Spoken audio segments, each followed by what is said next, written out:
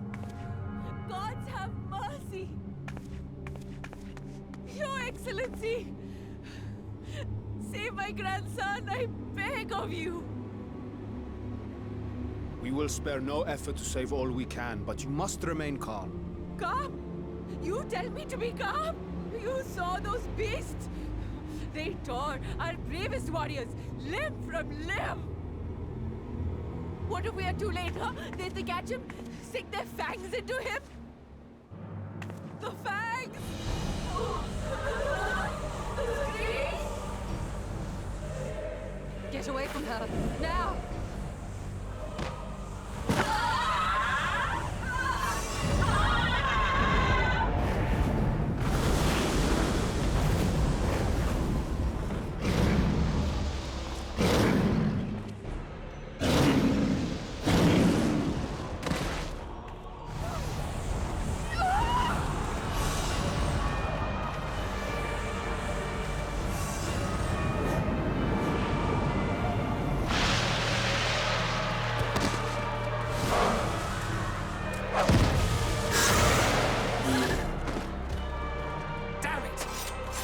Kill them before it spreads. We'll handle this. See the townspeople to safety.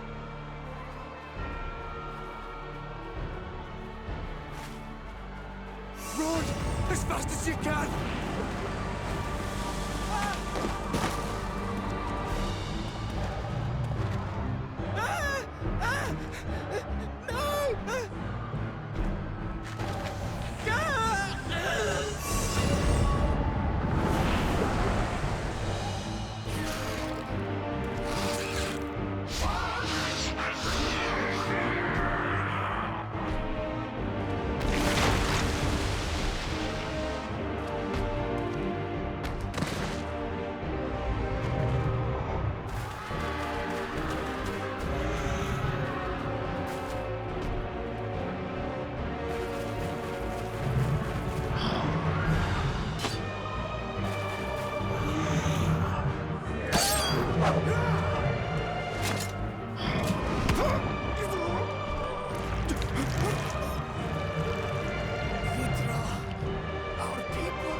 Enough! You must run. For their sake and your own.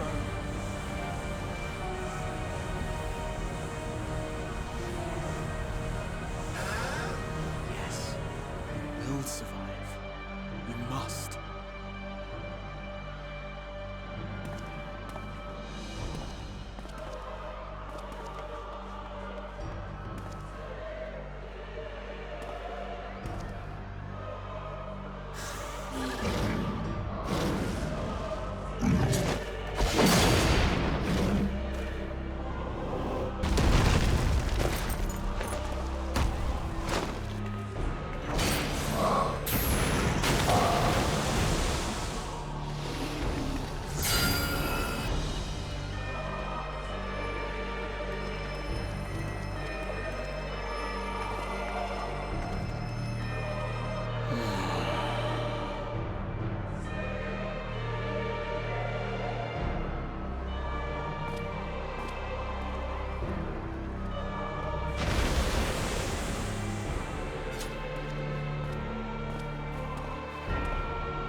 Be strong, my friends! Fear not, for we will defeat these abominations!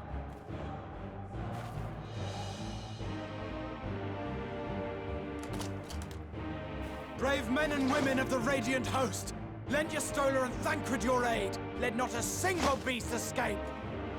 The rest of you, flee this place. Carry the wounded if you must. Head indoors or underground. Above all, stay calm. No beast will follow you. We will see to that.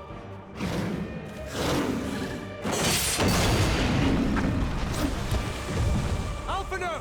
Alizé! Leave the city to us, and make for Palaka's stand at once! Matcha, show my friends to the village. I promise you, they're more capable than the host's finest. Right! Go with them, will you? We will save these people. As many as we can.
No more enemies to trouble us here.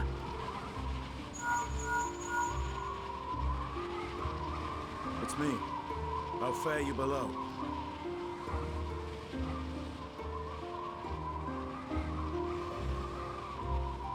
Understood. I will inform Vritra. Chaos and panic sweep Raz-at-Han, and many more have succumbed to the transformations. Amidst the fray, Ahawan fell, protecting a grief-stricken father.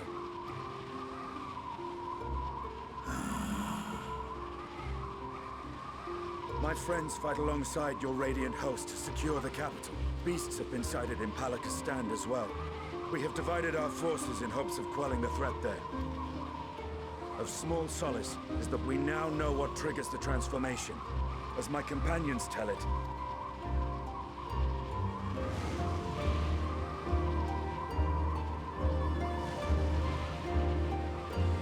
So it is the very fear and despair in their hearts which inflict this abhorrent punishment upon them.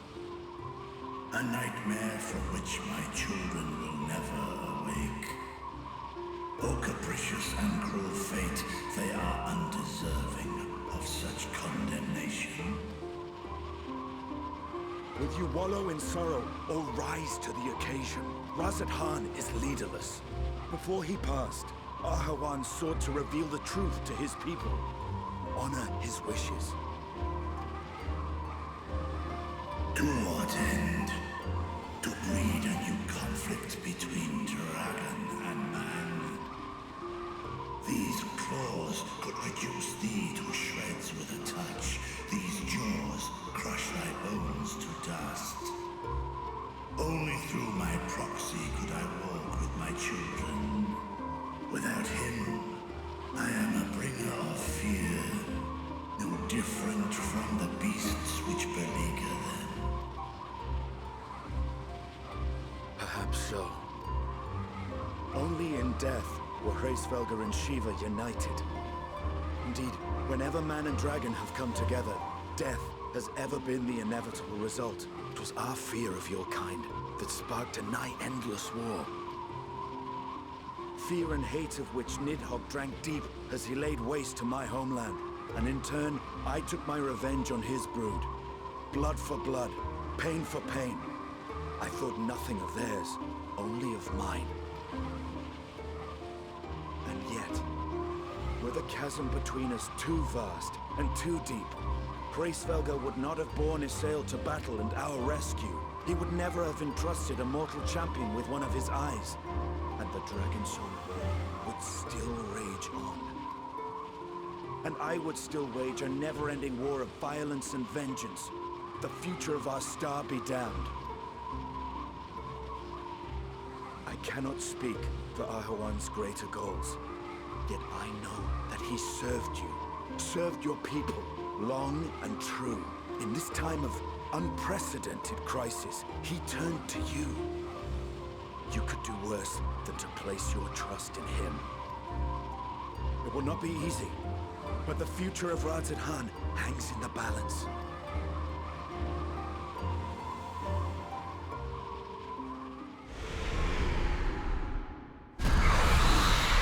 We have company.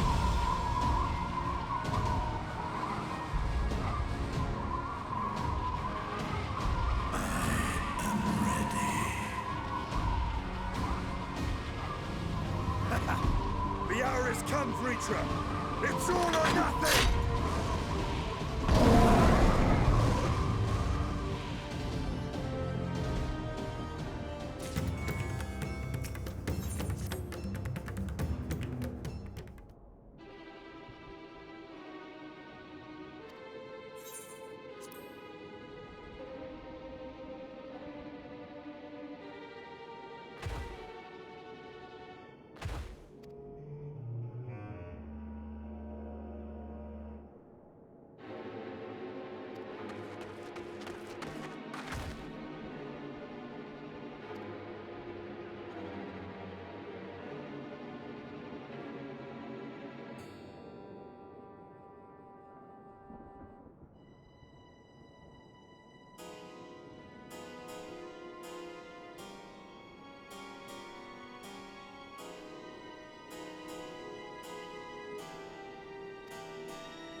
Courage, friend. The pain will pass. Has anyone seen Mevan?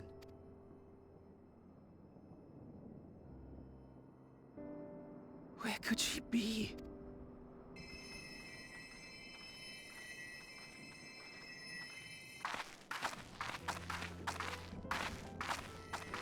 We've dealt with all the blasphemies, and made certain no villagers are still in hiding. Good work. We've otherwise tended to the wounded as best we can. What will become of us?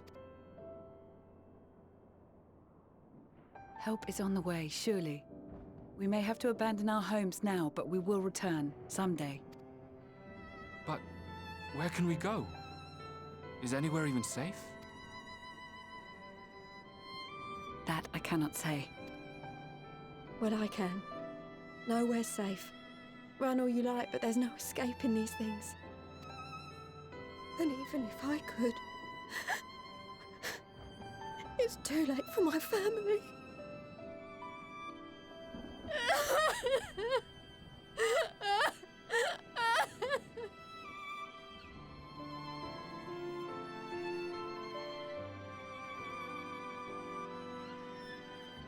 This isn't good. The more they dwell on the tragedy, the more likely we are to lose them too.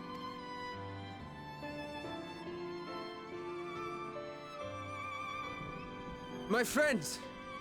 This is a place of worship. Should your heart quake with sadness, cast your mind to the heavens and remember. Remember the teachings of the old gods. Did they not implore us to stand fast when waves of sorrow break against our shores?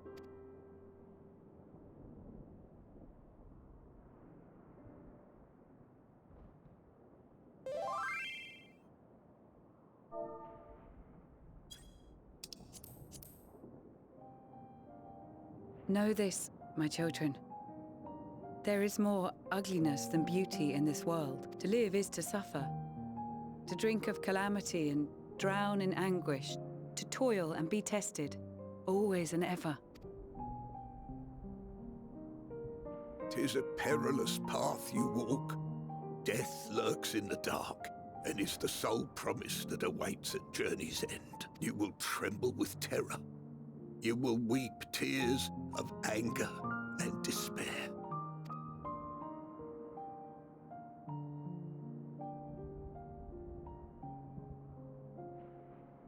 But do not avert your eyes. See your life for what it is. Then will you see how the hardships make you strong.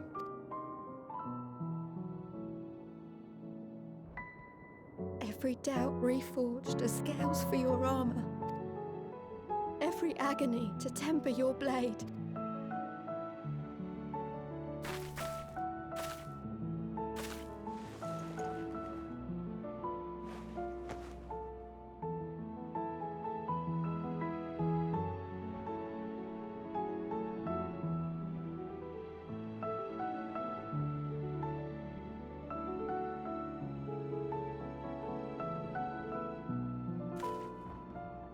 Thank you, lad. We'd almost forgotten who we are.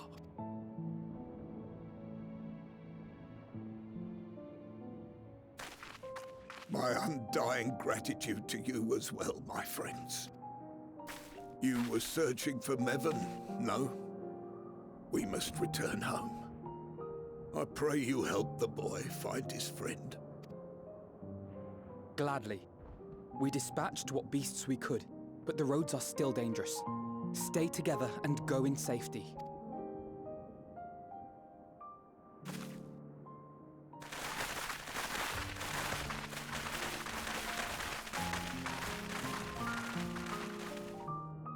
That was very impressive, what you did back there.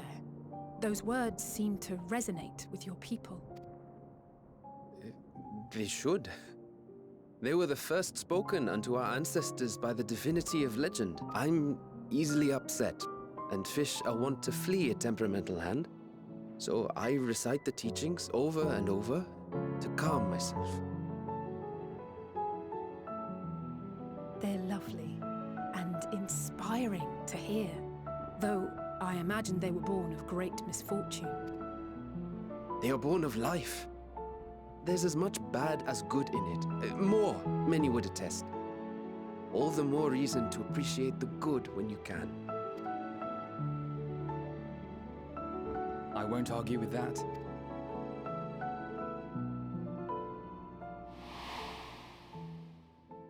In darkness, seek joy. Surrender not to sadness, and see beyond despair. Walk free, and bear the light for others to follow.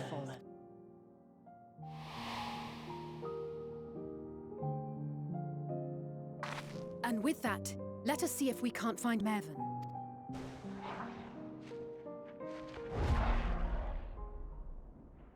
Did you see? That beast was chasing someone.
That's her! No, I'm sure of it! Mervyn! Don't, please!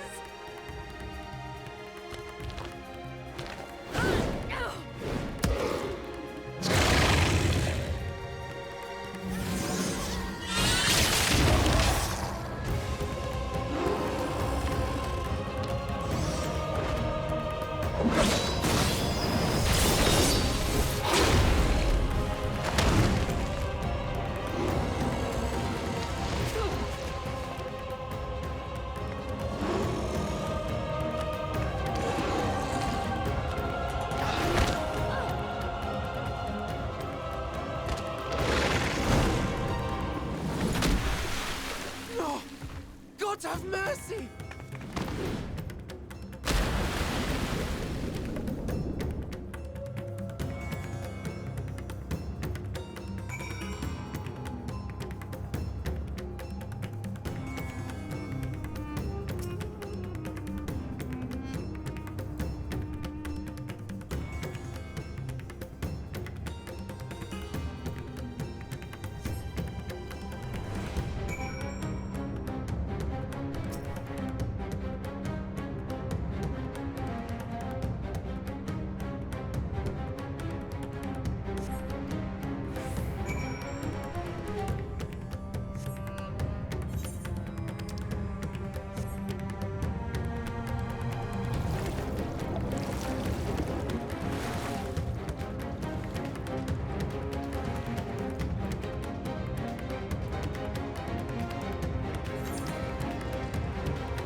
She's so cold, Elfino.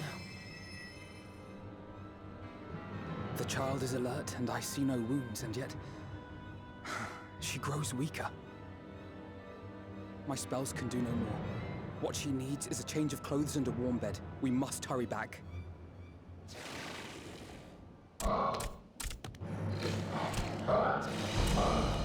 Not now! Matsia, take the child.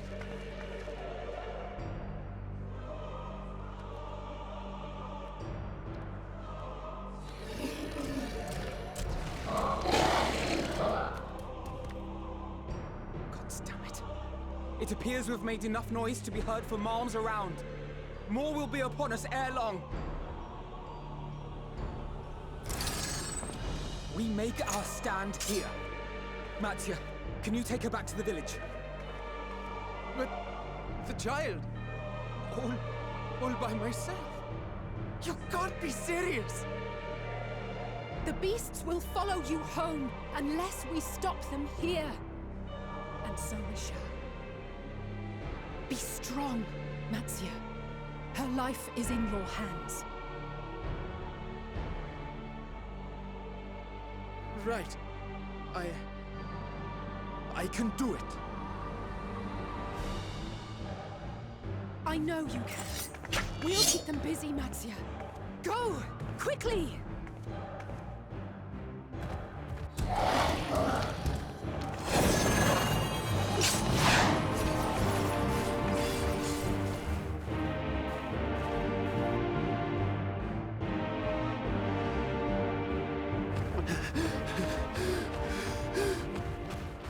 Steady.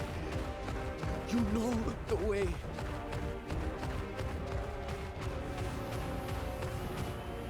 No. No! Not you too.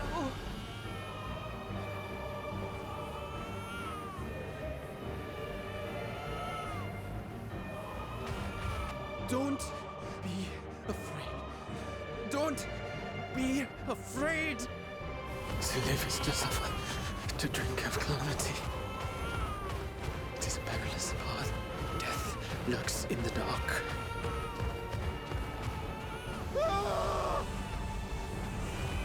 No! I'm not afraid! I'm not afraid! Ah! Do not avert your eyes. See your life for what it is. See how the hardships make you strong. Every doubt reforged.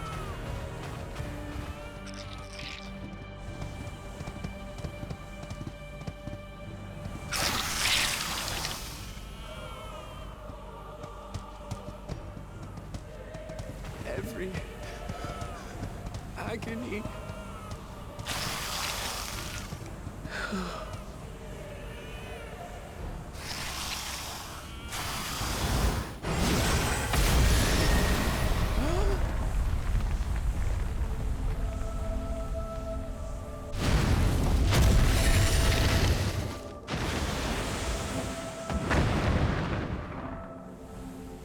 The divinity? Nay, but one who would deliver thee just the same.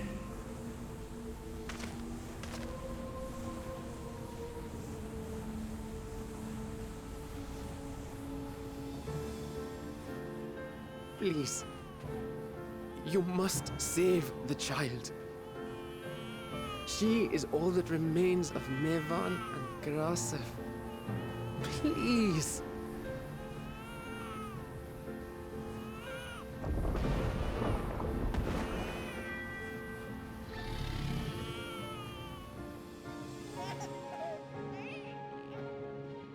Well.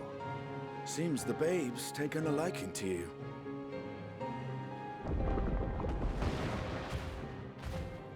Thou art strong, little one. Let us convey thee to thy home.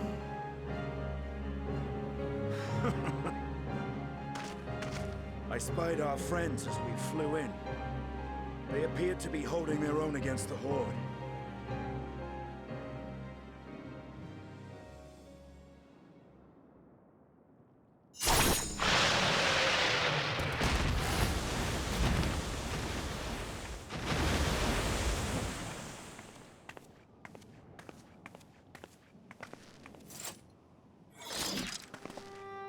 right. That's the last of them. We should hurry and find Matzia.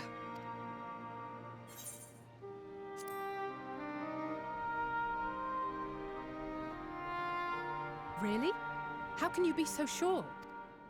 A fine battle it must have been. Shame I missed it. Estinian, it was you who came to Mattia's aid. I was only along for the ride. Vritra was the one who saw the boy was in need. The two are headed back to the village. Where the worm will honor Ahewan's wishes and finally reveal himself to his people. Perhaps so. Will you go and join them? There's something I need to do first. Mervyn gave her life so that her child might live. She deserves better than to be left to drift alone. She deserves to be laid to rest beside her husband at least. Will you help me?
Look!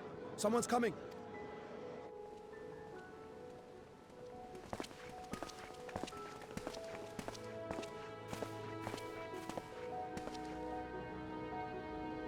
People of Razathan, it warms my heart to see so many brave, resilient souls before me. Today, I would share with you a great revelation. But before I do, I must make a humble request. Do not be alarmed, nor avert your eyes. See the one I unveil for who he is, and know that he means you no harm.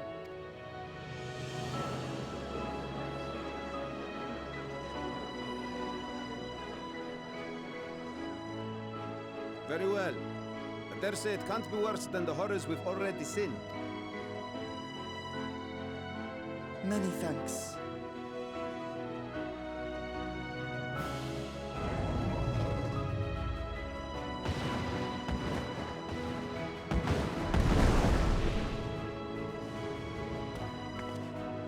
A dragon!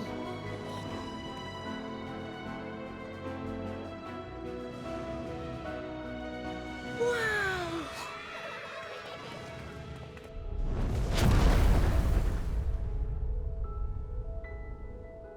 People of Radzathan, I am Vritra, and for years uncounted hath this isle served as mine abode.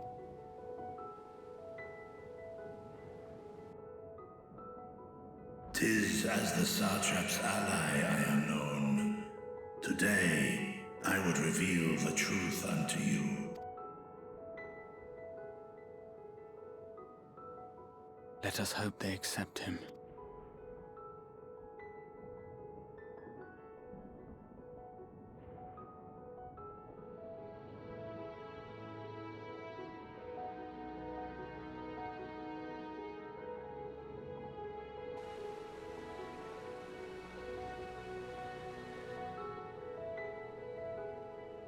If I am hearing this right, you were the satrap all along?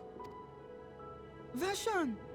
I mean, Master Vitra, does your divine eye really see all? Nay, child. While mine eye hath borne witness to the whole of our nation's history, to its future I am blind as thee. Countrymen, calamity the likes of which we have never known is come to Fafnir, our home. Friends and loved ones have been taken from us. I, too, have lost my closest confidants. Ahawan loved this land and served it with dignity till his dying breath. A nobler satrap there will never be. For so long, I lacked the courage to face you.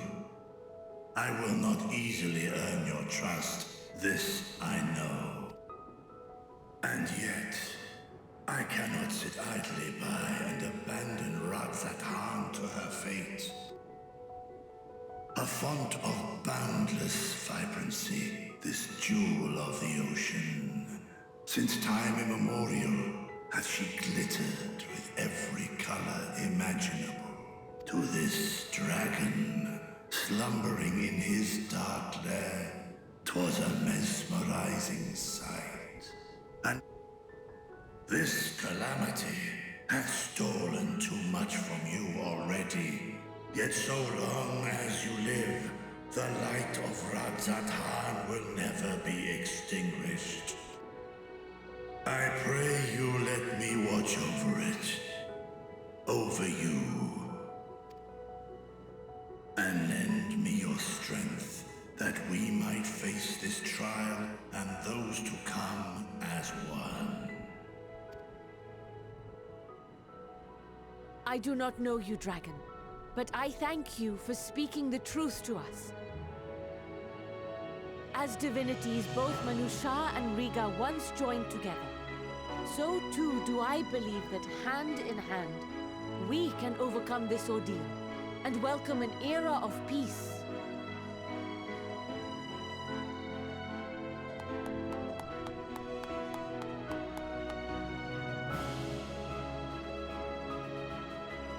A sight that would have surely brought a smile to Azael's face.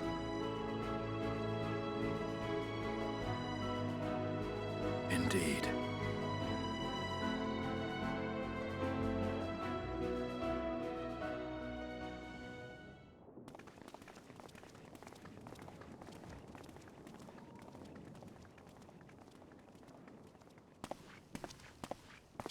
Excuse me, but I must speak with the Satrap at once.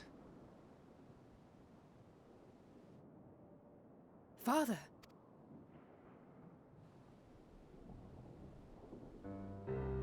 You have suffered dearly of late, yet you must endeavor to look beyond these losses to the future you yet have. On behalf of the Forum of Sharlayan, I come with a proposal by which you, the people of Radzat-Han, might be saved. I say again, I must speak with your Satrap. I beseech you, take me to him with all possible haste. I am Satrap here. Speak thy proposal. All present shall hear and judge.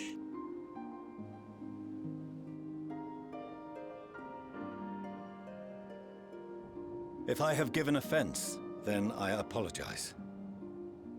First, allow me to share with you what knowledge we have of the phenomenon responsible for your woes. The final days.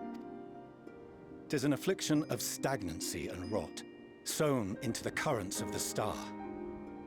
Though the first prominent manifestation was here, in Thavnair, it will invariably spread to every corner of the world. The Forum was forewarned of this apocalypse several centuries ago. Thenceforth, my predecessors sought to prepare for the end times in the only conceivable fashion, by securing a means of escape.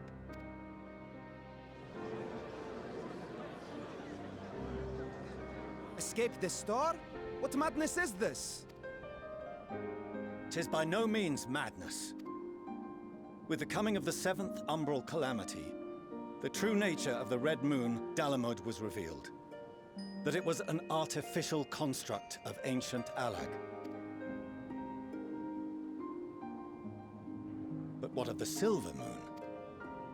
This celestial satellite is yet another technological marvel fashioned and maintained by ancient allies. A ship that will sail the heavens and deliver our people from destruction. And by our people, I speak not only of Sharlayan. We mean to save every man, woman, and child it is within our power to save. Including you, our dear friends of Radzat-Han. Recent events necessitate adjustments be made, and quickly, but we can and will escort you safely to the moon.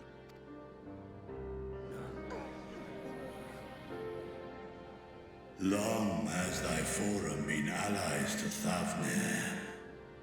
I trust thou dost not extend this offer lightly. Yet I wonder, is this truly the way? Is there a future to be built for us beyond this star our father deemed the last bastion of hope? It is for that very reason I come before you and your people. To answer any and all of your questions. To offer my assurances and allay your fears. Though, if you wish the best for your people, I advise you to render your decision swiftly.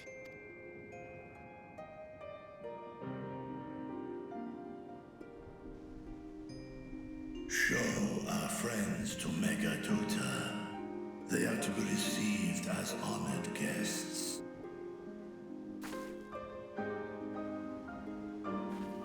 Worry not.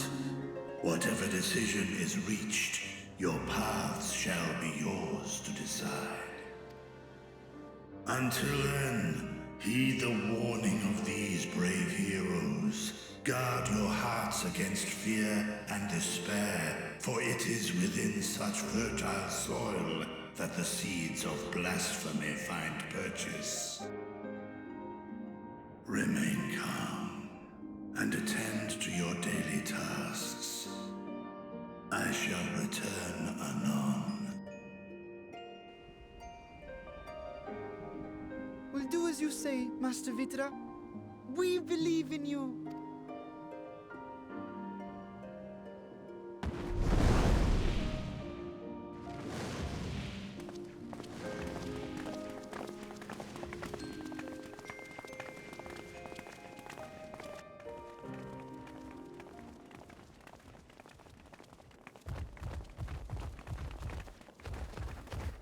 Oh, you're still here. What a relief.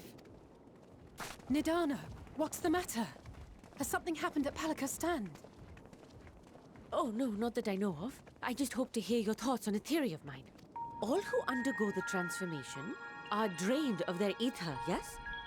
What is it then that gives these beasts the strength to carry on as they do? Logically, they must be drawing upon an alternate form of vital energy. That put me in mind of our earlier conversation, when I tried to explain the essence which many confuse with ether. Akasha. Yes, I remember. The unseen gift bestowed from on high. An energy influenced solely by emotion. Yes, yes. In this instance, negative ones set Akasha into motion, thereby infusing the beasts with vitality. I posit this as the mechanism by which the beasts are born and sustained. Ah, do you still have that flower?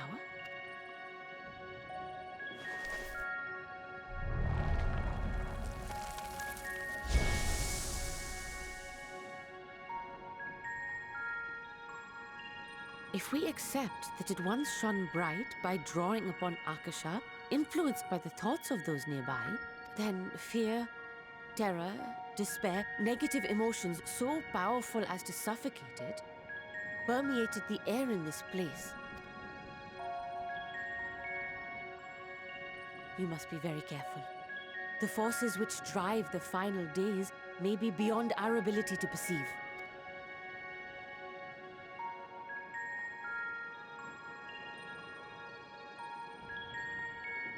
Sorry, I didn't mean to scare you like that. At any rate, I will continue my research into Akasha. Do temper your expectations, however. There are sadly few detailed studies upon which I may draw. Formulating a new theory as you have is itself no small feat. I wish you well in your endeavors, and pray you take care. Thank you. You stay safe as well, yes?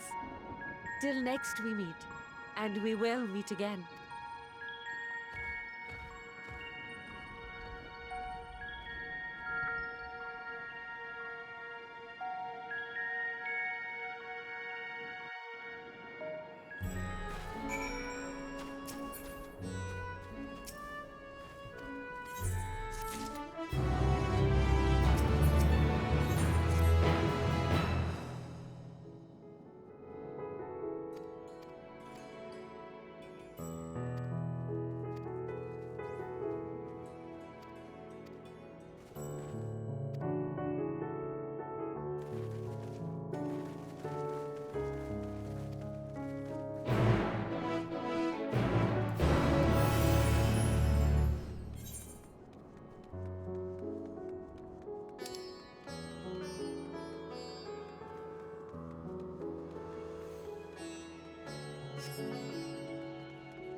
So blasphemies now plague all the realm.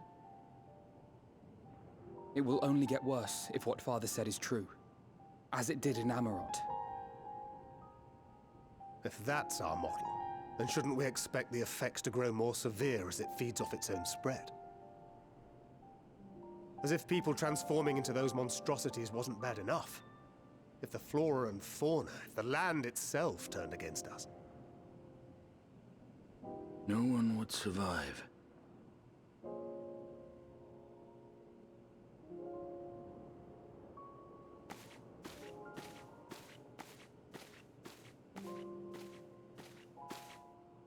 Here's your order, friend.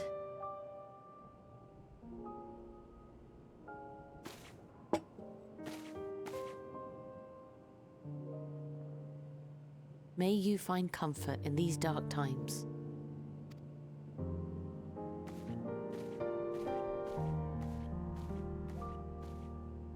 Where do we go from here? If there's one thing we've learned, fighting blindly and simply reacting to what comes will accomplish nothing. We must find a solution that addresses the fundamental cause. Before our strength is exhausted, before this crisis spirals out of control. Is there something, anything we've overlooked? If there is an answer, Hydaelyn herself will have it. 'Twas she who bound Zodiac and forestalled the final days. Alas, we have heard naught from her since the Tower of Babel. Whether she cannot or will not speak, I can only speculate. Even the flower she gave us is no more.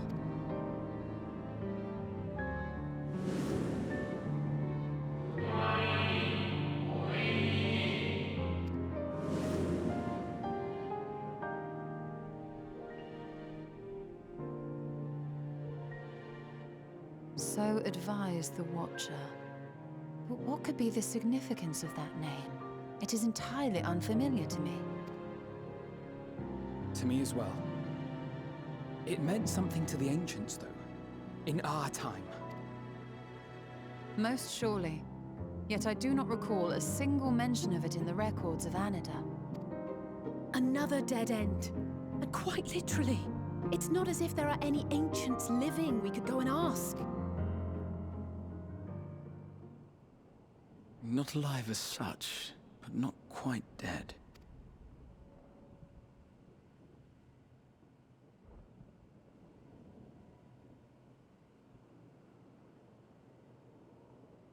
Elidibus. I sealed him in the white aurosite of the Crystal Tower back on the first, contained within that reservoir of ether that maintains it. Ether that is returned little by little to the sea. Naught may remain of his soul.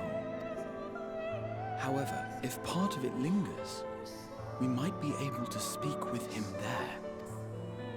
I know we can no longer make that journey, but you, my friend, still can.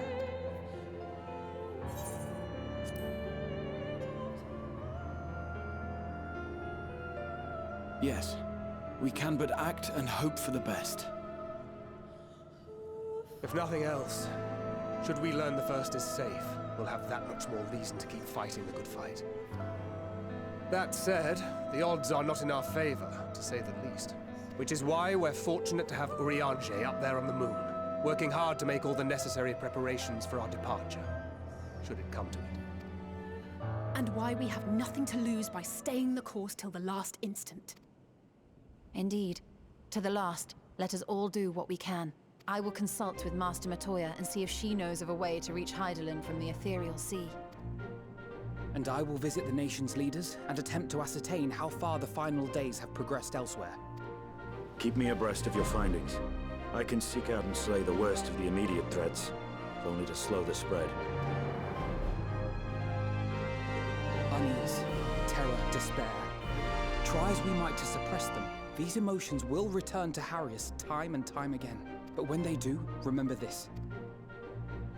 Your friends and loved ones are out there somewhere, sharing in your struggle. You are not alone.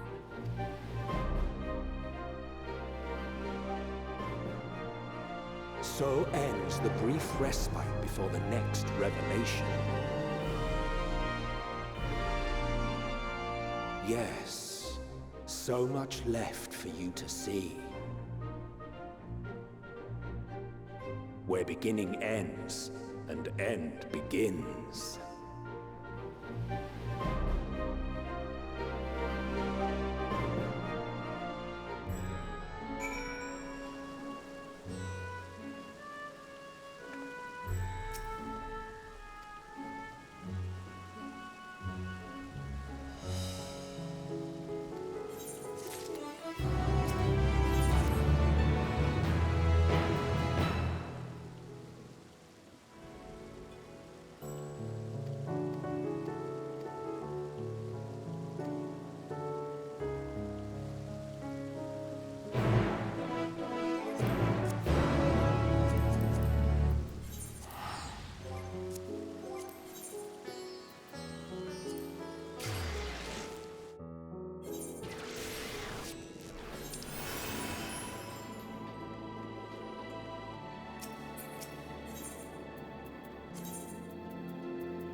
biometric authentication complete.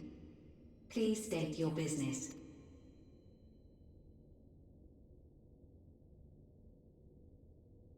Acknowledged. Reinitializing Circus Tower systems. Searching for Elidibus entity.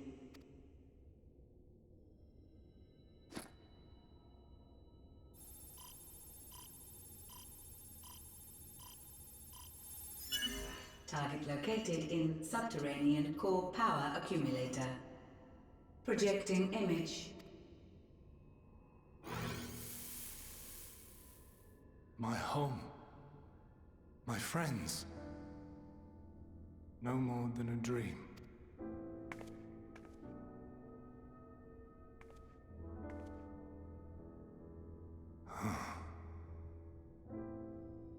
You. Why have you awakened me?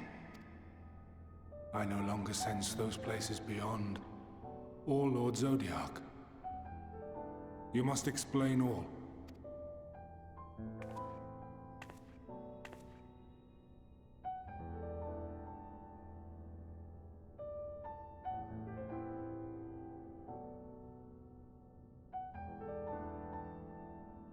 So, he is fallen, and my brethren's souls returned to the star.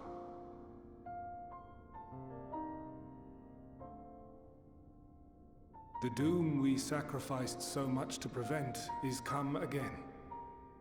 Old burdens now yours to bear.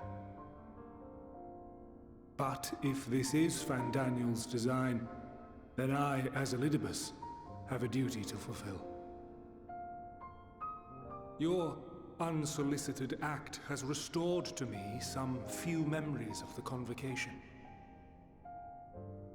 Such knowledge as I have, I will share.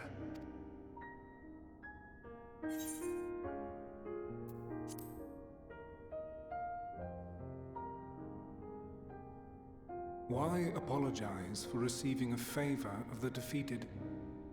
If it sits ill, consider it payment for freeing Lord Zodiac from servitude. Where to begin? The end. Your understanding of what caused the final days is consistent with our own. The decay first took root where the currents were weakest. Yes, a conclusion drawn by him. Fandaniel. Not the him of here and now, but as I knew him. Long, long ago. Having shed light upon the phenomenon, he dedicated himself to devising a countermeasure. Were it not for his knowledge of the Celestial, we would never have made the connection, and thence forestalled the final days. And though he inherited that noble soul, how different this last incarnation, so consumed by self-loathing and hate.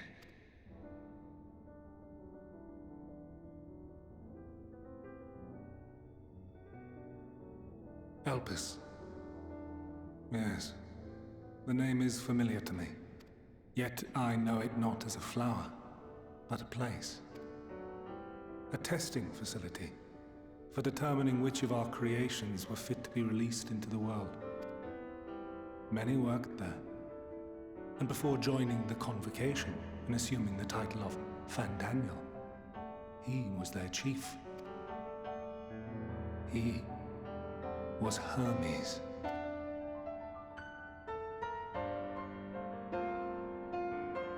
That is all I know. The crystals tell little of the lives the 14 led prior to their induction. Elpis itself would tell even less. Nary a ruin has survived.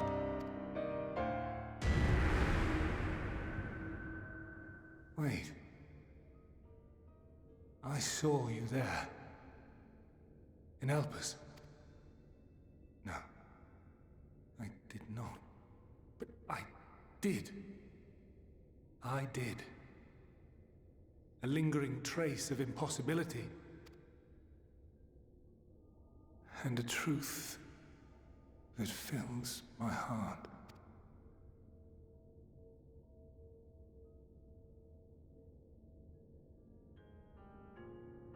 My memories remain clouded, I fear. However, they have revealed to me one possible course.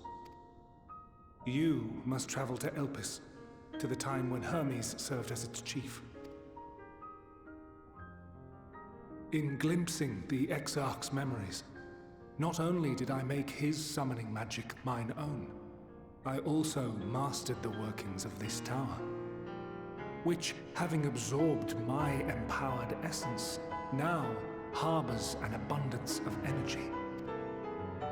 As such, I believe I can deliver you unto the past, unto that place and that precise moment. Given the eons that must be traversed, the gateway will not be fully formed. Your form will be less tangible still than those warriors of light I had summoned. In all likelihood, none will be able to see or hear you. Yet even should you manage to interact with others, you will be unable to effect meaningful change. For the reality you wish to save, the reality to which you must return, exists as a result of the final days. You cannot reshape the past to undo the tragedies of the present. Cannot unmake the sorrow and suffering fated to come. In full knowledge of this, will you still entrust your life to your foe and make the journey?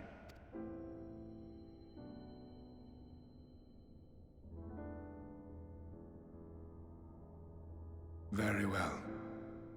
I shall cast you unto the river of time. Let this be my final act. You must input the commands. I no longer have the authority. First, you must reconfigure the systems, that the tower's ether may be channeled for the magic.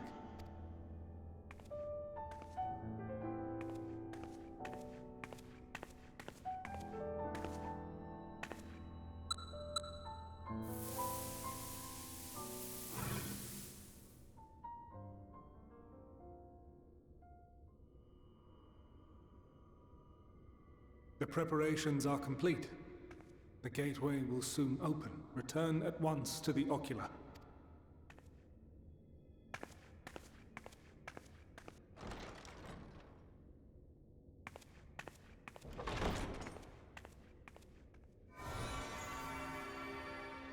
All appears to be in order.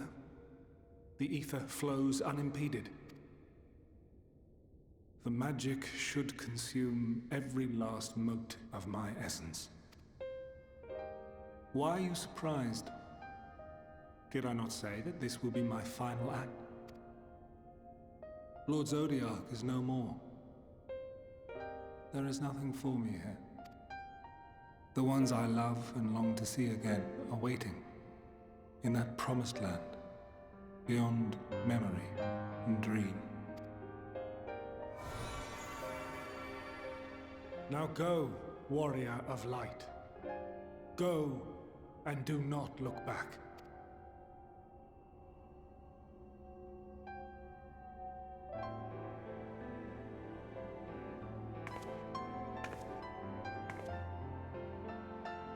Well, Heidelin, I take my leave of you. Yours is the mantle of the last of us. May you have the joy of it, the burden, and the solitude. It falls to you now.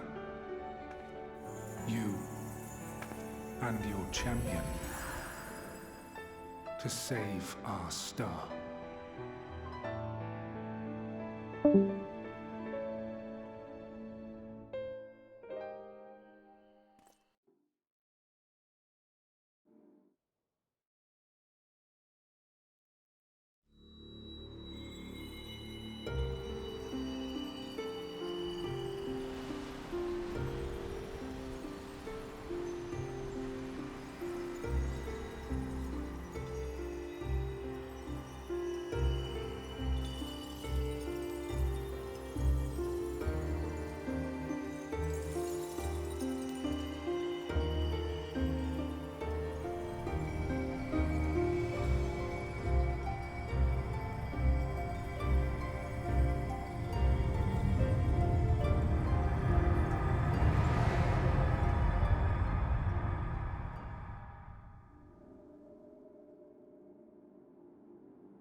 And here we are, Elpis. Well, well, how rare to receive you in person. To what do we owe the honor? Oh, just a few odd tasks. We'll be here a while. You're welcome to stay as long as you see fit, of course. As a matter of procedure, however, I must ask that you kindly remove your masks.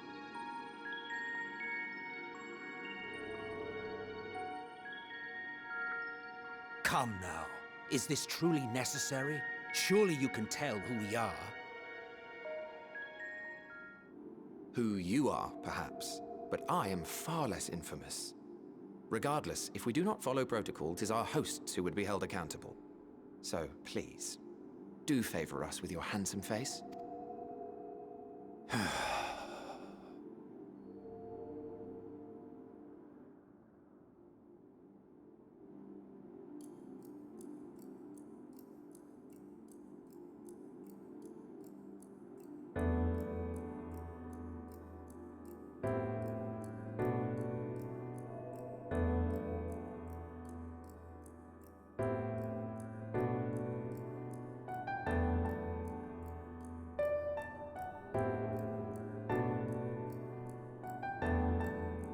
Satisfied?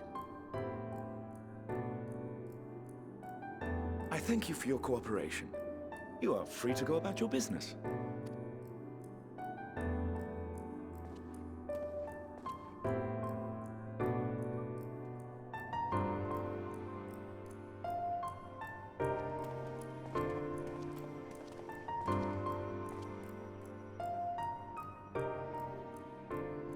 By the by, you see it too, yes?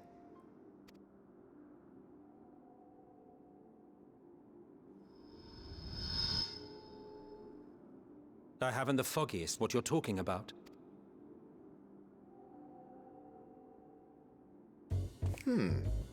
That's odd. It's right here. A bit thin in the ether, but there's no mistaking it. The color of its soul is almost identical to Azem's. Do you suppose she created it? Rather unusual for a familiar to have a soul, though.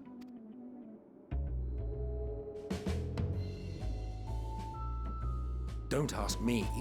All I know is that it's trouble. Doubly so if it's her spitting image. So let's leave it be. Come now.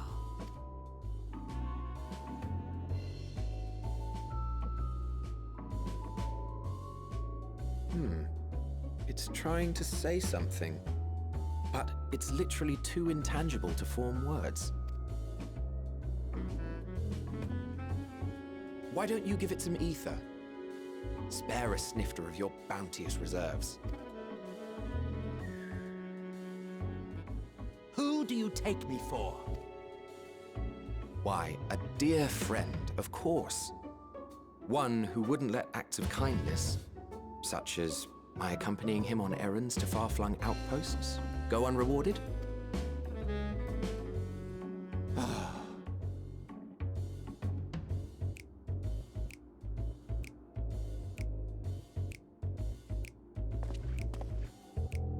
I suggest you close your eyes, or this may be unpleasant.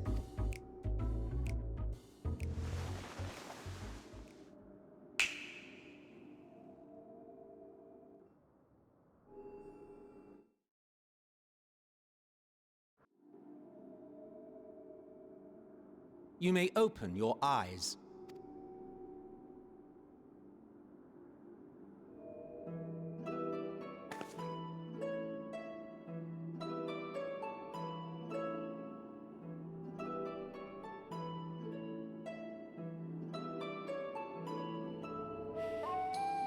Oh, you even adjusted its size.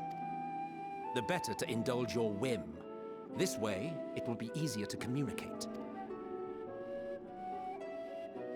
How very thoughtful of you. And may I applaud your artful reinforcement. Without further ado then. Greetings. I am Hythlodaeus, Chief of the Bureau of the Architect. Sulking beside me is the most honorable Emmet Selk of the Convocation of 14. And how might we address you, my new friend?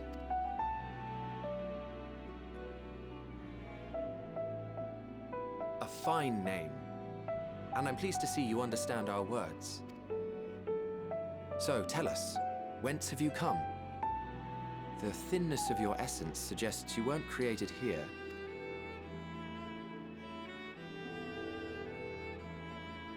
You do not know? Or cannot say? Allow me to ask a different question then. What brings you here?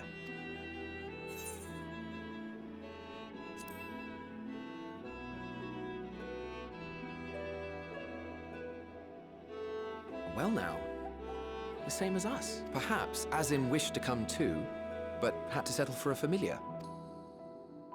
If she truly wished to be here, then she would be. Right you are. My apologies if we've given offense. The two of us can discern the color of souls, you see, and yours happens to resemble that of a friend. And with your purpose matching our own besides, we jumped to a hasty conclusion. We are here to speak with Hermes, the chief overseer of this facility, which we also intend to tour in order to gain greater insight into the man's work. We, I say, though this is Emmet Selk's charge. I am here only to serve as his guide. And I should be happy to serve as yours as well, by way of an apology for the misunderstanding. Wait, are you suggesting that we bring it along on official business? This thing we know next to nothing about? If you harbor suspicions, better to keep it close than leave it to its own devices. Wouldn't you agree?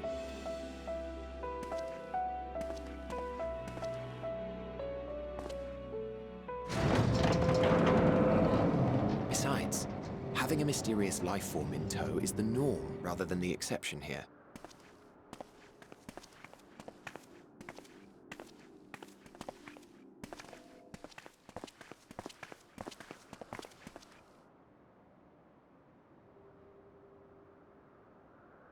Welcome, my friends, to the testing ground of creation at Heaven's Edge, Elpis.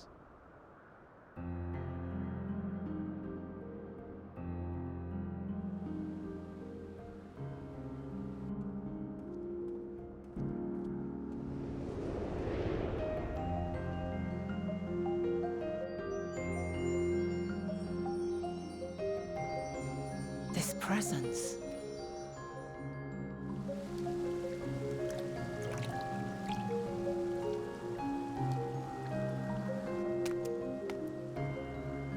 Hermes! Visitors! We have visitors!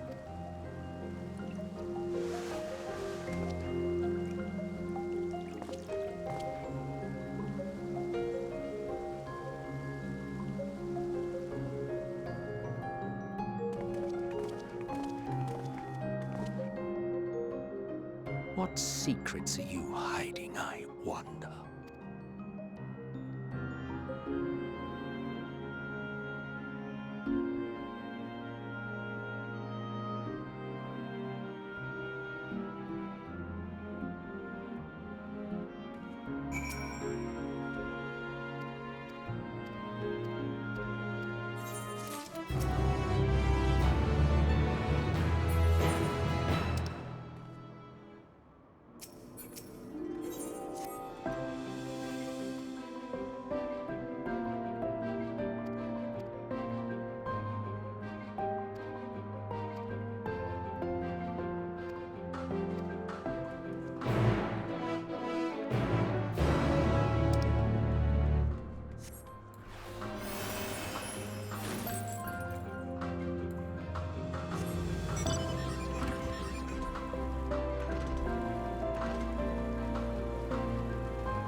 Ah, you are...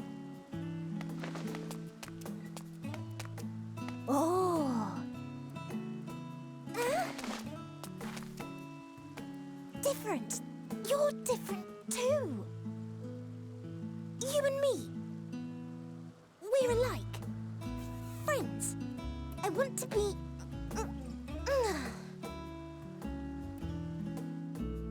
Wait. Please. Wait.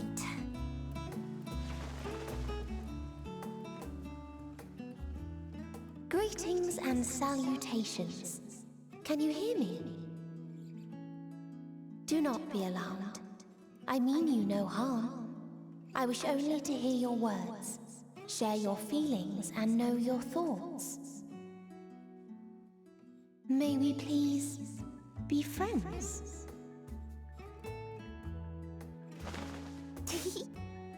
May we please be friends?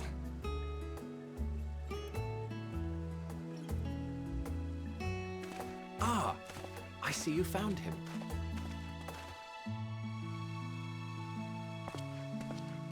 Ithildeus! It's been a while. Too long, I think. Too long indeed for close collaborators. On this blessed occasion, I bring not only myself, but others who long to speak with you.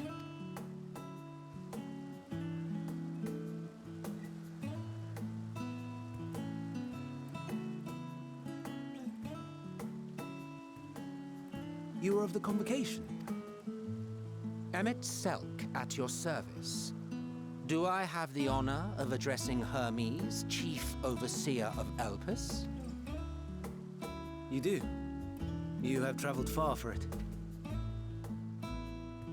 Given your facility's purpose, its remote location is something of a necessity. Would that I didn't have to rely upon a guide. Oh, you wound me. Have I not ever been an attentive and helpful friend? But moving along to more agreeable company, this one we chance to...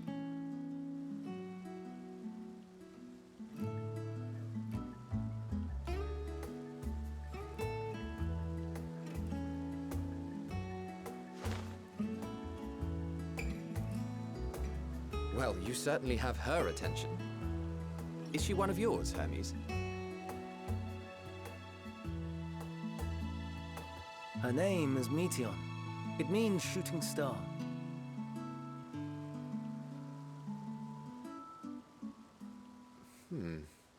If I may make an observation, her ether is terribly thin. I fear she might dissipate at any moment. Nor do I believe you've made a submission to the Bureau. I would remember such a concept if you had. I haven't, as you say. I judged it too early. She's a pet project of mine, still undergoing preliminary testing. But rest assured that I will attend in person ere long. Very well. Being an authority on flying life forms, I appreciate that you are exacting in your work. I shall look forward to your submission. If we have finished with the perfunctory chit-chat, I would discuss official matters. By my coming, I trust you already anticipate the subject. I have an inkling, yes. Please wait to the main building yonder. I shall join you as soon as I've returned these creatures to their homes. What's wrong, Hermes? An amistoma is missing.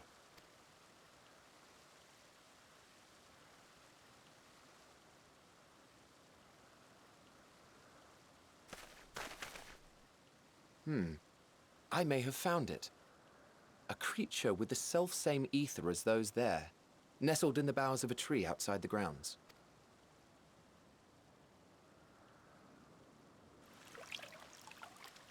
You're saying they can climb with their sorry excuses for limbs? The fashion has been to imbue aquatic creatures with the power of flight, ever since the words of Metron created a sky-swimming fish.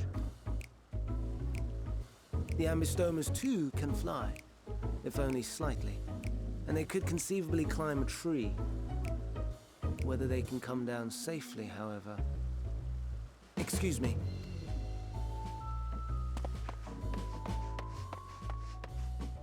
I'll help, too!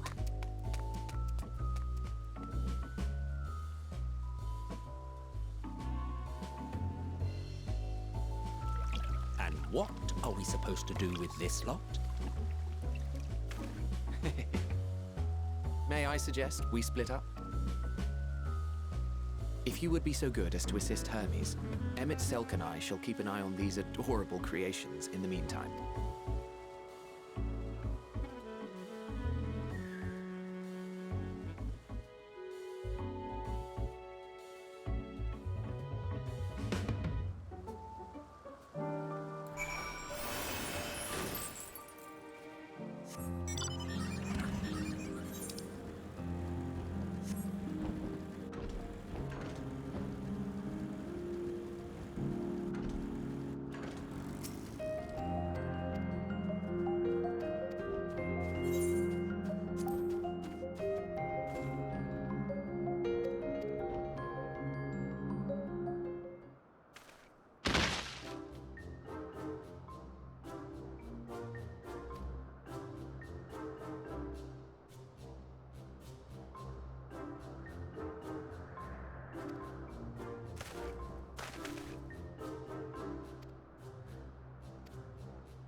This appears to be the place. And here is where we part ways. We will be discussing highly sensitive affairs. Only a select few may be privy to such knowledge, and that does not include someone who cannot or will not divulge their origins.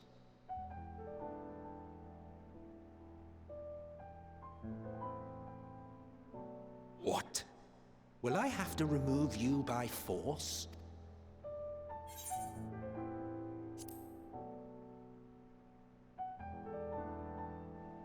Yes, I'm sure your business with Hermes is quite pressing. You may speak with him to your heart's content after ours is concluded. I do not object to her attendance. Hermes, this is highly irregular. Perhaps. but I believe she can be trusted.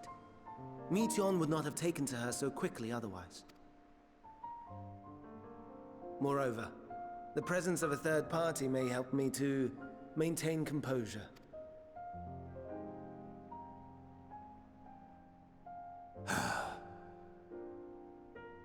As you wish, then. Behave yourself, do you hear?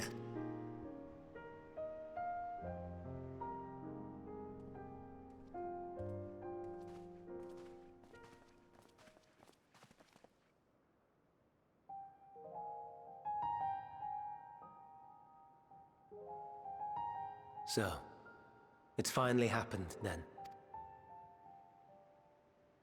Aye. Van Daniels declared his intention to step down, and named you as his preferred successor. In recognition of your knowledge and your works, the Convocation is giving the recommendation due consideration. As one who does not know you personally, I am to use my impartial eye to take your measure. And above all else, to ascertain your disposition towards the invitation. I understand that you and Fandaniel are close. He himself was once chief overseer of Elpis after all. I should not be surprised if you knew before anyone else that he wished to relinquish his office. I did. He told me that when he fulfilled his purpose, he wished to pass the torch to me. A torch you seem none too pleased to accept. Are you so averse to serving on the Convocation? No, it's not that. For a humble researcher like myself to even be considered is an honor beyond words. No. What troubles me, what I struggle to come to terms with, is the very fact that Fandaniel is stepping down. Does this not mean that he will return to the Star?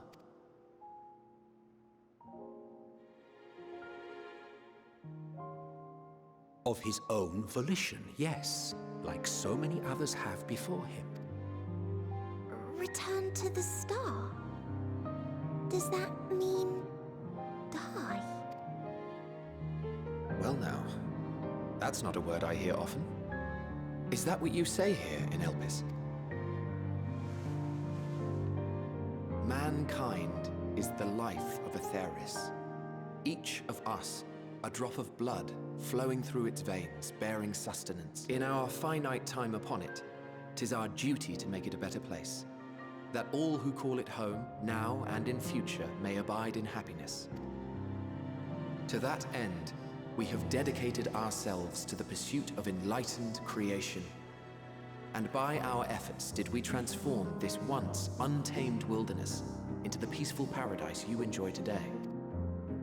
To return to the Star whence we came is a privilege afforded to we who have so loved and nurtured it. A choice embraced by those who have lived their lives to the fullest, in service to our world. And when they depart upon this journey, it is beautiful, always. The 14 are no exception. 'Tis believed no occasion is more felicitous than the fulfillment of one's duty. Our office becomes our lives, and to retire is to return, or so the majority of us hold. Some few have elected to eschew custom. Mayhap you feel Fandaniel's deeds do not warrant his return, yet you should know his accomplishments as well as any. During his time, he conceived of countless outstanding concepts. And channeling the wealth of experience he attained here in Elpis, he brought forth many new specimens. I know of all this.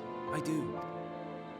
It's just, I cannot fathom why someone so great and wise, who could still do so much good, would want to end it all.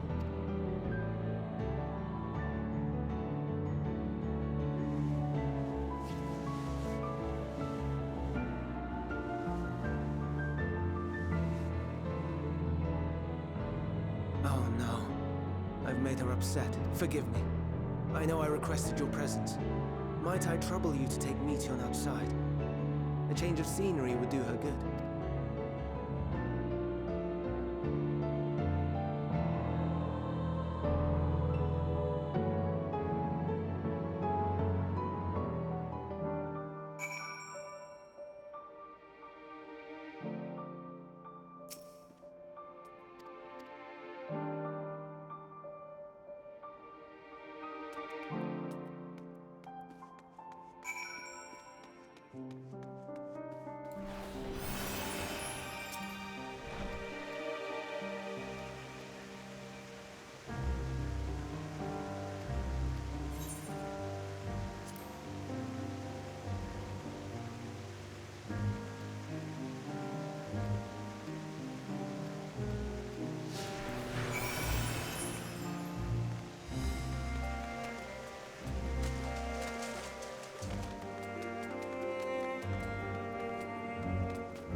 Amazing, is it not?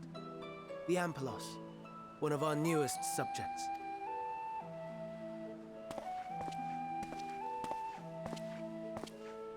So, how are we coming along?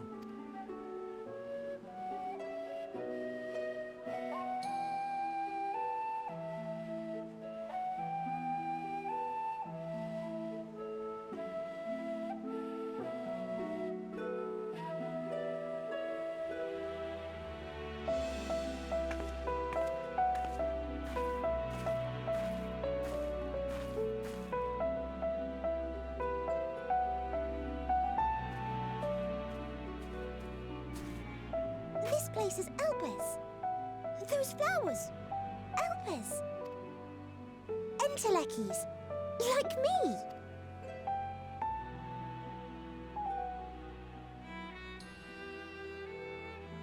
They are a product of Elpis, and so named for their birthplace. A happy accident, born of the hands of a former researcher who loved beautiful blossoms. Unique for how they change color, to reflect the emotional state of those nearby. Though be it here or elsewhere, they are seldom seen in any hue save purest white. Reflect the emotional state, you say? By what means do they achieve this? In creation, there exists an energy wholly apart from ether, one driven by emotions. In like manner to how we manipulate ether, this flower is subject to the influence of said energy. While it has no will of its own, it is sensitive to the prevailing emotion in the vicinity, and reacts by altering its color and vibrancy.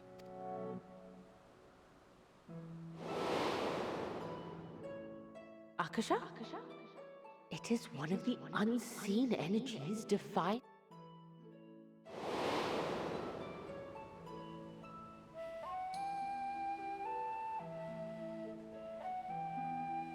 Akasha. Though I'm not familiar with the term, your description suggests it is the self-same energy. Dynamis, we call it. And those entities like the Elpis flower that have the ability to interact with this energy, converting emotions into tangible phenomena, are Entelekis.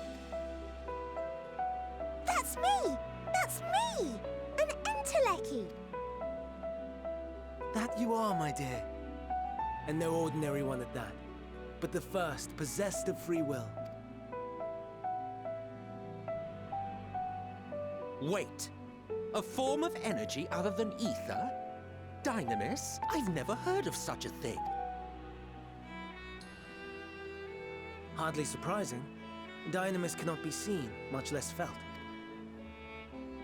And though its existence has long been theorized, we had no proof until the flower's serendipitous creation. What's more, Dynamis is far weaker than ether. Under normal circumstances, its effects are drowned out by the latter, on account of which, beings comprised of and reliant upon the ether, like you and I, are unable to make practical use of Dynamis. 'Tis a truly esoteric thing, known to but a select few scholars. Intriguing. Then, given the limitations you described, why create Netion?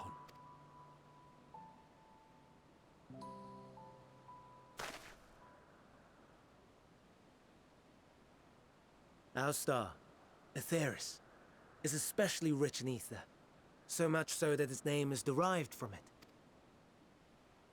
However, when we consider all energy in existence here and in the vast space beyond, Dynamis may account for as much as 68.3%, the more abundant form by far.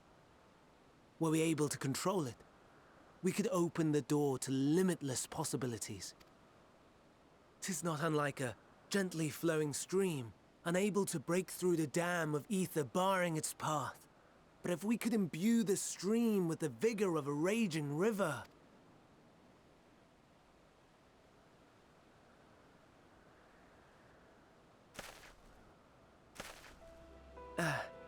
Not that I have such grand ambitions.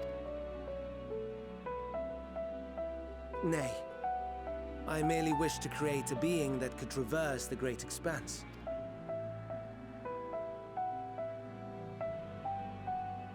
The relative scarcity of ether beyond the bounds of this star was a concern. And so, I looked to another source of energy by necessity.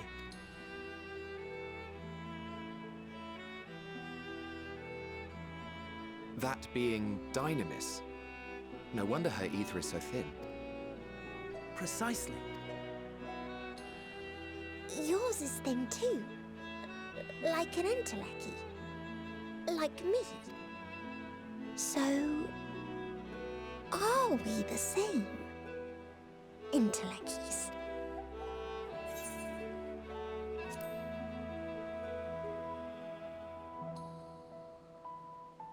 I think not. Your nature remains a mystery, but ere I reinforced you, you appeared to be little more than a common familiar, and a faded one at that. A deficit of ether alone does not an entelechy make. It would, however, make it easier for you to interact with Dynamis. And limited though its influence may be, this quality could prove the difference between victory and defeat. You do well not to underestimate it.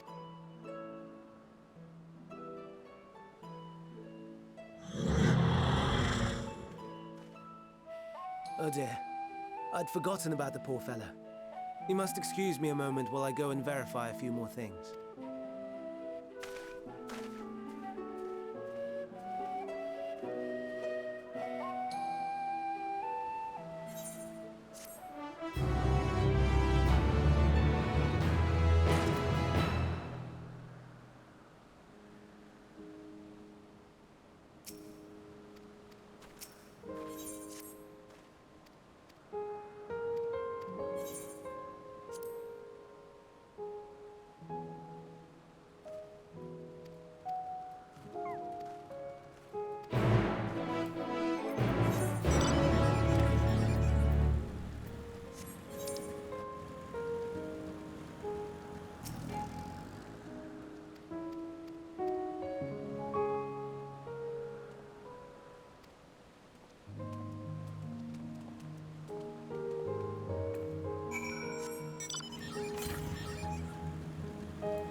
No, no, no. You are not foisting this nonsense on me.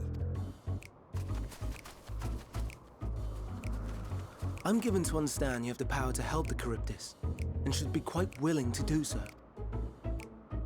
And so I appeal to your better nature, most benevolent Emet-Selch. Please teach her to fly. Or else Hermes will transform. Right now. Now, there's no need to go quite that far. Altruism is its own reward, as I'm sure he would agree. Oh, would he now? And who contrived to put me in this position, pray tell? Nothing so devious. I merely suggested a possible course of action.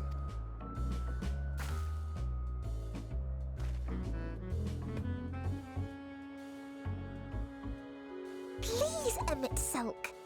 Please.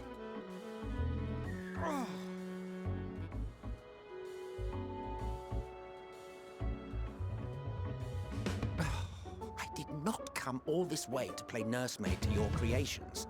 I'd thank you to remember this favor and let it be the last.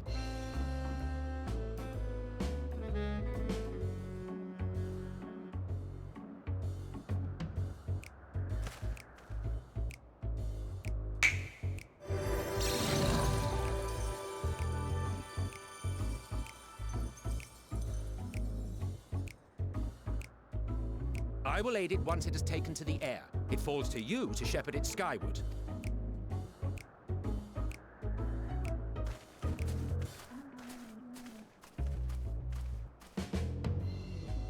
Well, let's relax and enjoy the spectacle, shall we?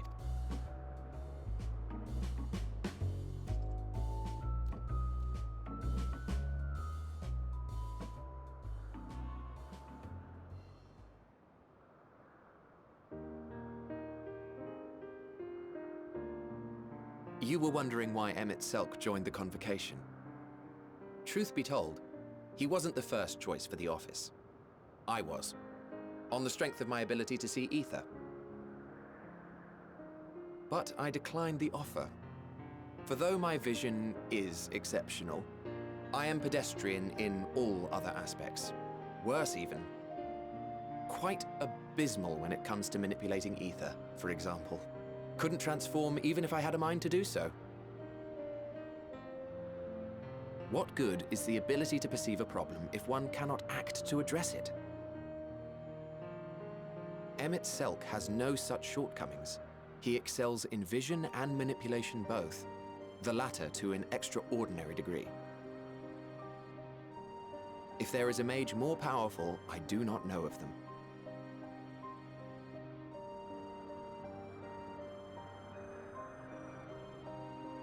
Thus did I recommend him for the office in my stead. And I wasn't the only one. Far from it. Countless others vouched for his skill and character. People the world over, to whom he had previously lent a helping hand. Oh, how surprised he was. Claimed he hadn't done anything remarkable for anyone. Modest to a fault. He deserved every bit of acclaim he received. Yet he may well have gone unappreciated were it not for a mutual friend. A singular soul who can't help but involve herself in the business of others. Where she walks, excitement is certain to follow. Her antics irritate Emet-Selch to no end. But much of his grumbling stems from genuine concern. When our friend calls, he never fails to answer and lend his talents.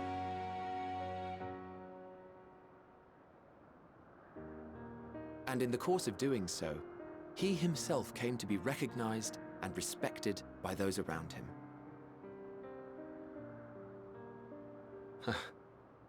They are truly remarkable individuals, and I'm proud to call them friends. To help them realize their dreams. This will be my greatest contribution to our world. And when they have fulfilled their respective purposes, so too shall I have fulfilled mine, and together we may return to the star. Look at me, spilling my innermost secrets. I can't seem to help it with you. I can only assume it is due to the color of your soul. I just don't understand how you can be so alike and yet so different. Well done, my pet. Well done!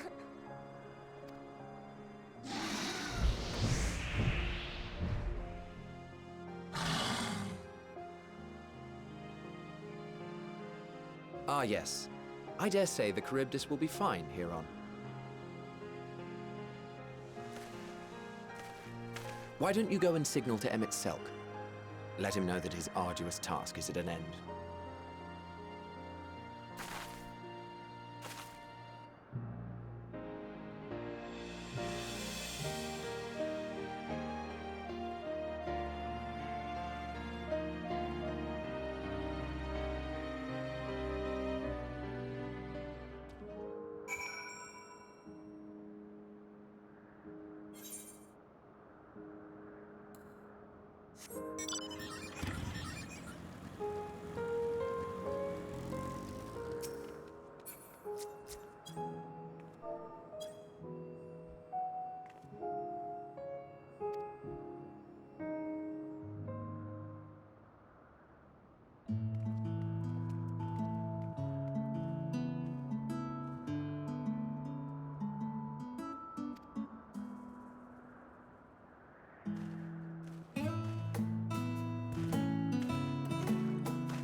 Hermes!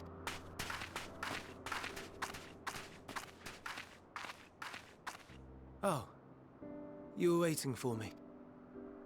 You've finished talking? Yes, we've come to a decision. My thanks for keeping Meteon company. Emmett Selk and Hythlodaeus have already retired to their rooms. There is room for you too, if you would follow me. Wait! I want to show you something first.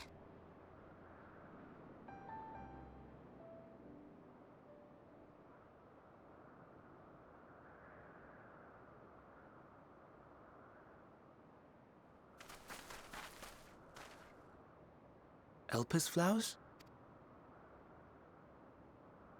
Go on.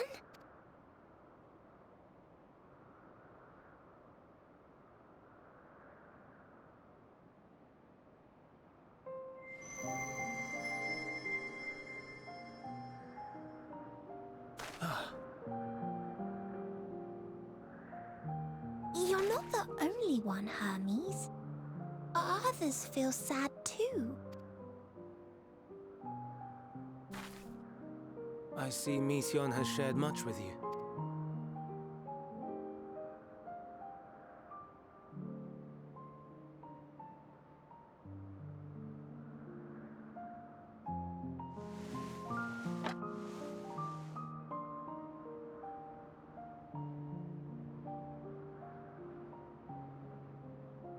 May we talk a moment?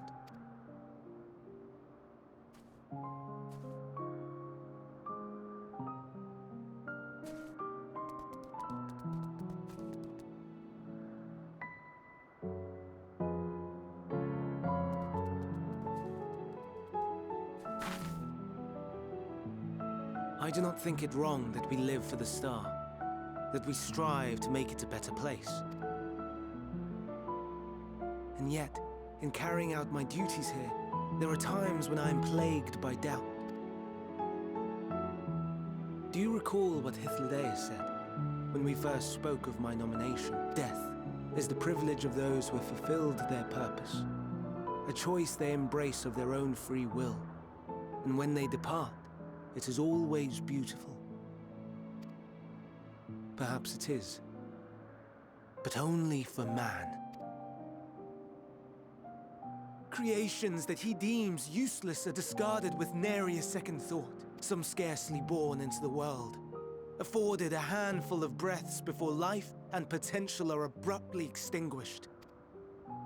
We make an effort to spare them the pain, but they sense what awaits.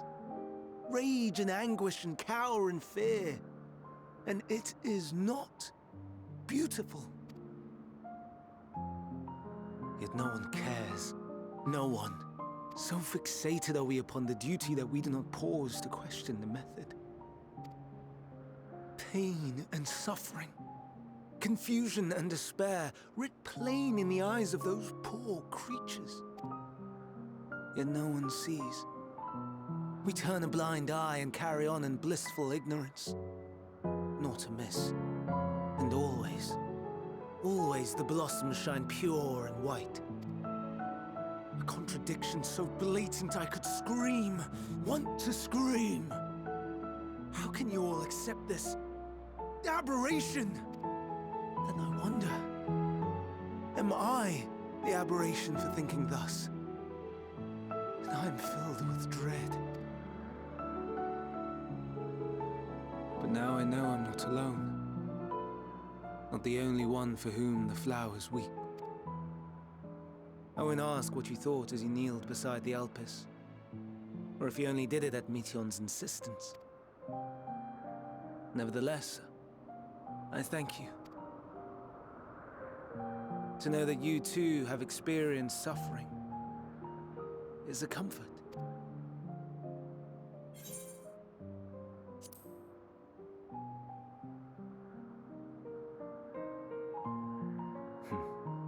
To so willingly lend an ear to ease my burden, you are a strange one.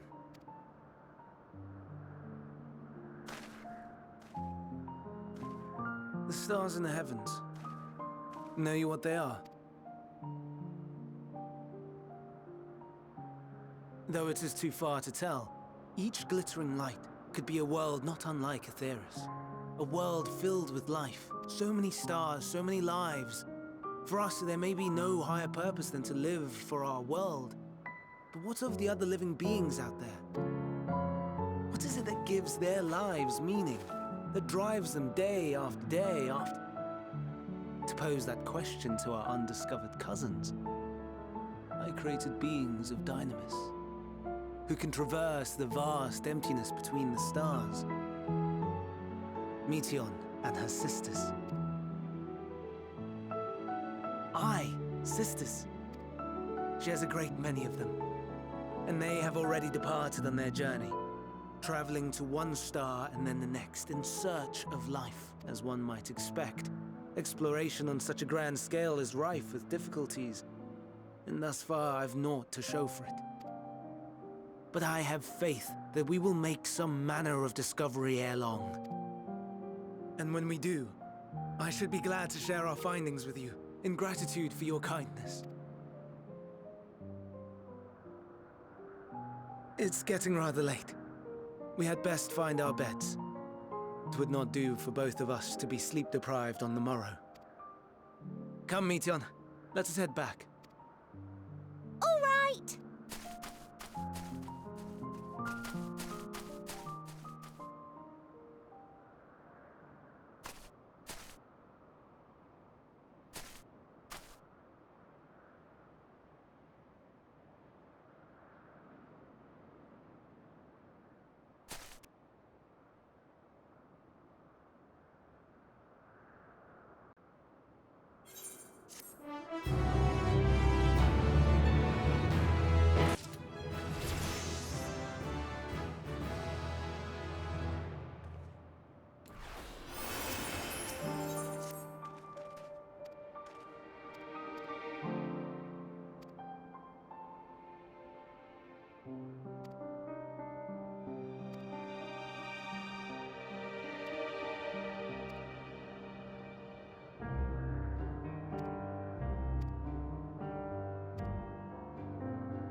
Now.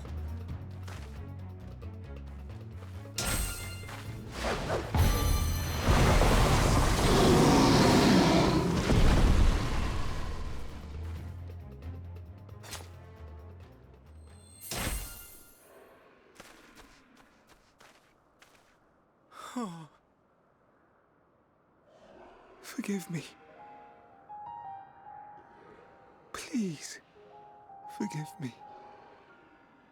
May you and your kin find peace. Wherever your souls may drift in the underworld, may you find tranquil seas.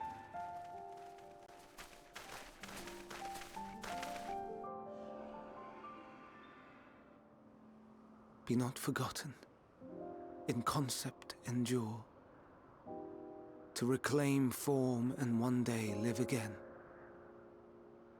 Serve not the star, or any purpose save your own. Live again, if that be your desire.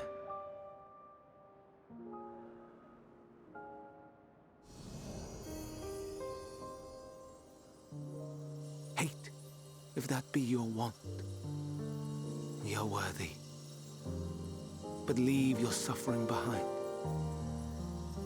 Lay down your burdens, be born anew. Fly high, fly free.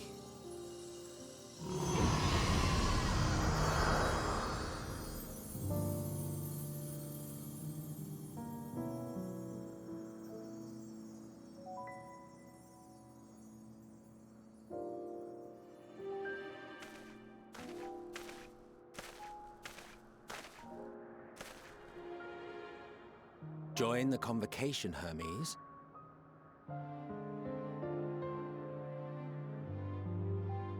You do not belong here. Leave to replace another. To be replaced. It changes nothing. Tell me, do you think it right that we sacrifice all these lives for the sake of the star? And when the star has reached perfection, what then? If all who are satisfied choose to die, shall we all die in satisfaction?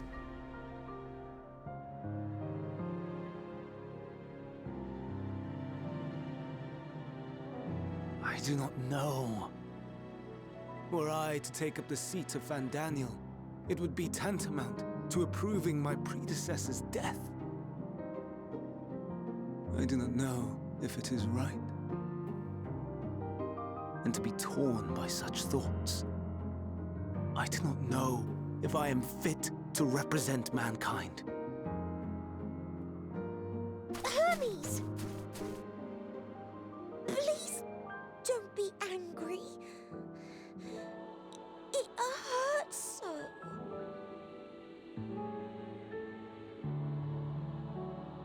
Forgive me. If you would still consider me in spite of everything, I beg some time to gather my thoughts. Meanwhile, Hythlodaeus, I fear I must trouble you to attend to the others. 'Tis no trouble at all. Take as long as you require.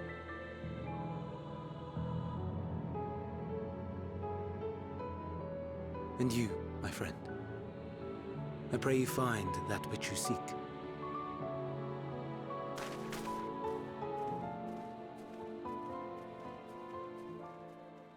I expect we have some few matters to discuss. Shall we return to the 12 Wonders for a time? Aye.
I present to you Kalamelios Zephyros. Here you will find a number of testing facilities, as well as the observation hub of Poiton Oikos. Right then. Let's begin by...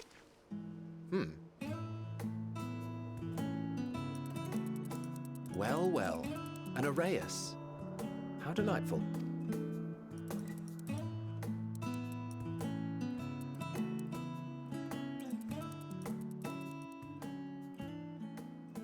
And what, pray tell, is that? Ah, that's a new species of shark. We approved the concept but a few days ago. Sharks are among the most popular sea creatures. Rare is the day when someone does not submit a new concept. At first, they were largely orthodox, consideration given to such things as size and environmental impact, and then a whimsical someone thought to bestow it with flight, another superior intelligence. And then the floodgates burst. Concepts with multiple heads, or arms and legs, and so on and so forth. It was getting absurd. A part of me wanted to tell them to go away and find something else to create, but in the end, I couldn't deny their passion. And here we are.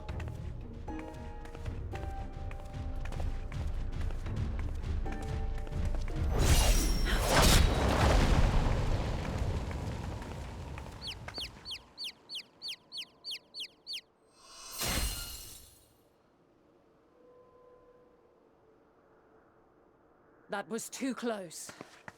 Are you unharmed? Well now, if it isn't a pair of familiar faces. Banar, that we should meet you here.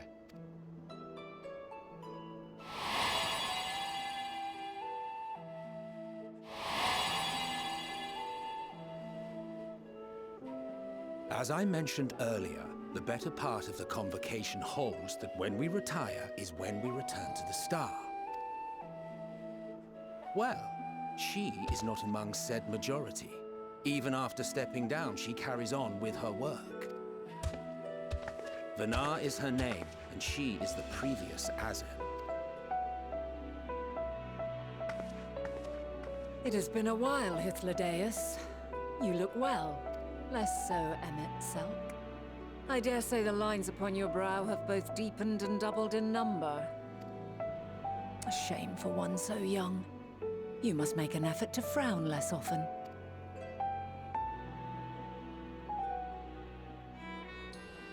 Easier said than done, thanks to your unruly successor.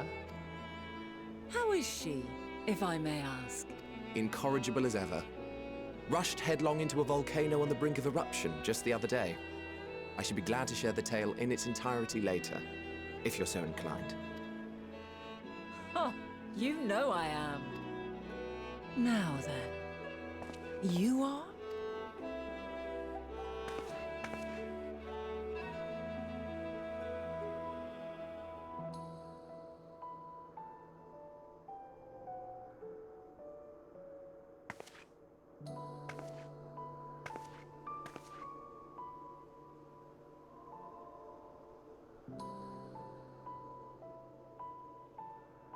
I say, have you perchance come from the future?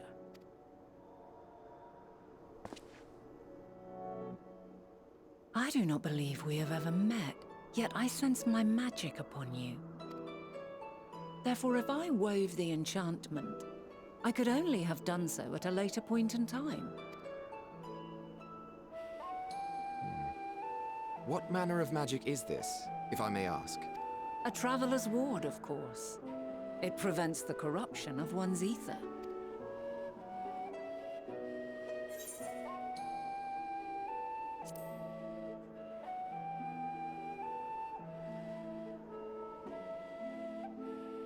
I see you are not ignorant to its presence. And while there are many protective spells, the one you bear is unmistakably mine. Hold on. From the future? That's absurd.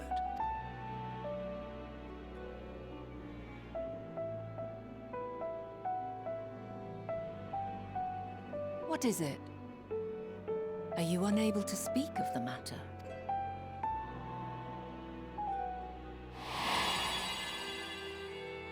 The reality to which you must return exists as a result of the final days. You cannot reshape the past to undo the tragedies of the present.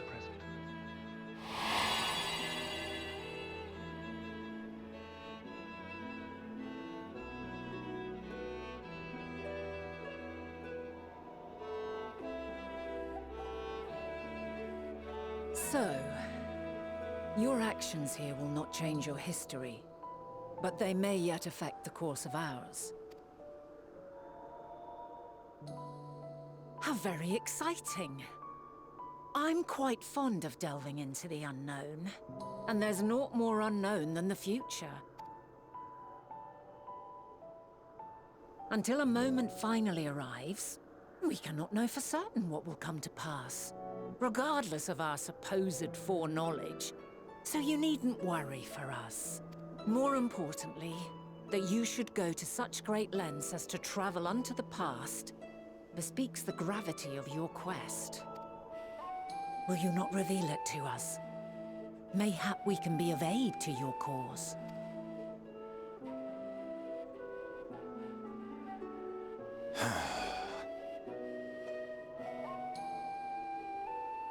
If this is true, then you've been keeping quite the secret to yourself. As a representative of the Convocation, I will hear it all. Your identity, purpose, everything.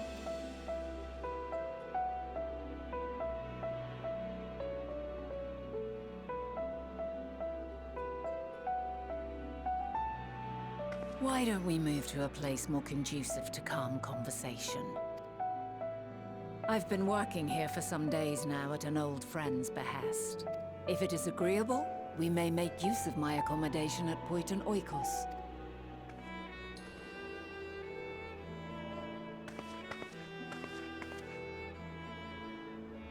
We were meant to meet.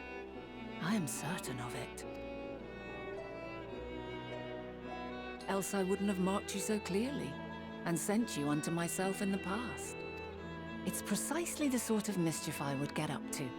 And quite inspired, if I do say so myself.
wonderful aroma. I feel more relaxed already. Would that I had sweetmeats to offer, but I travel light out of habit. There's plenty of hot water though, so please have as much tea as you like. Now then, will you tell us your tale?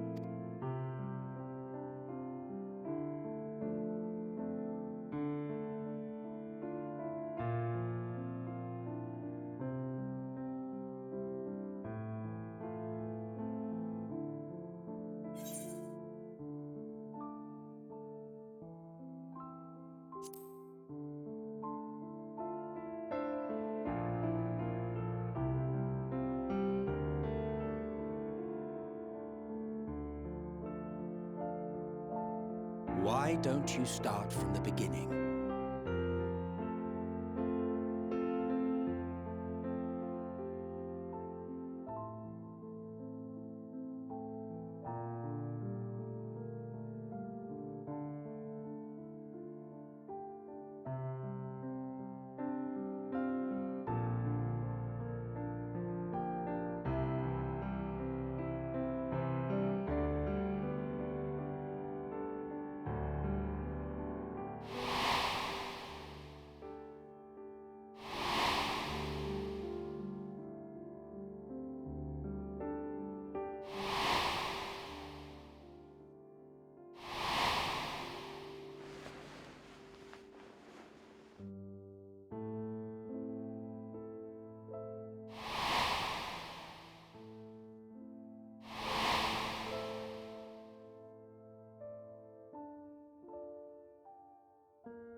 Preposterous. Utterly preposterous. While not the words I would have chosen, I too have my doubts. Much of it borders on the incredulous. What of you, Vanar?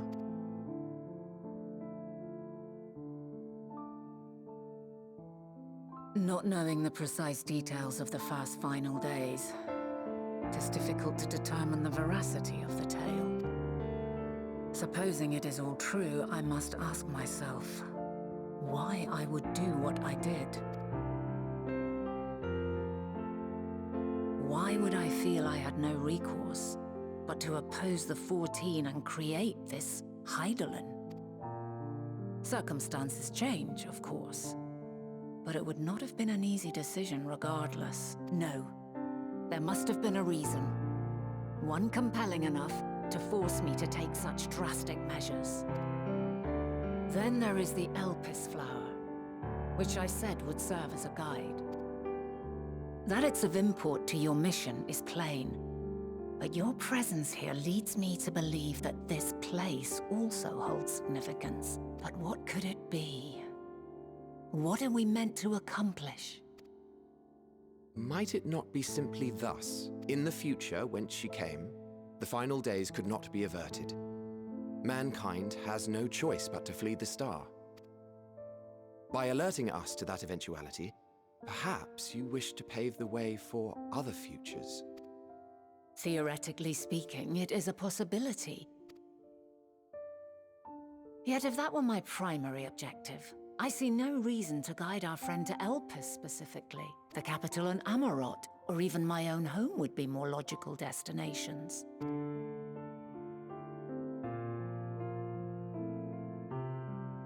True, true.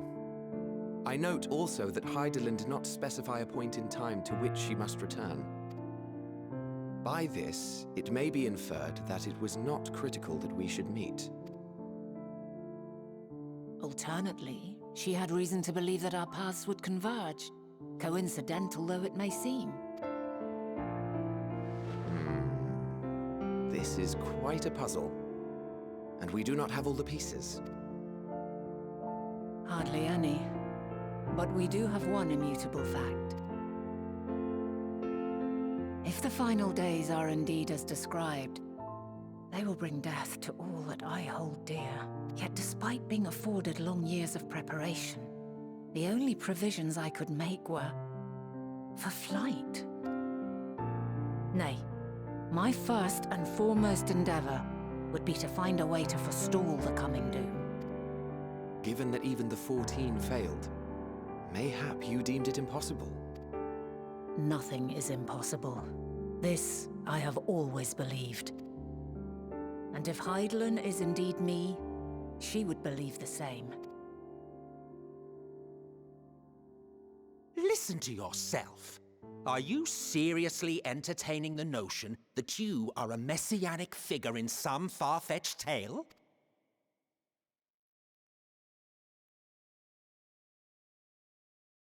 Well, I will not. I refuse to accept that our world could be undone by some unforeseen calamity. I also take offense to my portrayal as a megalomaniacal madman. To sacrifice oneself for the star is a noble act, and I would hold those who gave themselves to this zodiac in the highest esteem. Yet, you claim I recreated Amarot and populated it with phantoms of our people? A bizarre indulgence that would be insulting to their memory. Worse still, I even invited you there. Literally invited my own downfall. Why would I do something so idiotic and inexplicable?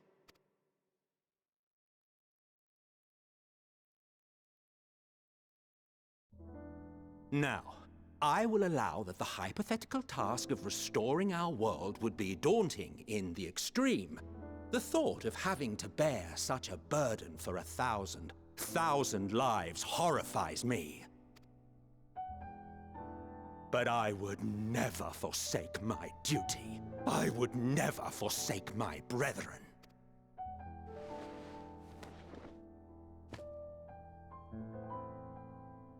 You do not know me. I've had my fill of your fiction. I will return to my duty, and you will not bother me again.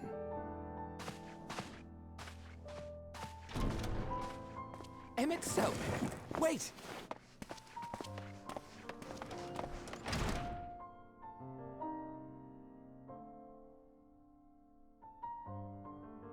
You've seen much of Elpis already.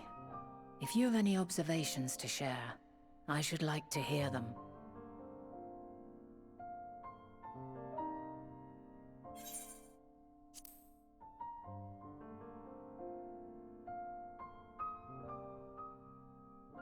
Ah yes, the energy distinct from ether. Though not my field, I have a basic understanding of Dynamis. And you say Hermes researched the phenomenon in the course of creating Meteon? Yes, I believe this warrants further investigation. With that settled, 'tis time for action. The missing pieces of the puzzle are here, I'm certain of it. And when you find them, the picture my future self has painted will be complete, and you will have your answer. And suffice it to say, I will aid you in your quest.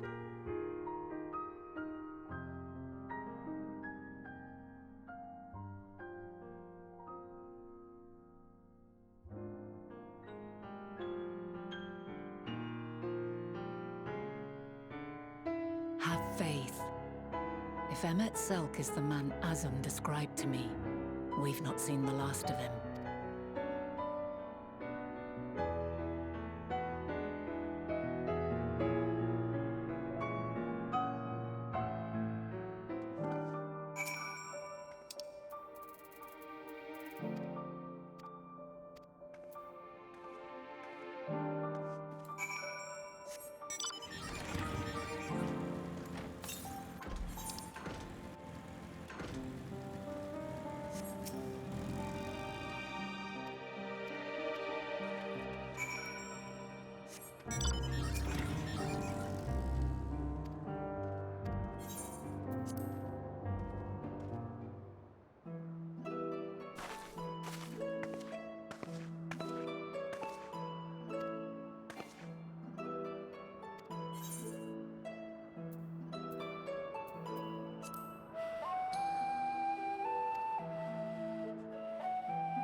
A delightful breeze and a breathtaking view.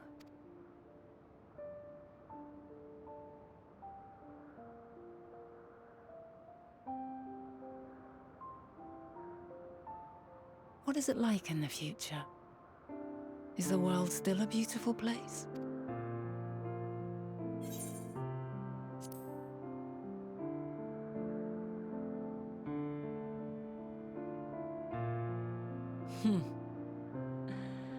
I swear I could hear the glimmer in your eyes and the adoration in your voice. While we wait, will you not tell me about your adventures? Well, not the portentous events which led you here, but the simple delights all your own. By learning about the future world, I may gain insight into future me's plans. But more than that, I have an interest simply as a fellow traveler. Short of going somewhere oneself, there's naught more stirring than hearing another's account.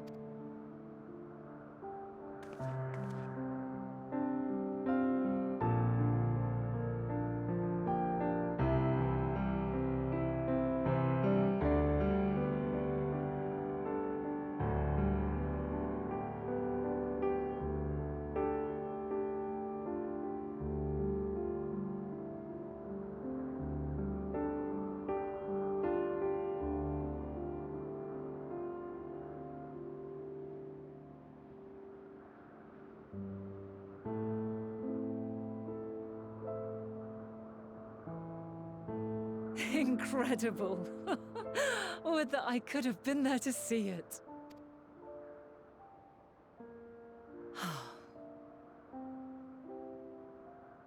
Yours is a harsh and unforgiving world.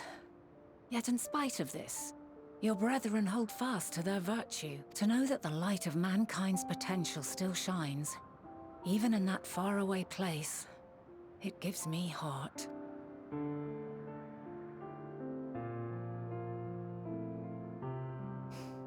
Thank you for regaling me with your tales. I will treasure every word. As you know, I was once a scholar. And among other things, I sought to understand the workings of the world. What exactly is ether? How formed the laws of nature? Whence sprung mankind? Riddles and mysteries beyond counting. Over the years, I have managed to find answers to some few of them. Yet rather than attain a sense of mastery, the more I understood, the more I came to hold the world and its miracles in awe.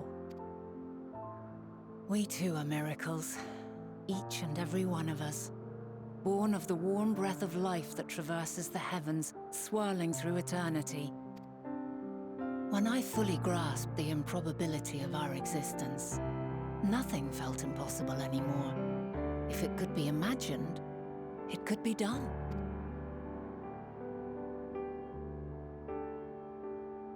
A passion swelled within me, an epiphany dispelling all preconceptions of what was natural and true, and a presence without. Immense, yet intimate. Fate, perhaps, holding us in its tender embrace.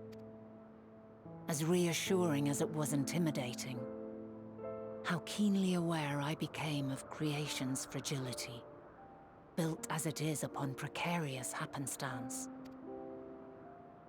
I was overcome with an irrepressible urge to know the world more intimately, to hear its voice, feel its breath.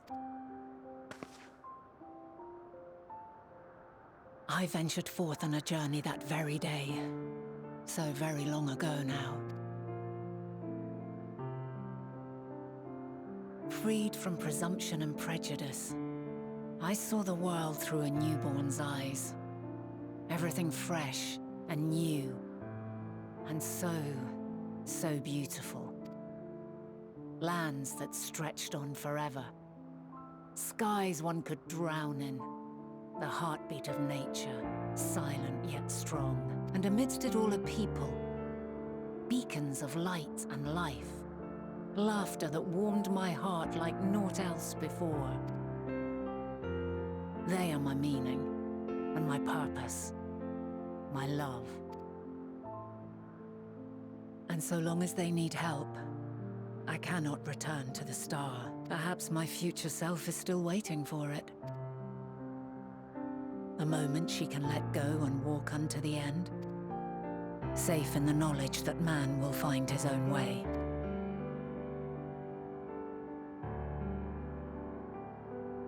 You, who are our future, tell me this, and tell me true. Has your journey been good? Has it been worthwhile?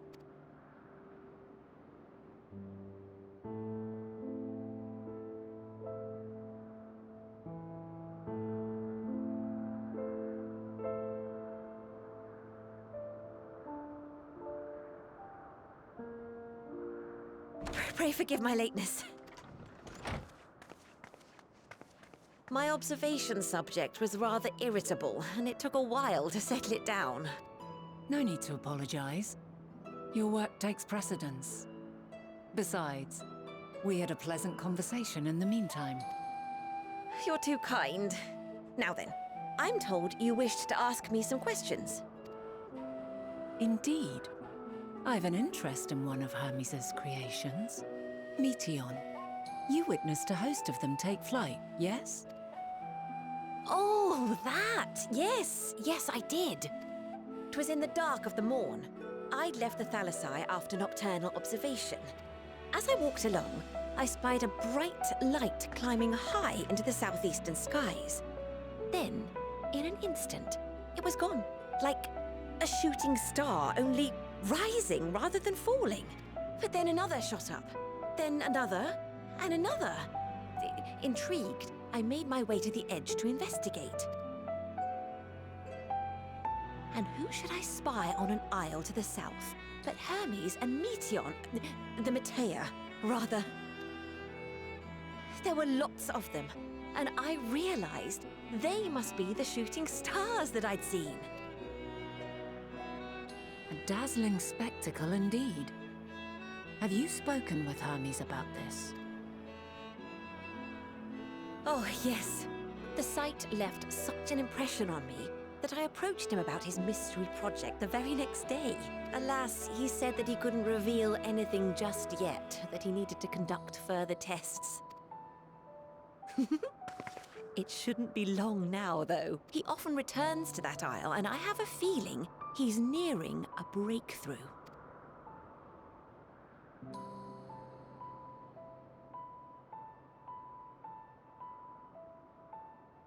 Splendid. We are likewise eager for the details. Well, that is all we wish to ask. Thank you for taking the time to indulge our curiosity. You're very welcome. It's always a pleasure to speak with other inquisitive souls. Oh, and will you be descending now? If so, I shall link the doors for you. Please.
Let neither side hold back.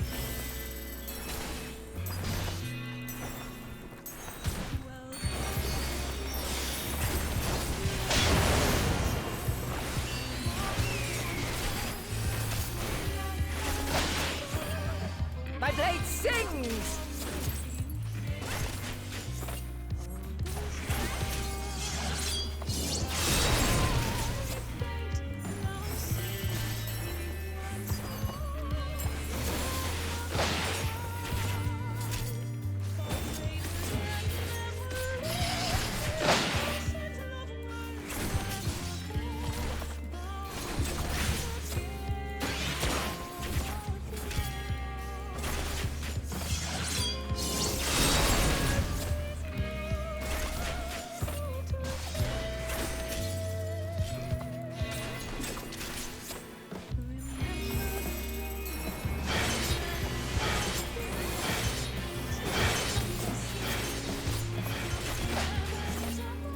My blade sings!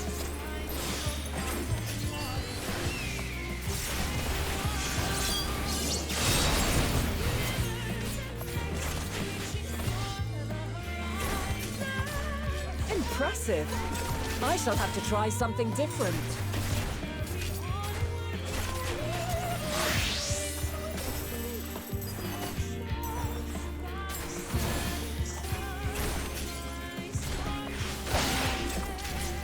No quarter.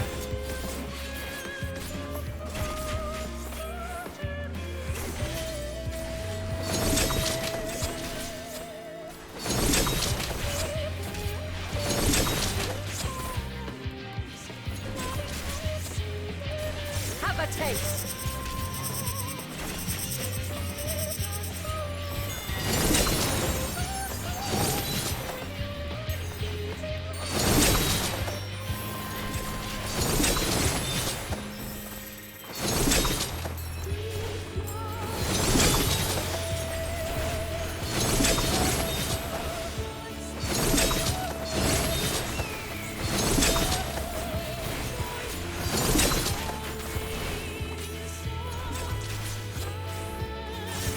I see you won't be easily overcome, but neither will I.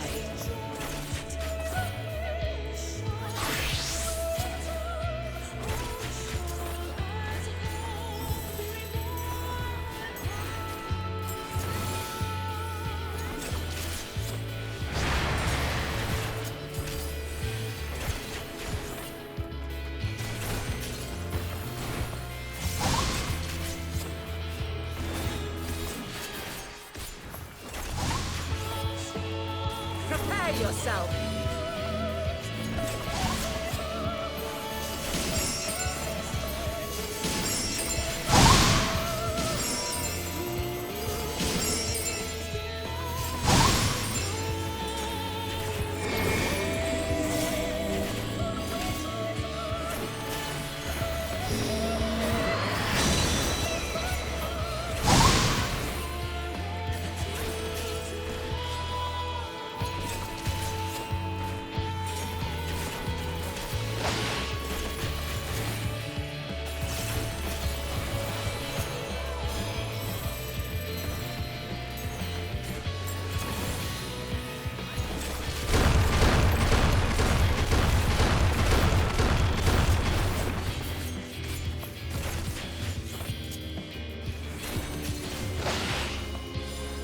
Very well. Let us move to the final trial.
Shed your burdens and show me your strength of will!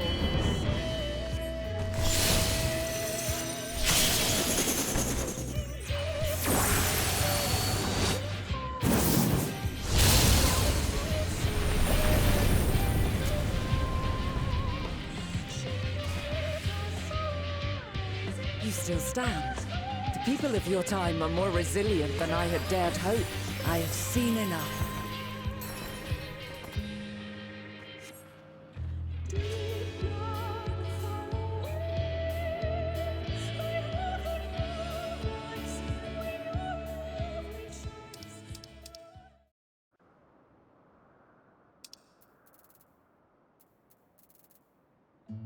Twas my intent to finish it, but clearly I underestimated you.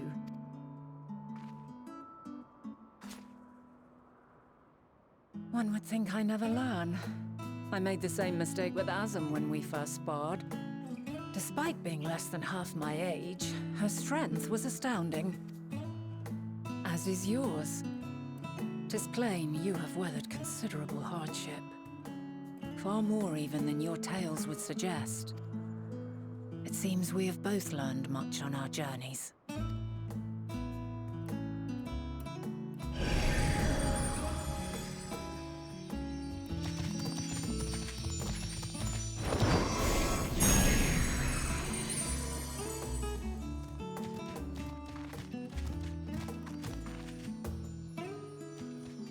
Well now, I dare say he has warmed to you.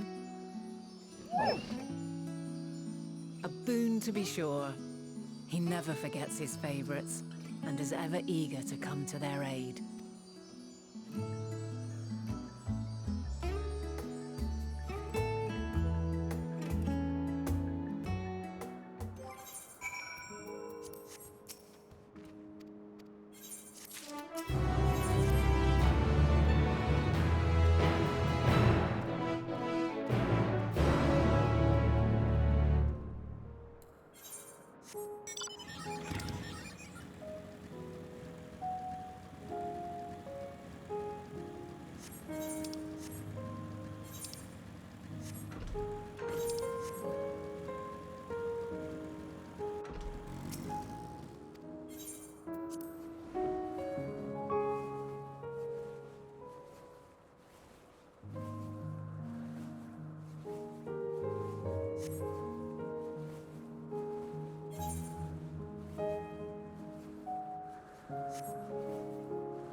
Quite a small place, lacking even the most basic equipment.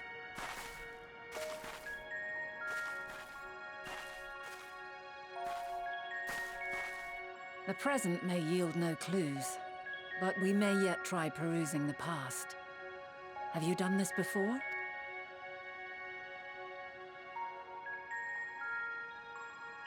So you cannot control the power freely. Worry not. I shall assist you. Come and stand before me.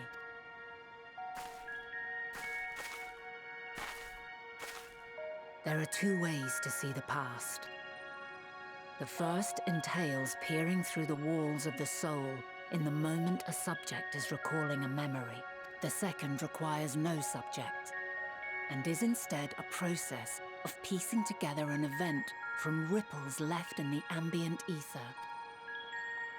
As memories are etched upon the ether of the soul, so too are they etched upon the ether of the world. In this way can history be preserved.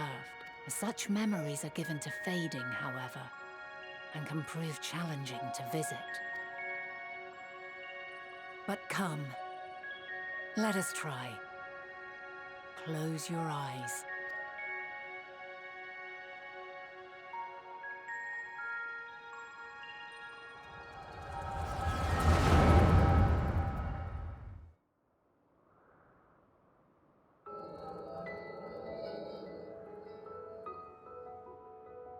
All units fully functional and proceeding on course towards their respective stars.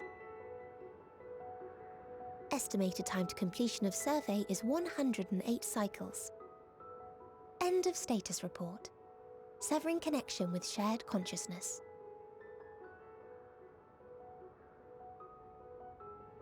Did you hear that, Hermes? All is well.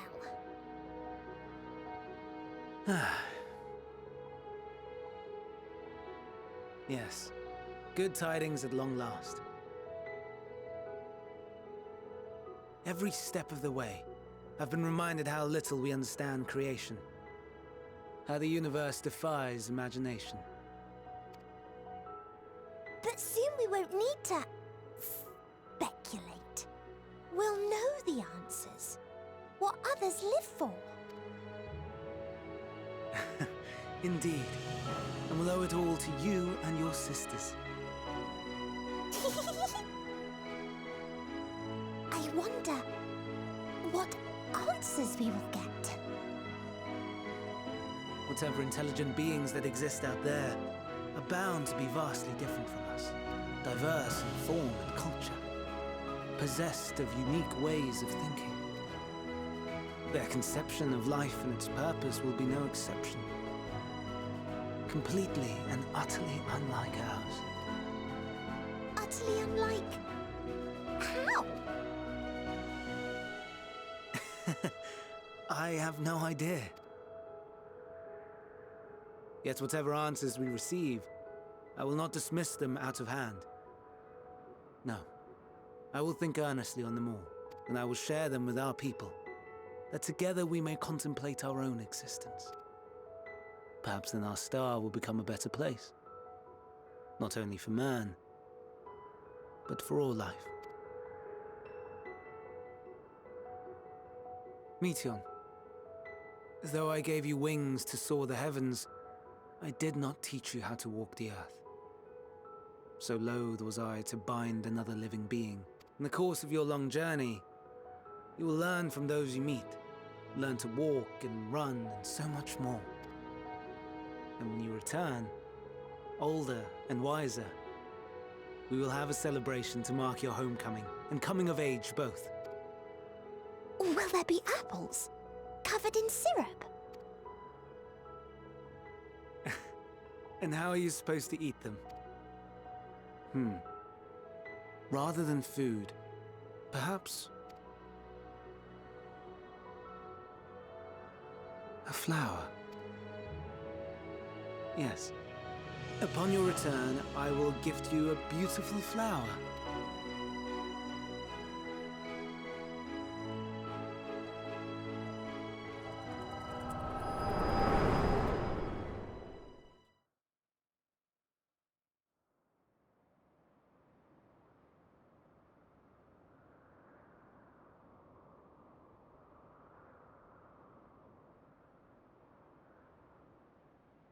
So, what is your opinion?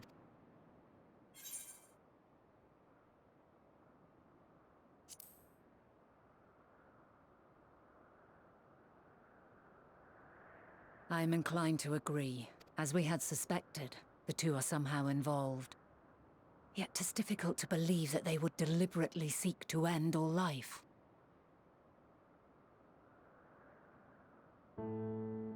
In light of this, I propose that we reveal your tale to Hermes himself. If he does not wish for the final days, as we believe, he may well join us in pursuing a solution.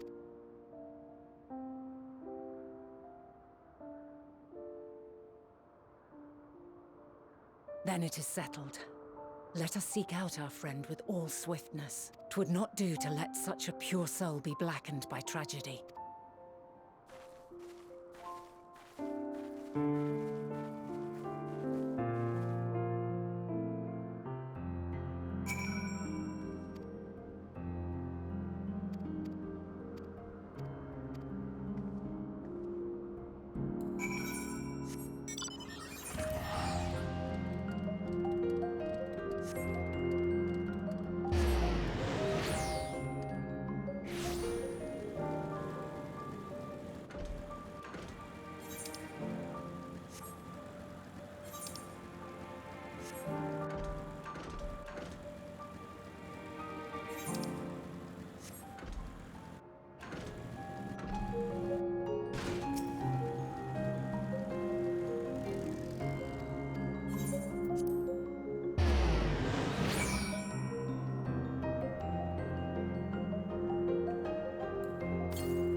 My apologies for keeping you waiting.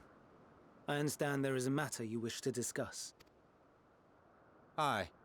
A matter of the utmost gravity. If one can suspend disbelief. Go on then. Tell him what you told us. Who you are and why you came.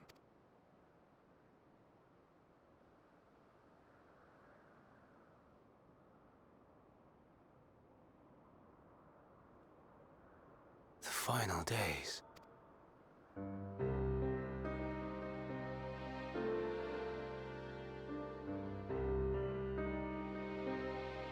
The phenomena observed during these star-encompassing calamities is likely the product of a dynamis reaction, and none is more versed in the applications of this energy than you, Hermes. I must stress that we do not believe you would desire such destruction. We come not to lodge accusations, but to beg your wisdom, and so, distressing though the exercise may be, I ask that you share with us your opinion on the matter. On the assumption that our visitor's tale is true. Even you, Vana.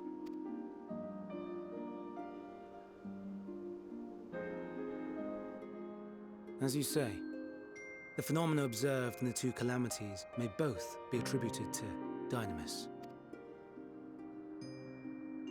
Of note is the difference in its effect. In the first final days, it warped creation magics.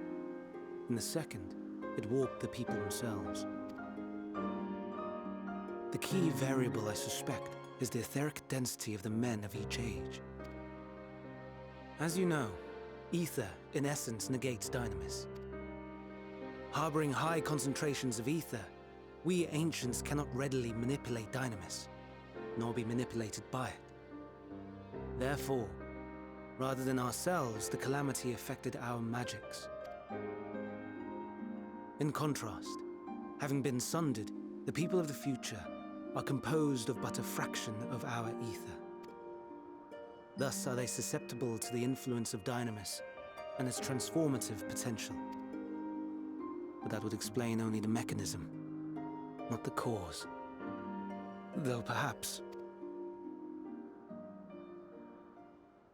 What is it?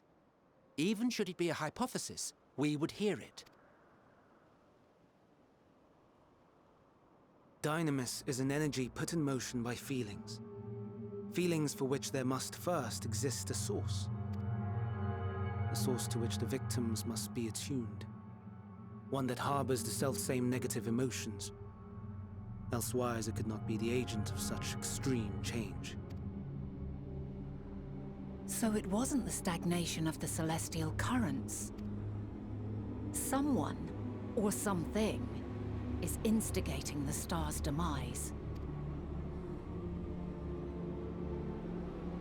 So, we've a villain on our hands after all. Any idea who or what it could be? The celestial currents comprise the outermost layer of the star's ether, encasing it like a protective sphere. According to your tale, it was where the currents were weakest that the phenomena first manifested. If the inciting factor came from without a Theris, then its effects would first be seen in those locations.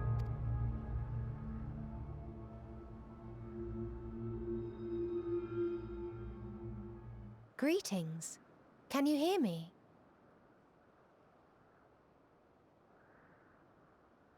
Do not be alarmed. I mean you no harm. I wish only to hear your words, share your feelings, know your thoughts. May we please be friends? Meteon. What is it? Executing scheduled task, suspending individual self and connecting to shared consciousness. Connection established. Commencing status report.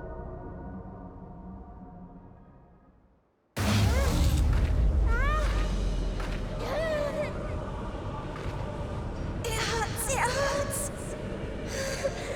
It hurts! So what?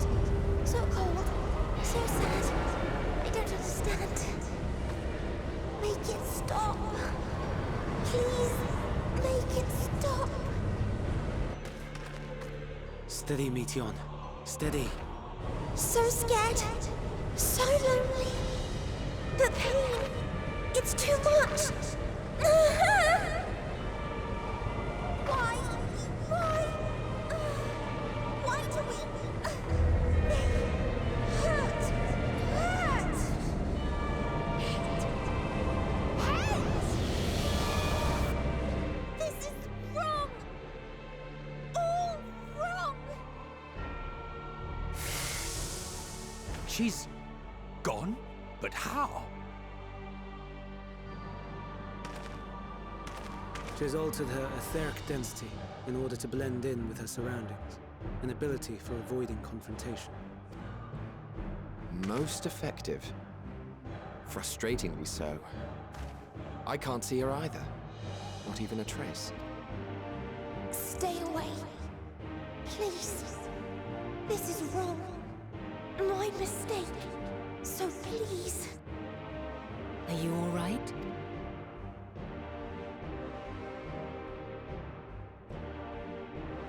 In your mind? No. We only heard her speak the instant before she vanished. Of course. When communicating without words, Meteon also employs dynamis. That will explain why you were able to hear her, and we could not. Then you are our best chance of finding her. Follow her voice and try to track her down. Hindered though we may be, let us split up and search as well.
Aha!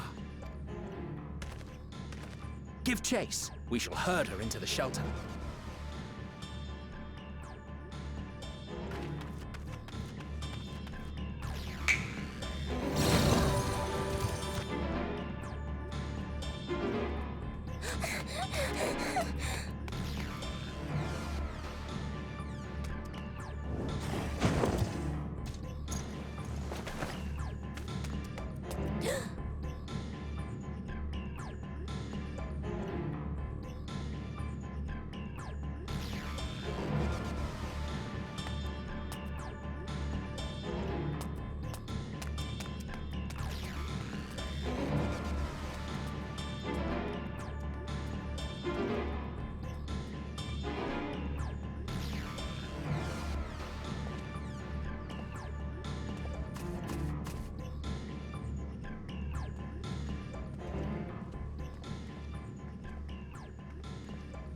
Please, Mission. We must speak.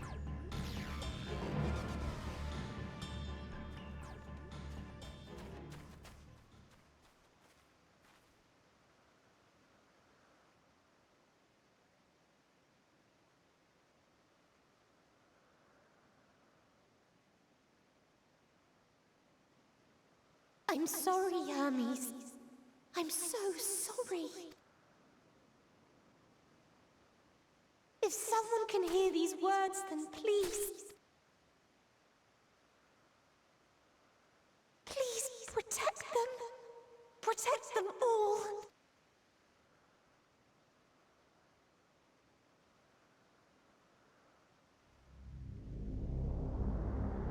Individual self-suspended.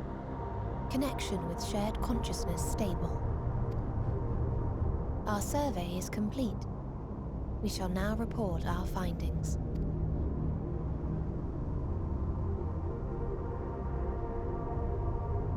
All units safely arrived at their respective destinations.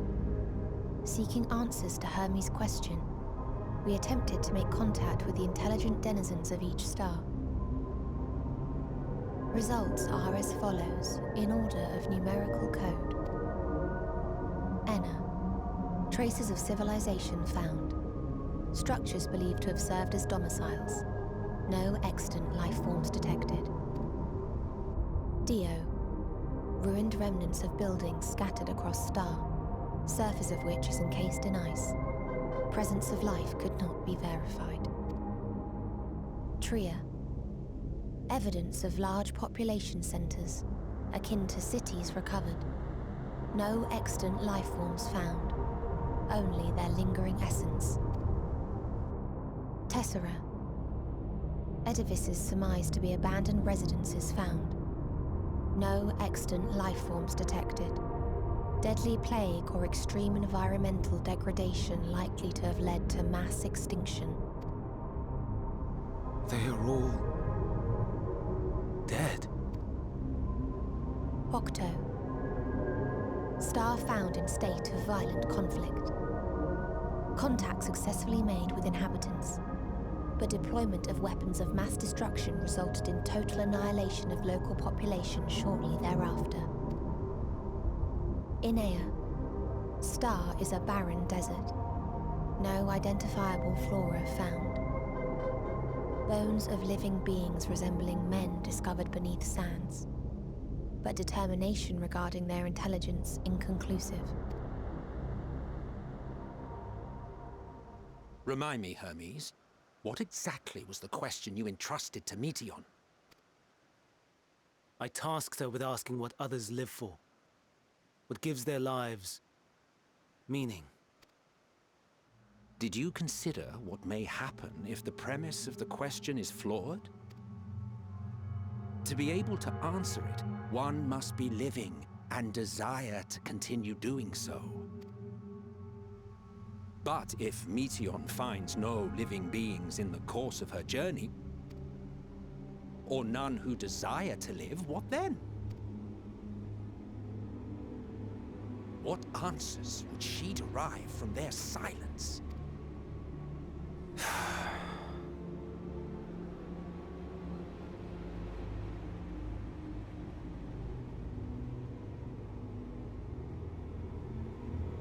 Meteion, enough! Suspend your mission and return hither at once. Decapente. Local civilization once flourished under auspices of higher power. Said power later laid waste to civilization in fit of rage. Upon revealing this to me, entity elected to self-terminate in lieu of providing answer to question. No other intelligent life forms found. Turning a deaf ear, are we? We are taking Meteion back to Amarot. As I understand, we will need her if we are to bring back all of her sisters. Yes.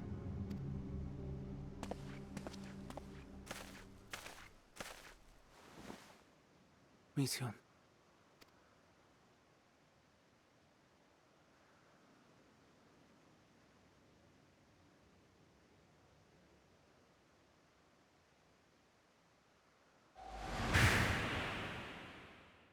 It isn't right, is it? It isn't right to turn away from the answer. Even if the answer is pain. Even if we aberrations must scream ourselves hoarse to be heard.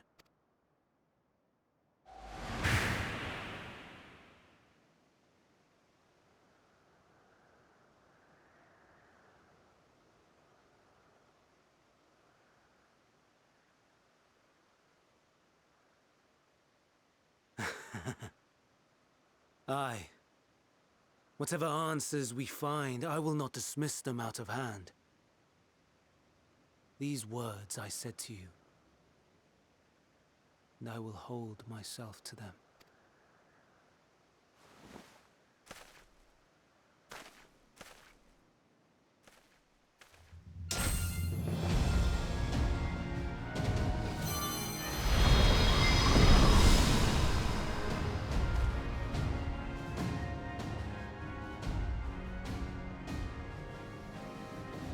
What is the meaning of this? You cannot take Meteion, not until she has finished her report.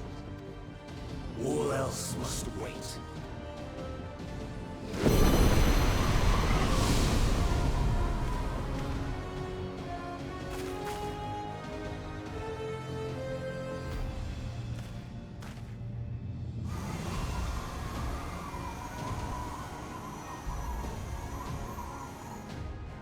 You fool!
escape, Mission!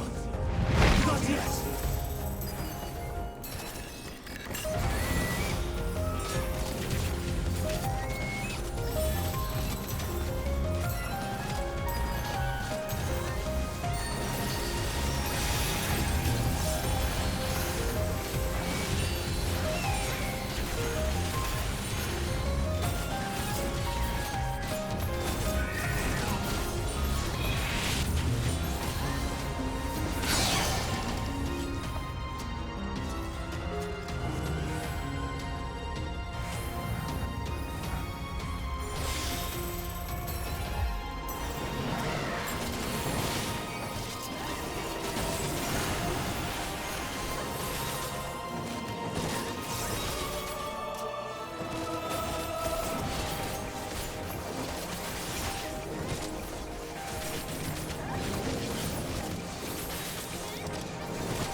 Hear their answers before they respond from existence.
So, it comes to this. I have no wish to fight, but this time, I cannot yield. Though the world may think me a mad, desperate fool, I will hold fast to my conviction.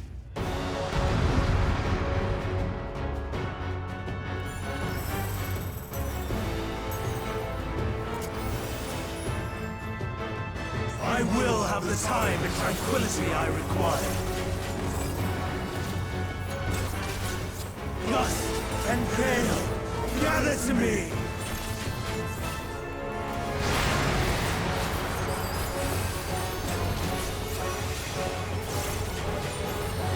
Ancient brand, unleash your power!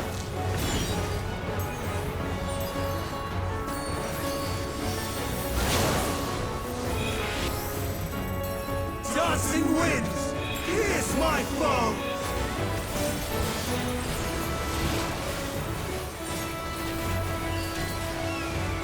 Stars on high, fall as rain!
another!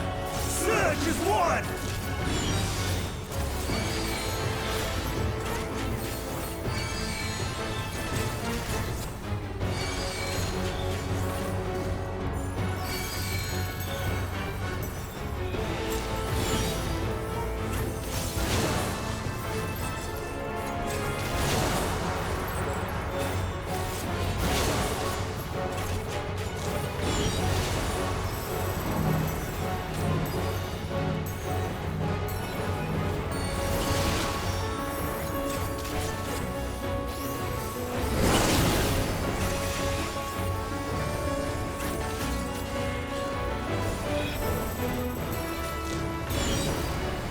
Dancing winds, pierce my foe!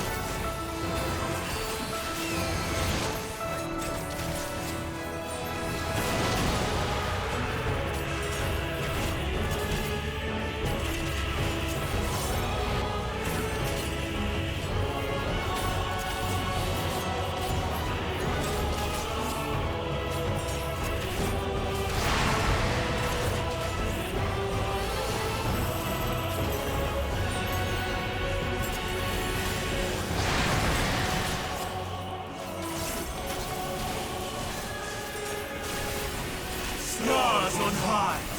All is rain!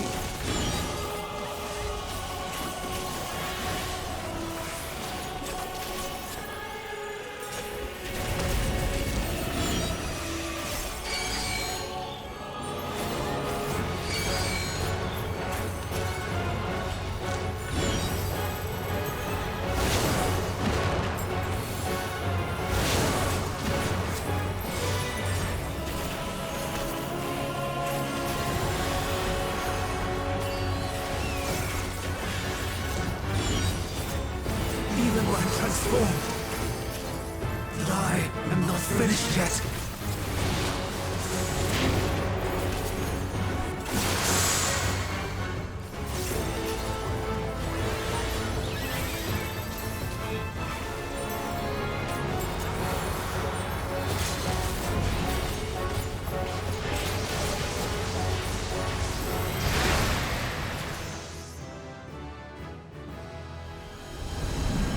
No! My power!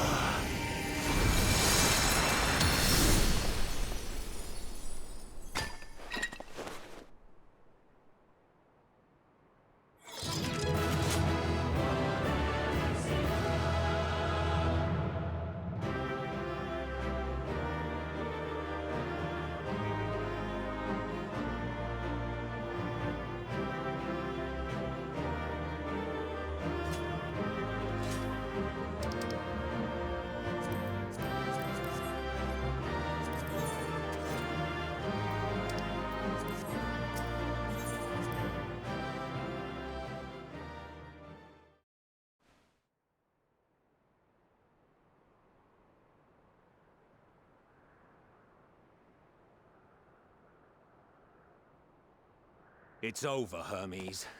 In the name of the Convocation, I hereby take Meteion into custody.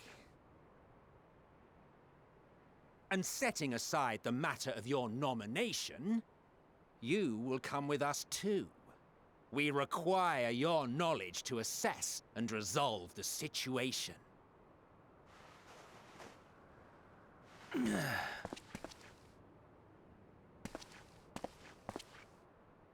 Meteion, I am so sorry. Would that I could have listened to your report in full. Reflected upon its meaning and conveyed it to others. That they might reconsider their chosen course. But I have failed. And that wish will never be realized. However, ere our fates become the province of others, I bid you tell me just one thing. Was there happiness in those distant stars? Was there a reason for living?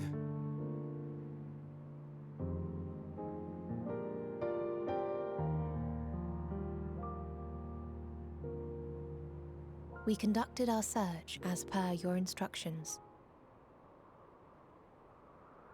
We scoured historical records, communed with the spirits of the deceased, heard the final testaments of the dying, welcomed their shadowed hearts into our own. One race had striven to create a world bereft of animosity. They renounced relationships to avoid interpersonal strife, and in so doing brought about societal collapse. One race had renounced war and devoted itself to the enrichment of its people. They were conquered. Though they destroyed the enemy in reprisal, they could not regain their former glory. One race had concluded that finite time was the root of all woes. Aspiring to shatter its shackles, they went in search of infinity. They discovered nothing is infinite, and that neither time or death can be cheated. Disillusioned, they gave up on the future and themselves. One race had discarded all things that gave rise to sorrow, hoping to have only joy. They found joy lost its savor in the absence of sorrow, and lost their will to live.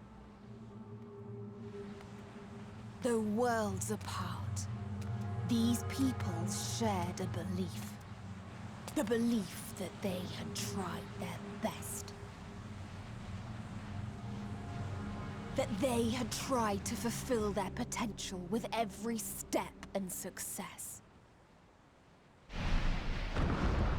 In the course of which, they learned the truth.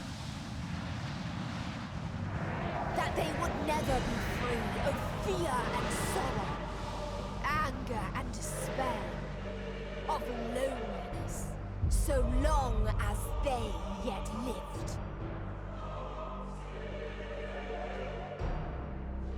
Even now their souls cry out for oblivion.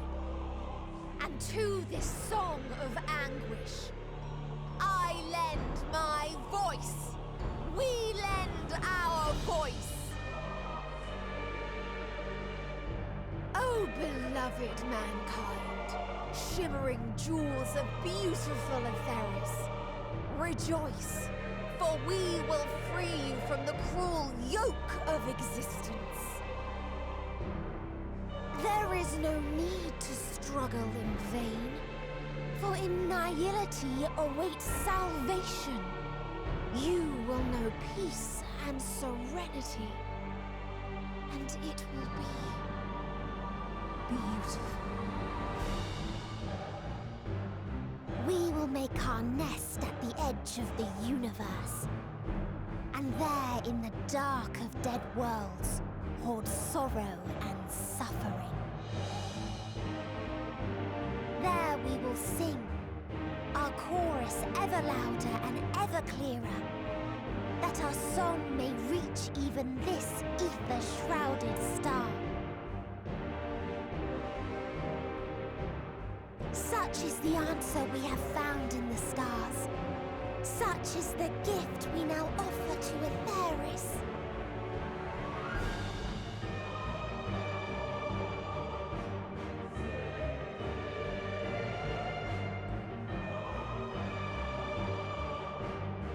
Who are you to decide our fate?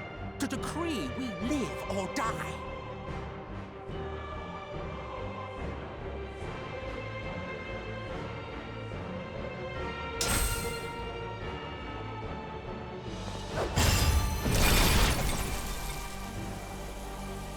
Have you lost your mind? You heard what she said. She means to destroy us all, yet you'd still take her side? In the name of the star, We have discarded those creations that we deemed flawed.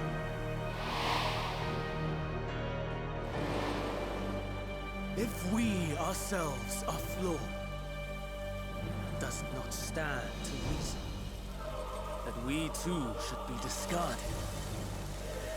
That is sophistry, and you know it! Perhaps it is.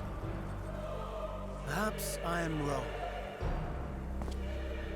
Who is to say that you are right?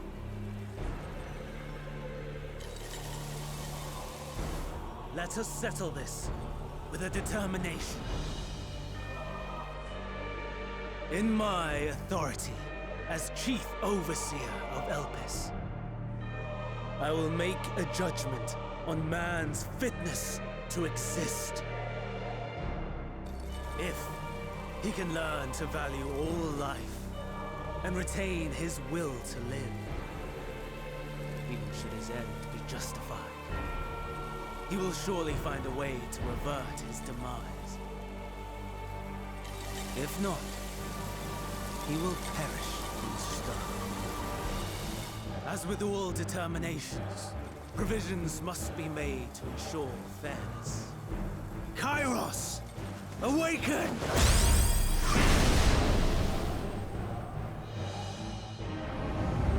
Memory reconfiguration system Kairos activated. Awaiting instruction. Command.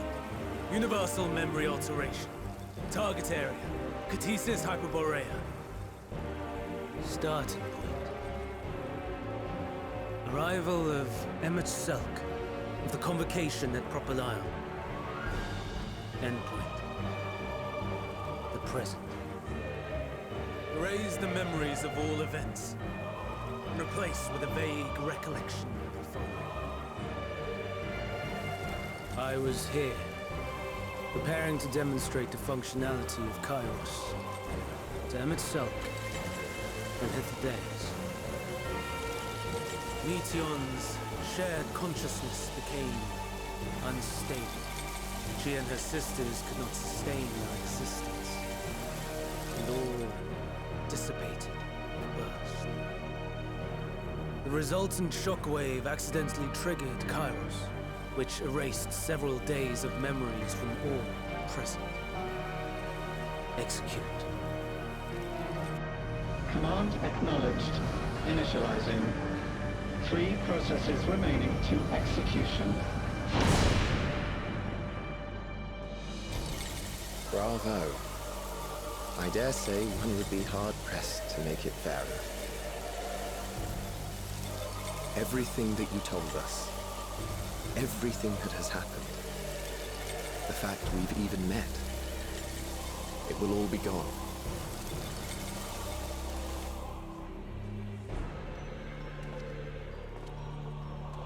Go, Meteon. To the edge of the universe, where none can reach you. Hermes, won't you come with me? If you were to shed your flesh, I should be able to carry you.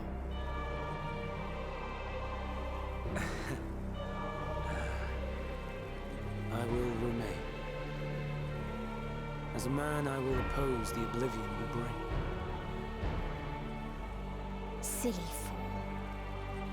Had you said yes, I would have granted you the gentlest end.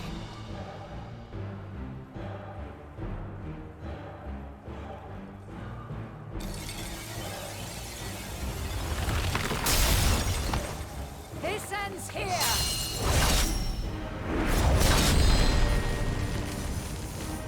Lie, Meteor!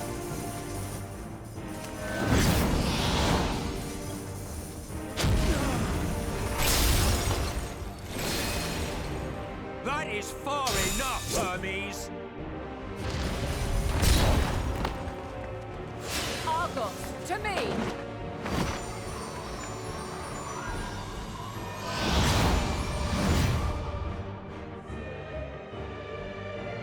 First process complete. 2 remaining to execution of memory reconfiguration. As if we needed more pressure. No matter what, you cannot forget what happened today. For it is the key to saving your future. Your world. This fight is our fight. What comes after, our problem to contend with, not yours. No. Your own struggle awaits, and no one else can take your place.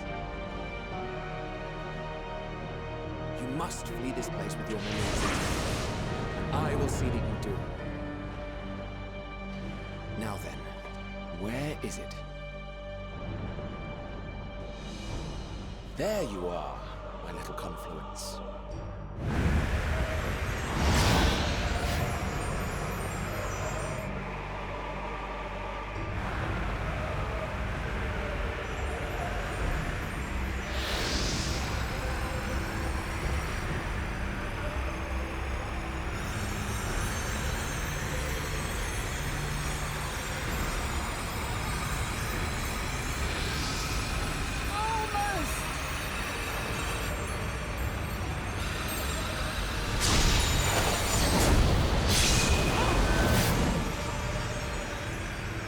Very well, then. You may elude us this day, but not forever.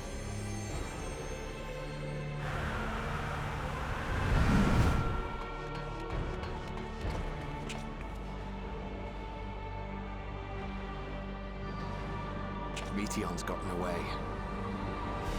Second process complete. 1 remaining to execution. No time for brooding. Listen well. Beyond lies a spatial confluence that connects the interior sections of this building. I will destroy the confluence and force open a way outside. When I do, you must jump through.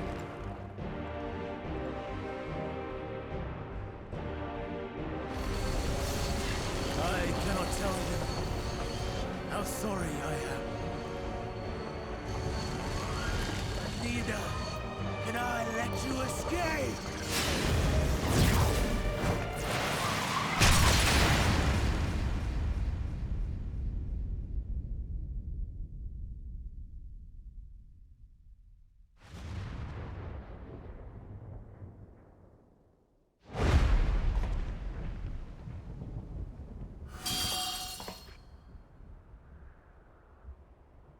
Too brave by half.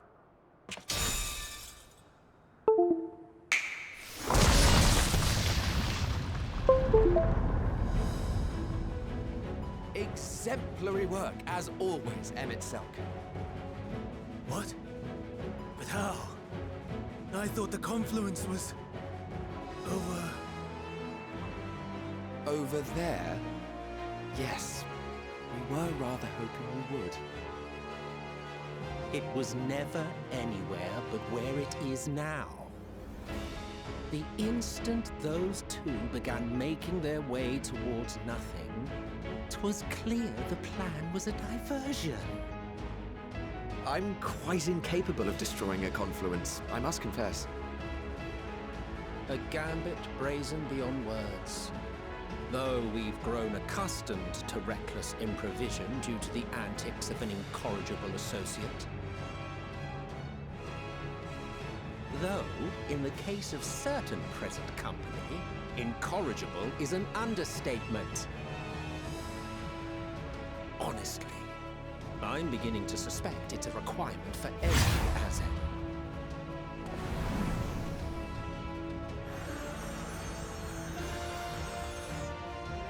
There's no time!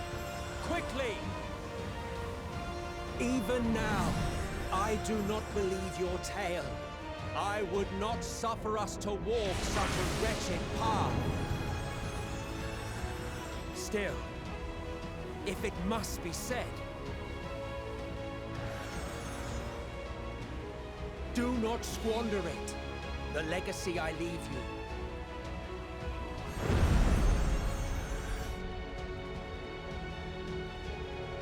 Final process complete. Executing universal memory alteration.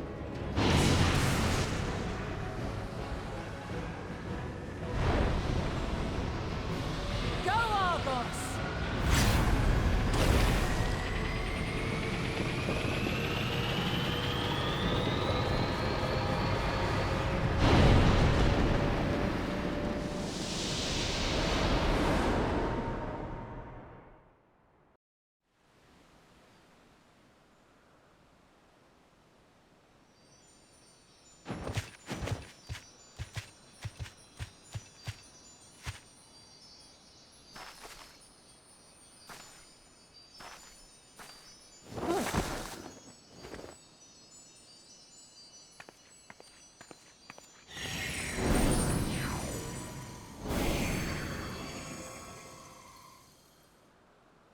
I'm fine.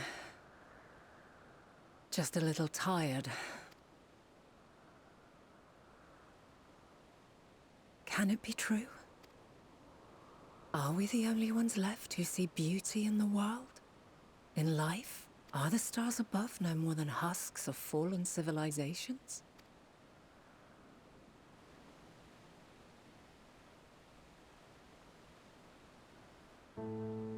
And yet, I feel her. Though she is unimaginably distant, I feel Meteion's presence, and the place where to we must go. Ere she made good her escape, I placed an enchantment upon her, one which allows us to follow her trail. She has already left the outermost bounds of Aetheris, and continues on her way. Given the vastness of the universe, it will still be no easy feat to track her down. But thanks to Emet-Selch and Hythlodaeus, all is not lost. We remember. So long as we remember, our fates remain ours to shape.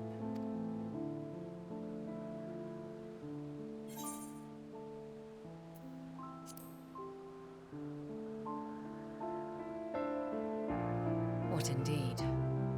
Let us begin by ascertaining the situation at Ktisis Hyperborea, where the others should still be.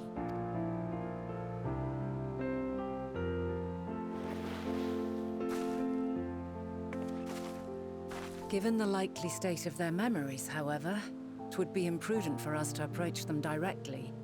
In which case...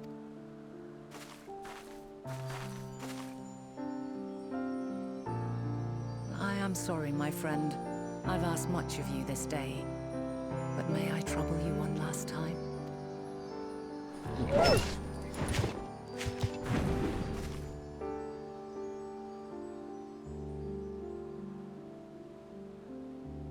Argos will investigate in our stead.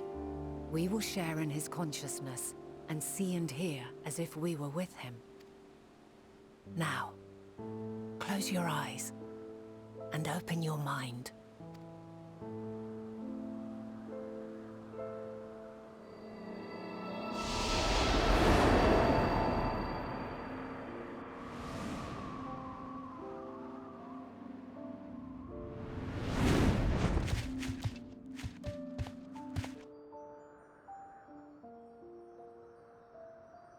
Thank goodness you are unharmed.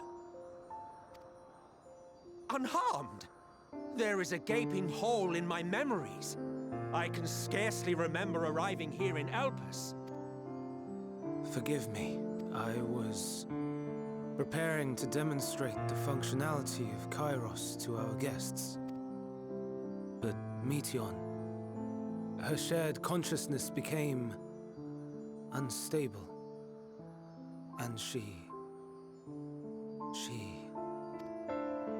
So, that's what prompted the state of alert.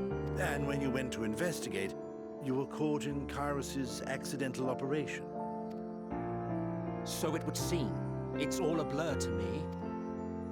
Such an unfortunate accident. Oh, and what of Venar and your other companion? You went inside together, as I recall. We did? If Venar was with us, I have no recollection of it. But that there is her familiar, is it not? The fellow seems happy enough, so I think it's safe to assume his mistress is well.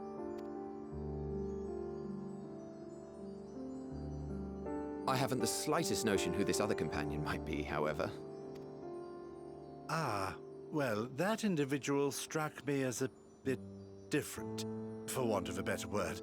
Perhaps it wasn't actually a person, but some manner of creation. Curious. I must ask Venara about it when next we meet. Yes, yes, you do that.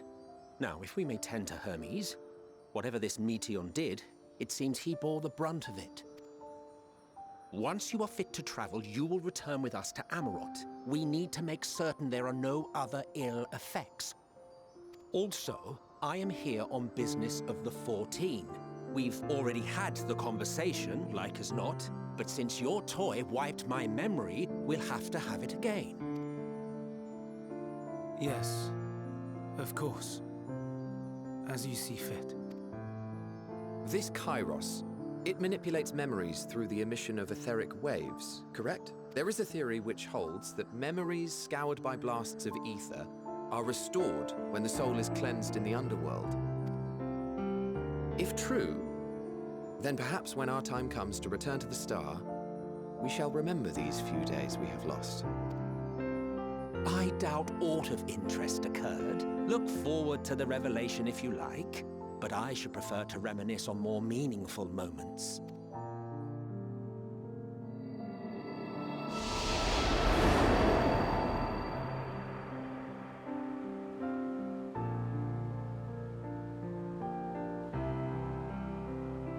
Let us rest.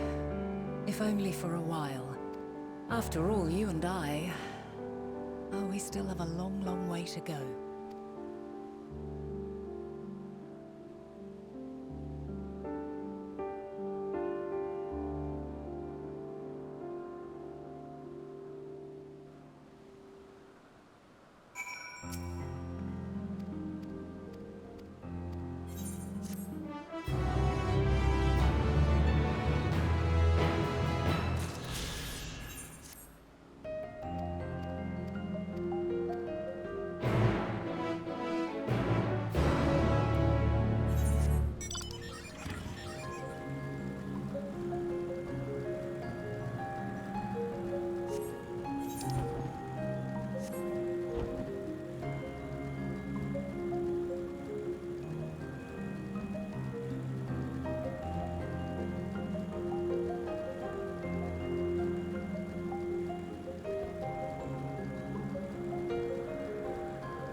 So, it is within. The portal that brought you hither, and will take you home.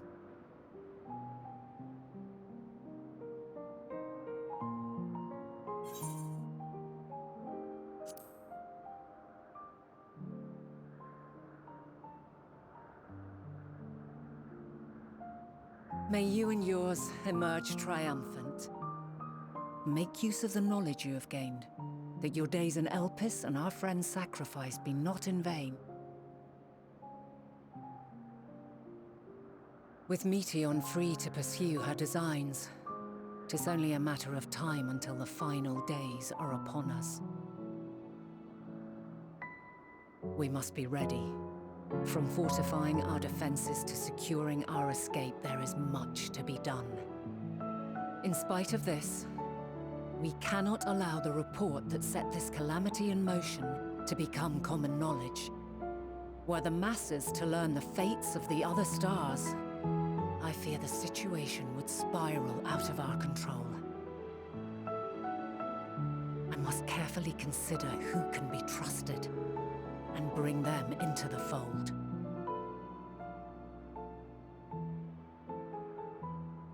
Ordinarily, I wouldn't hesitate to call upon the 14. However, it was the desire for a fair determination that drove Hermes to attempt to erase our memories. Were he made aware of his actions, there is no telling whether he would remain a friend or become a foe. Alternately, we might try to alienate him from the convocation. Yet in doing so, we would deprive ourselves of a brilliant mind who would be invaluable in the crises to come. Quite the dilemma. Which is why I must work independently of the convocation. Regardless of how we proceed, if we are to permanently avert the final days, we must be equal to Hermes' challenge.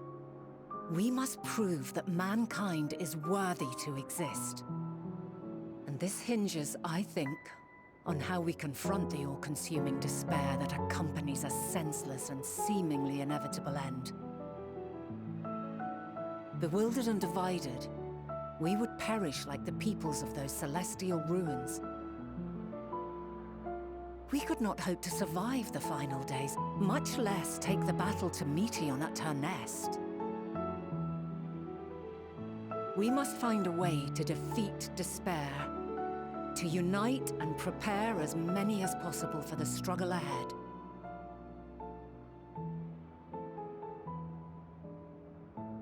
Heavy will weigh the burden of guiding this legion of souls. Yet I have faith in mankind's potential. As long as he believes in himself, there is naught he cannot achieve. So I will not give up on him, on us. You may find your world to be very different, or perhaps the erasure of our friends' memories has sown the seeds of a conjunction between us. We cannot know until the moment is at hand. So shall I strive to do my best, taking naught for granted as I walk my path.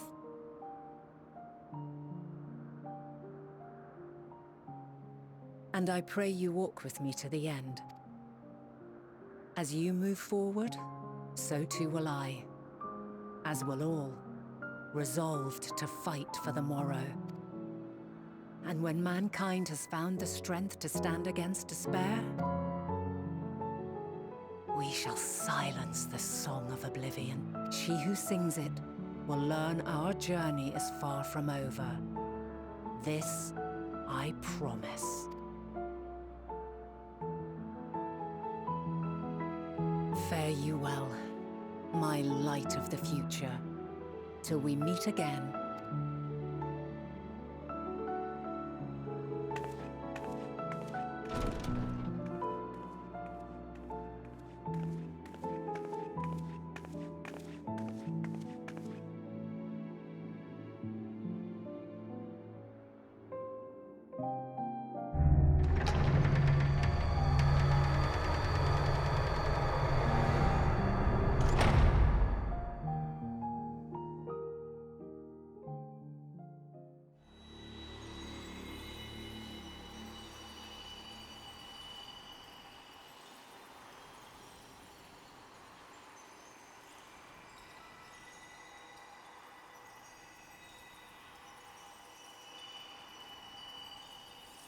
From this day forth, I shall strive to bring honor to the seat of Vandana.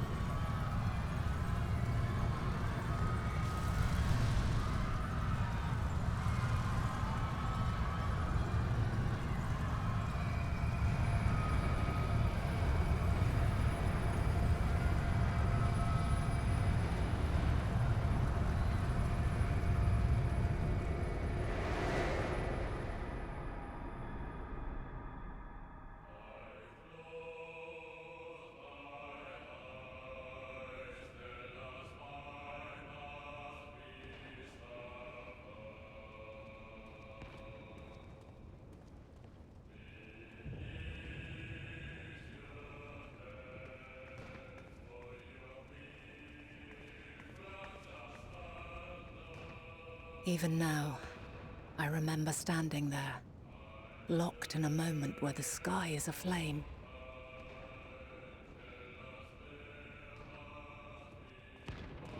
Where stars fall as tears, and screams darken the seas. Where resignation rots the trees.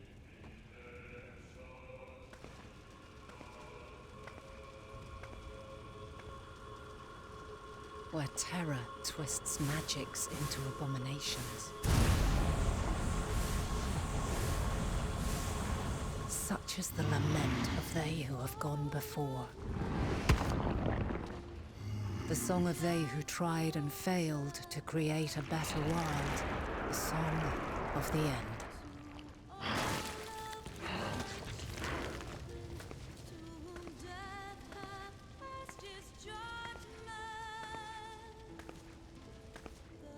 That which hides at the edge of the universe is no longer hope's creation.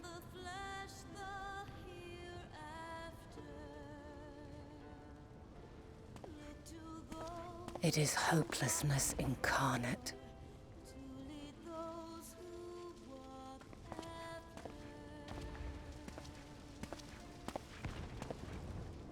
That day, mankind saw half of its number sacrificed to bring forth Zodiac.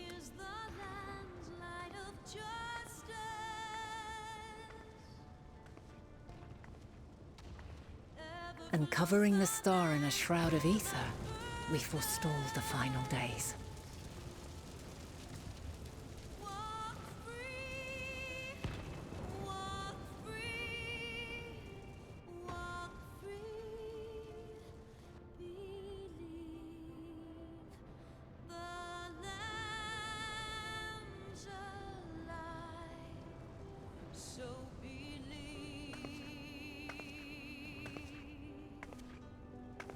Yet the cries echoed still. We wept for innocence lost, wailed for death inevitable.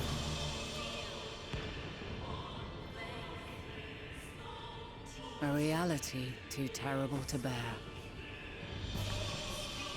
And for too many who sought comfort in gilded memories of joyful days and tranquil nights.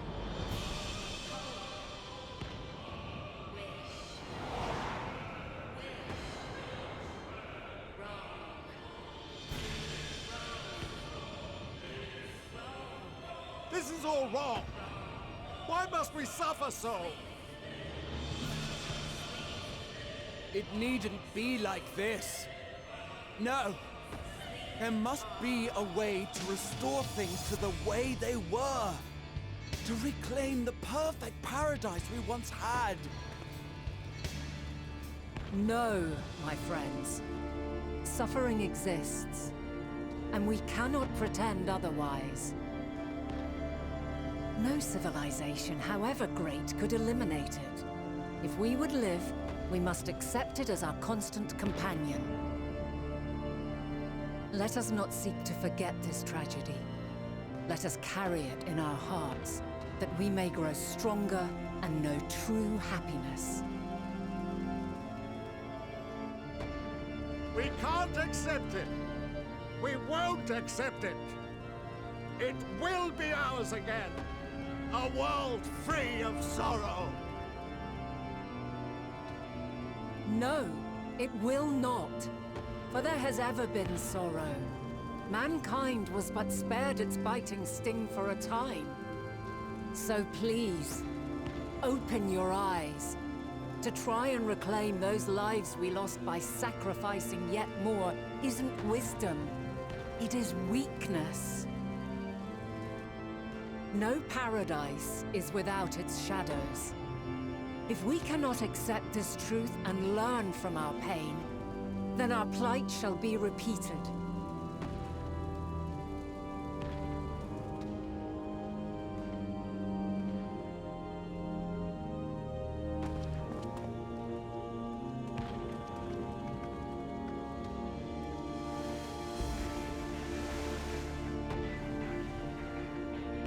O mighty Zodiac! God, born of our boundless faith, beseech you, hear our prayer. Accept this offering of lives, and deliver unto us the lives we once had.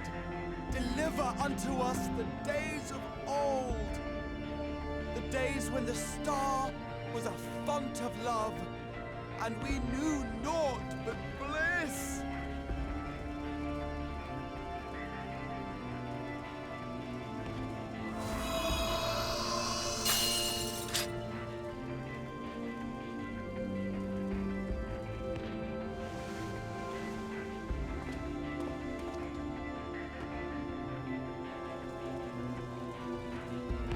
You would destroy it?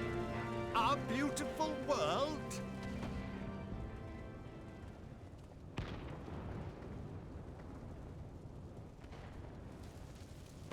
Lands that stretched on forever. Skies one could drown in. The heartbeat of nature, silent yet strong. And amidst it all, a people. Beacons of light and life. Laughter that warmed my heart like naught else before. They are my meaning and my purpose. My love. In spite of, or perhaps because of this, I choose to believe in mankind's potential, in his ability to find a way forward. So let there be no way back. From that temptation, I sunder us. No more shall man have wings to bear him to paradise. Henceforth, he shall walk.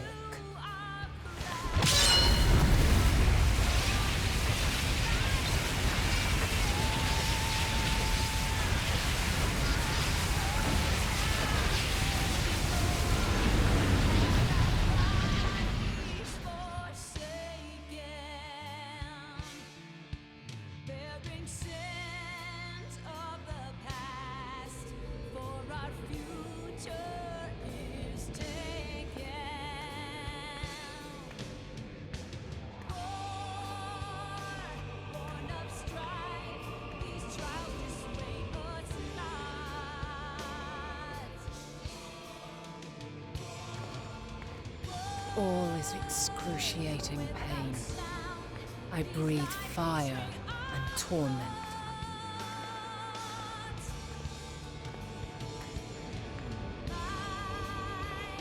I birth a world of suffering to mire and plague.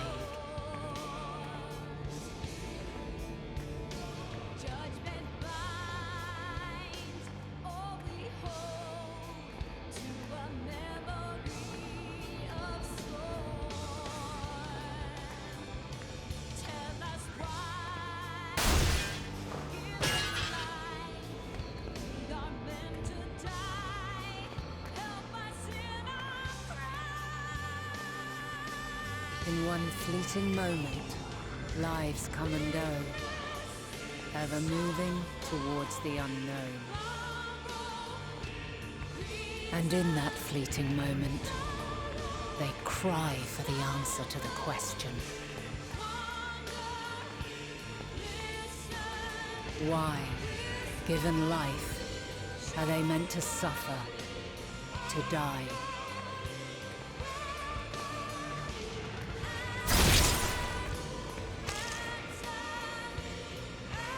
As fragmented, imperfect beings, yours is a never-ending quest.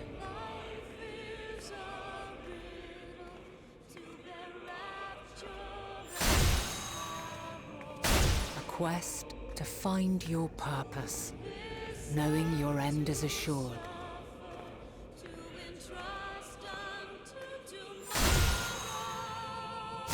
To find the strength to continue when all strength has left you. To find joy, even as darkness descends. And amidst deepest despair, light everlasting.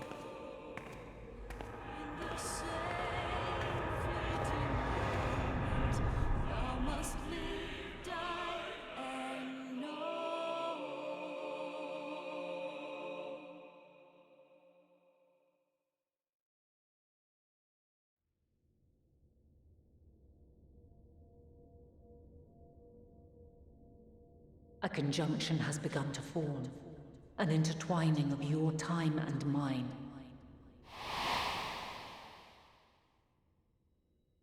When you truly understand what is at stake, and your journey has prepared you to surmount the insurmountable, then shall I honor the promise made in another time, another age.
No.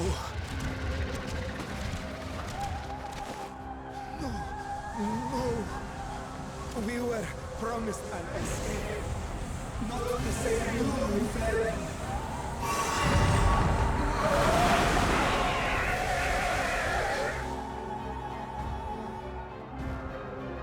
I shall not meet my final days here in this blasted waste.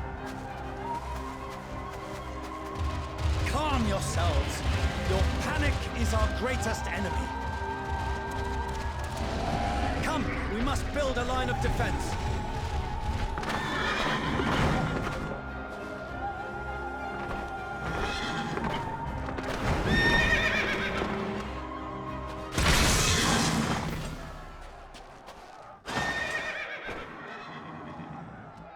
How? Leave the fighting to us, Father. You must lead the people to safety.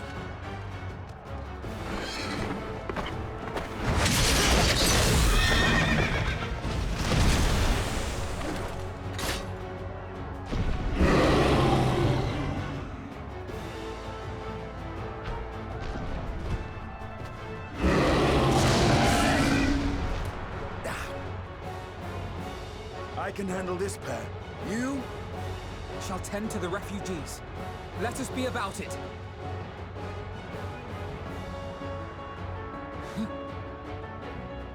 As you wish, my little lord.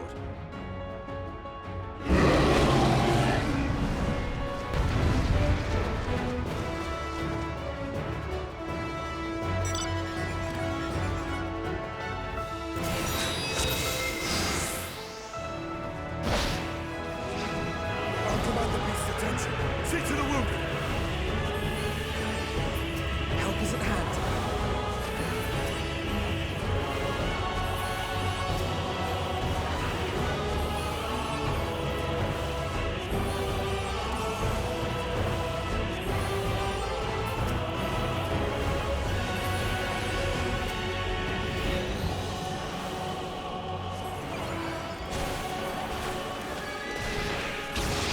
Leave it to me.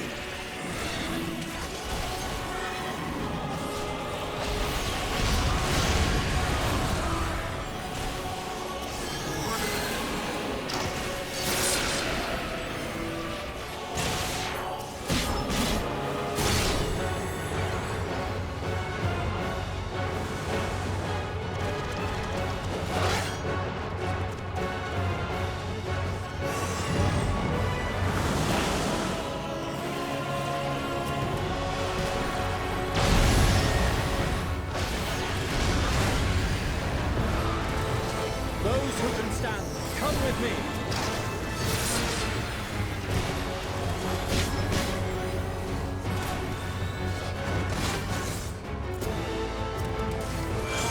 You're safe now.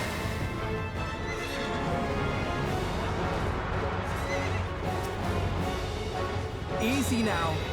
Deep breaths.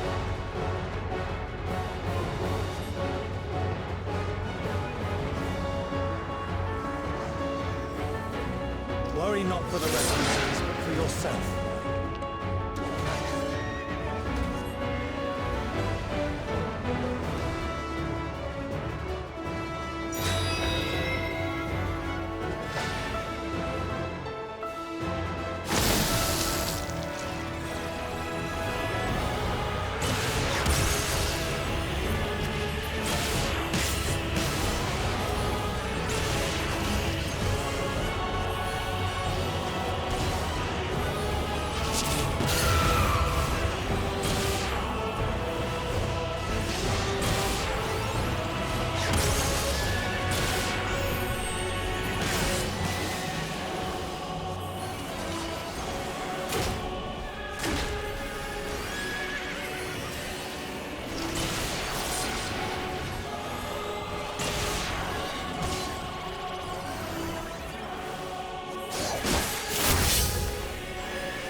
What?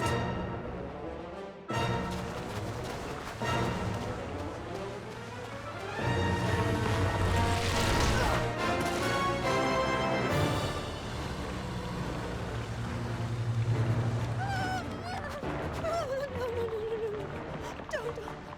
I don't want to die.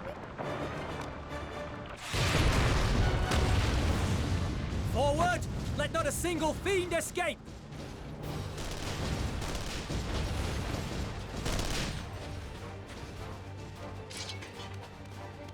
Wait, that's...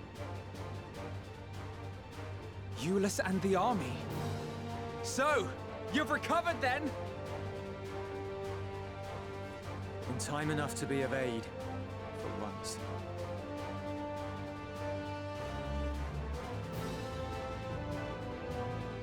We can speak of it more later. For now, we must fight!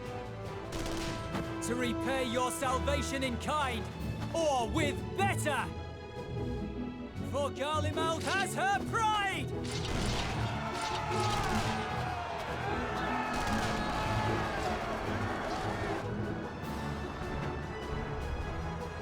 Of that I've no doubt.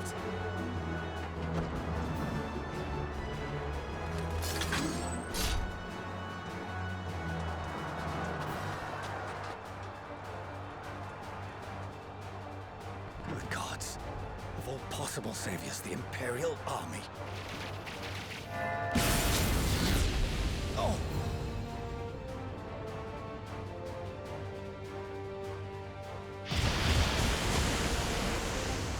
I had hoped to take all of them down at once. Think a withdrawal might be in order?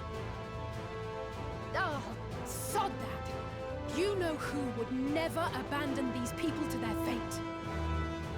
To be devoured by their former friends.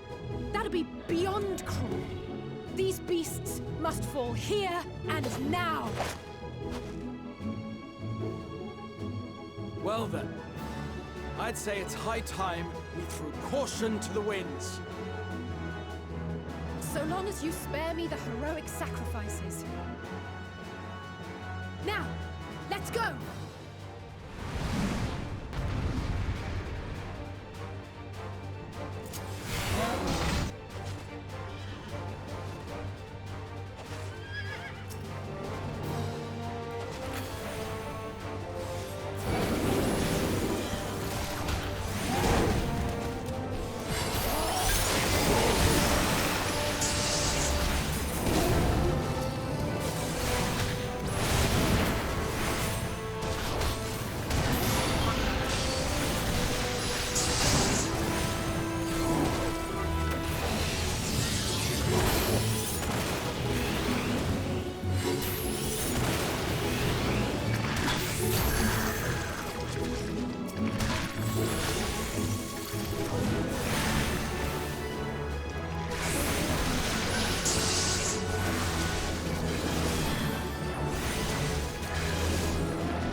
done yet.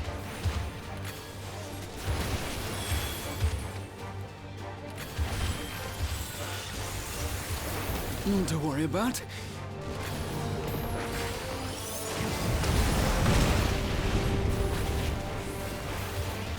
The air crackles with energy. Find cover!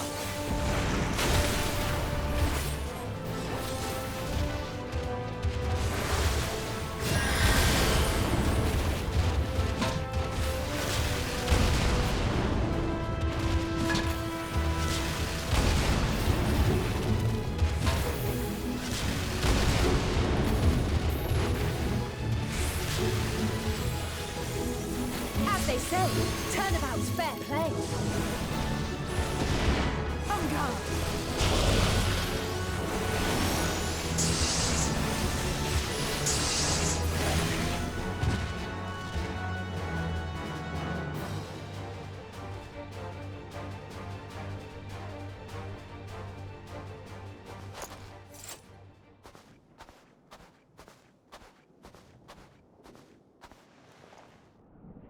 There's not the barest trace of ether. Maybe there really is no way to bring them back.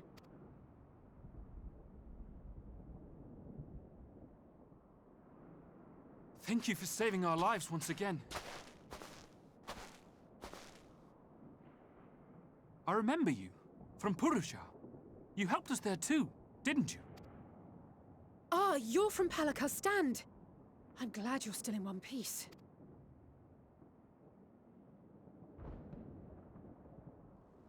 Or you will be, once I see to that injury of yours.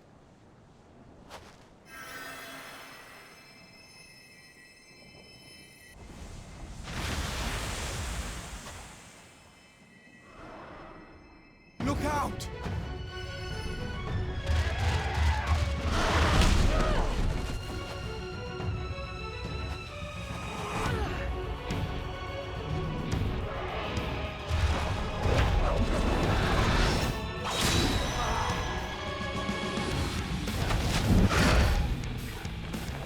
Get out of here!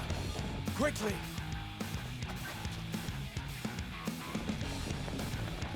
I won't lose them! Not a one! This will be a brighter future! I won't let a madman's apocalypse ruin everything we've fought to achieve!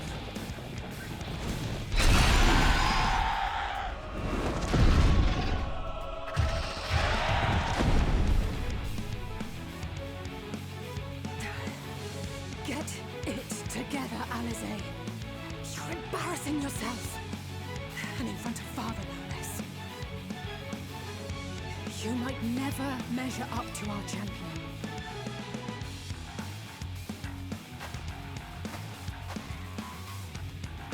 But we ask too much of her as it is. You mustn't let our sword in the darkness fight alone.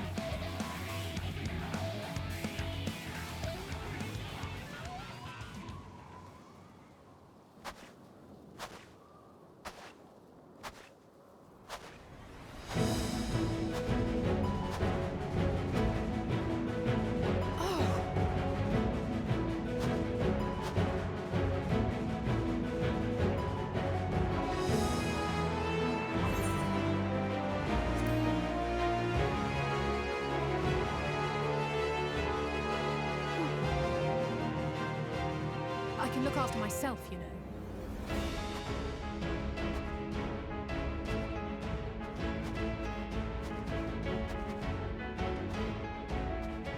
Everything's in order, I trust?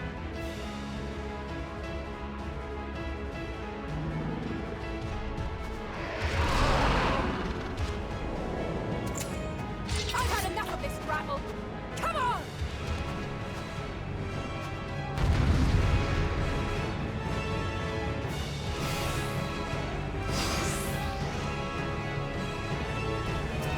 Oh, a trio for the ages!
had a feeling I'd find you. This should be the last of the worst troublemakers. With me!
You must board without delay. The ship will depart ere long.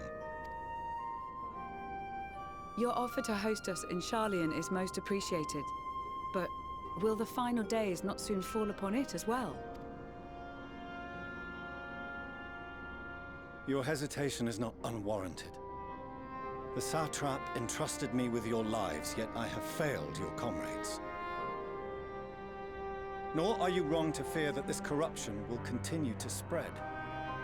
I cannot promise you complete safety, even in my homeland.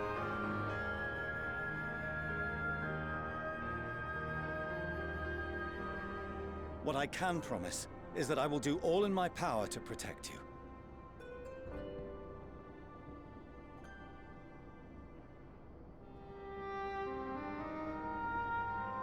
That power is not inconsiderable. Even now, my countrymen are preparing the vessel that will deliver us to a sanctuary on the moon. Join us on our journey there, and beyond, to new horizons. Come to old Sharlayan. Please.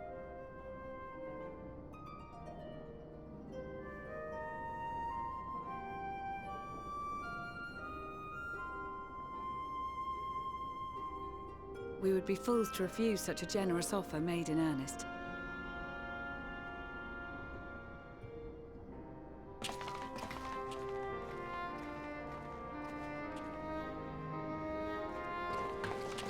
Seems they've a new destination.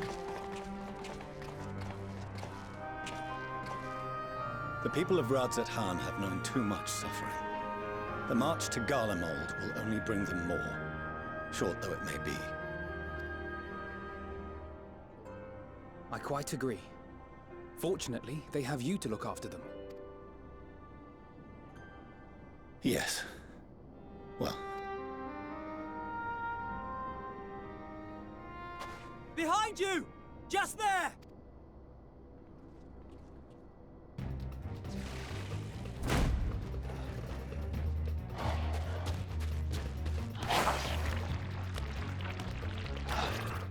More of them.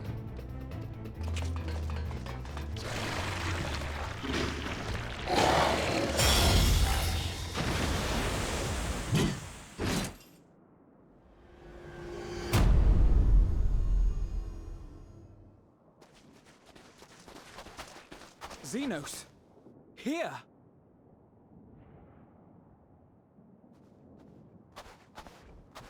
You'll be all right.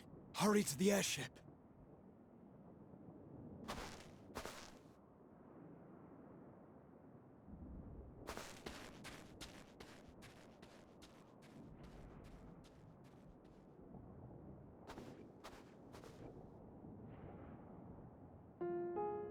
Why have you come? A heretofore unseen beast. 'Twas ripe for the slaying. Poor sport, alas. Unfit to temper my blade. Oh, for the love of... You cannot still be on about a rematch. That is, and has ever been, my sole concern.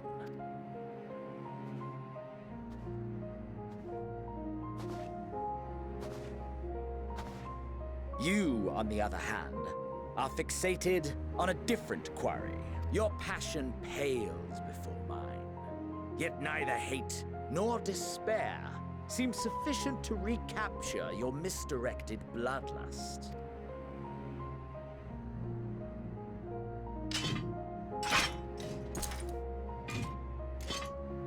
So, I hone my blade, and I wait.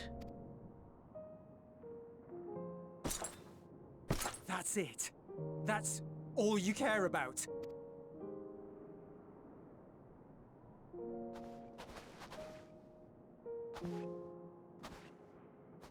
Garlemald is in ruins. Our homeland, the nation you rule, is as good as gone. Along with so many of its people, not just soldiers like us, not only those who fought and killed for power and duty, innocent civilians. Murdered by their own flesh and blood, lost and confused as they breathed their last. While we who survived with our lives and minds intact were left to freeze to death. The Eorzeans tell me all this was your doing! You slaughtered your countrymen! You did! For what? For nothing, in the end. So much wasted effort. You bastard! For your own sake, Eulus, you must control your anger. It will serve no one should it consume you and see you transformed.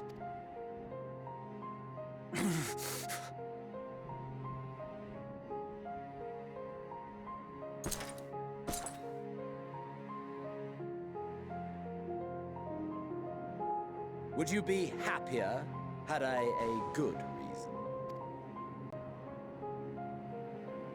What? If my motives met with your approval, would you no longer resent the outcome? If so, then perhaps a beast's skin would suit you better. Duty, honor, morality. All constructs of convenience when put to proof. Surely the war taught you how easily power becomes the tool of the self-righteous. How the people's justice was merely a means to their ends. Yet you would ask me why. Ask any creature of this star and those above for answers, and they will tell you what suits their fancy. And they would be right to do so. What meaning there is to be found in the petty vicissitudes of your existence must be gleaned by you, and you alone.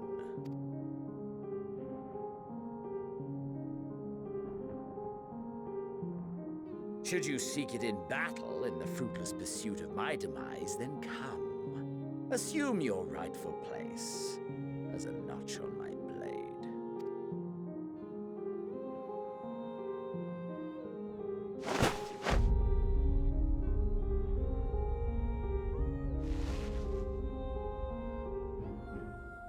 You are a blight on the Garlean race. And there would be no more satisfying way to expunge it than by beating you to death.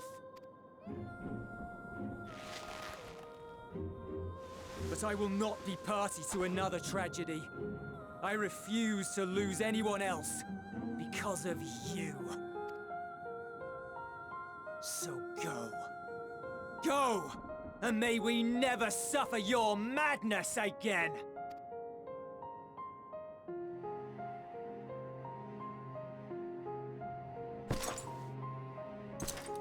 Xenos!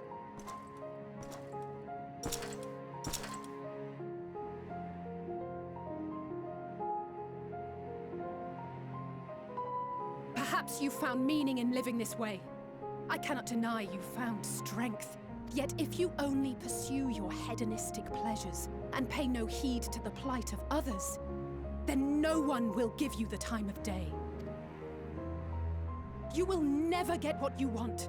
Not even the battle you pine for so dearly. You'll be alone for an eternity, and you'll deserve every agonizing second of it.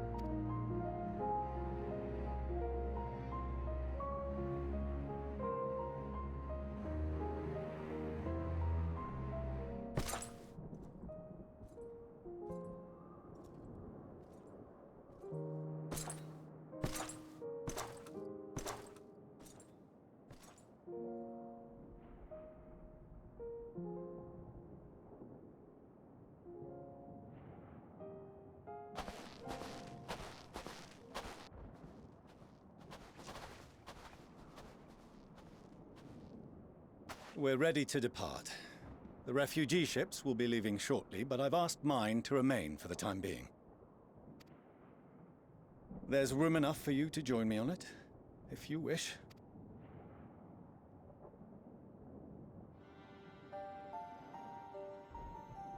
Do contain your surprise. I needn't agree with the Scion's methods or intentions to acknowledge that their deeds are deserving of gratitude. We appreciate the offer. But might I ask why you are delaying your departure? I presume it is not solely for our benefit. I must visit Garlemald ere we return to Sharlayan. Having caused such an uproar, it is only meet that I explain myself to the Ilzabard contingent.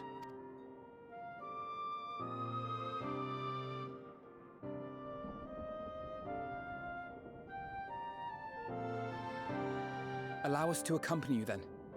We should be glad to facilitate, given our familiarity with all concerned. If you would like to join as well, Eulus, we can speak of recent events on the way.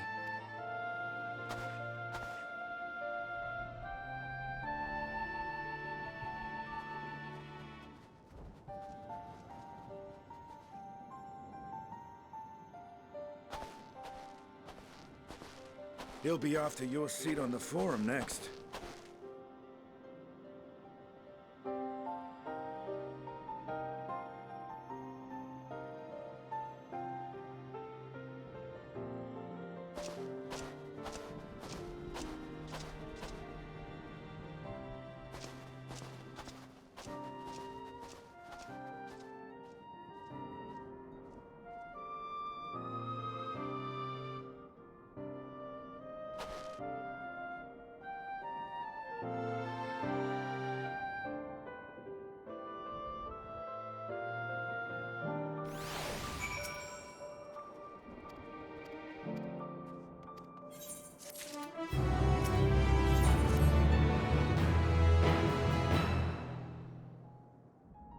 No major injuries then. Good.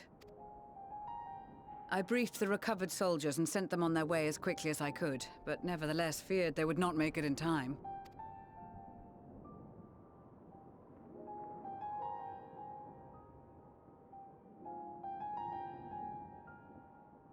The additional support was invaluable.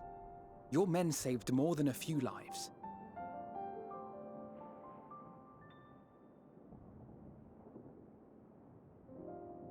Though not all, I regret to say.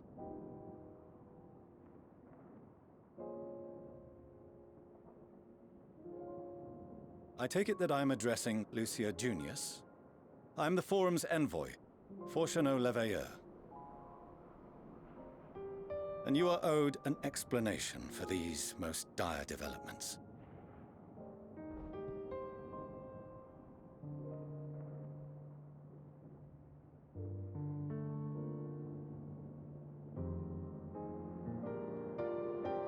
Another trial wrought by the final days.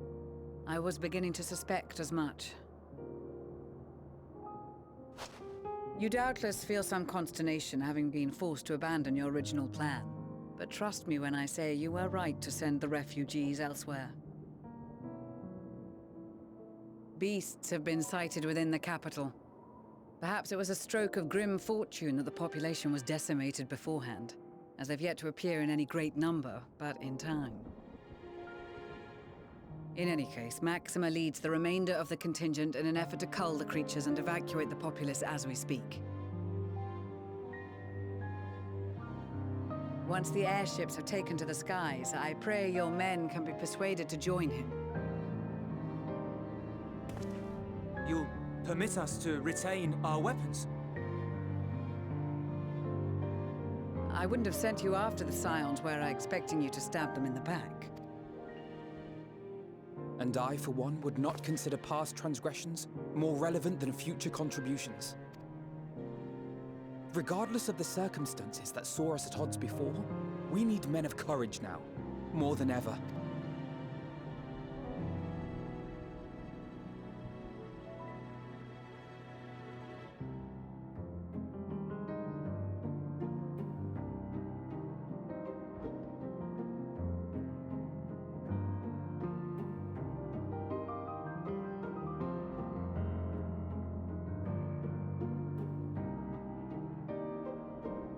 We swore to defend Garlemald, and so we shall.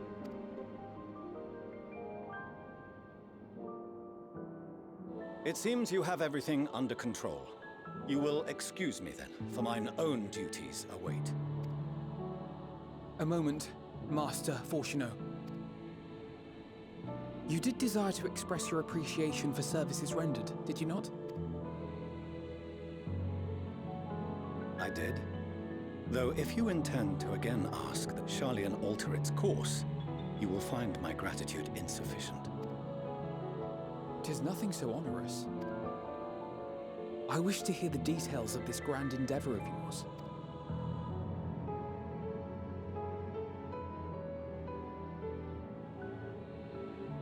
Do you swear to listen and to learn, and not to embark upon some scheme to impede us? I swear.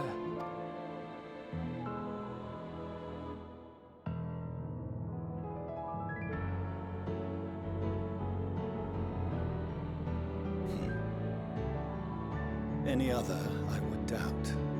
But you, I trust to keep your word. For not once have you broken it. Very well. I will request that the Forum make you privy to our plans.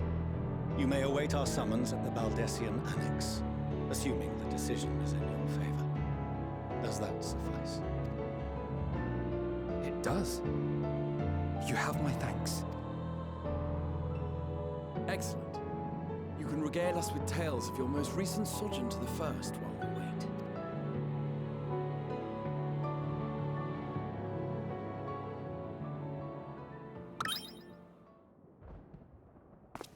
Did you hear something just now?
Dawn may banish even the darkest night, and to this bitter clime bring warmth and comfort.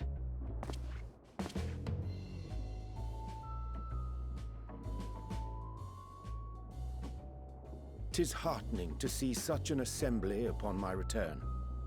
I thought often of you whilst I looked down upon our star's brilliance from the moon above. Yes, but what are you doing here? And dressed like that? Aren't you cold?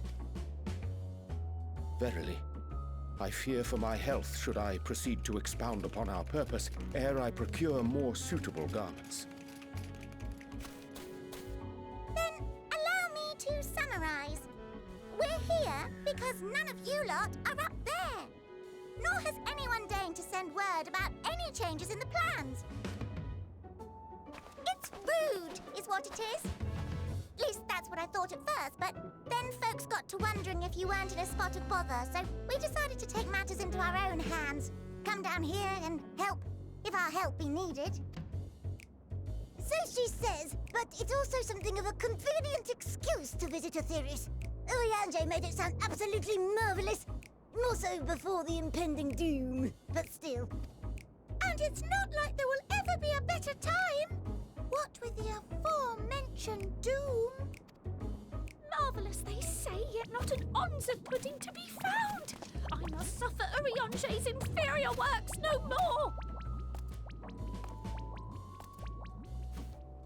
Hey! Maybe consider the plight of present company before you go blathering on about pudding and doom?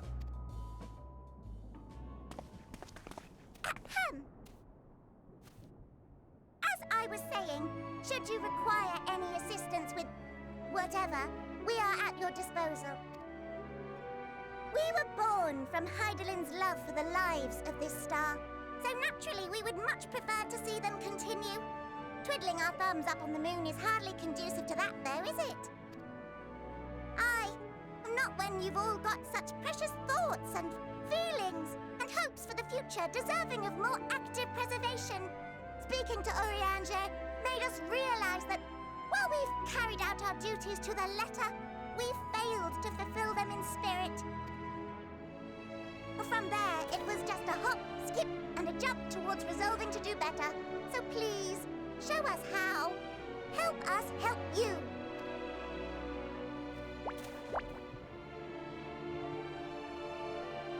Forgive me, but are they... Thy distant collaborators, indeed. Hail, fellow, well met. You'd be a member of the Forum, would you? It's an honor and a pleasure to meet you at last. I'm Livingway, Hydaelyn's right paw. That last bit is very important. As am I, if I may humbly say so myself. I bid you welcome to our star, Livingway. On behalf of the Forum, I thank you for traveling such a distance to meet us. As you have surmised, preparations for the Exodus have not proceeded as smoothly as we had hoped.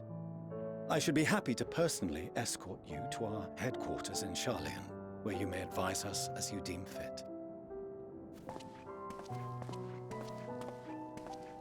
'Twas with reluctance that I set aside the great work of readying the moon for habitation. Be assured that I did so only after the Loperids made plain their earnest desire to come hither, and I myself felt a growing certainty that their contributions here would prove invaluable. 'Tis trite, perhaps, but I followed my heart.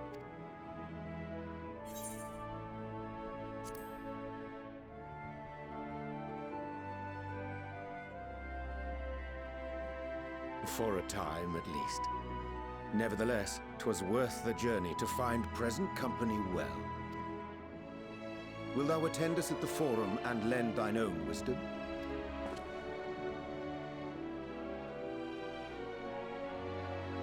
If that's all quite settled, can we start moving before Urianger catches his death? Even I'm freezing out here. Oh, I dare say you'll warm up quickly once you're aboard the airship. Sat shoulder to shoulder with our fur-covered friends.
There is a matter I wish to raise with you before we enter.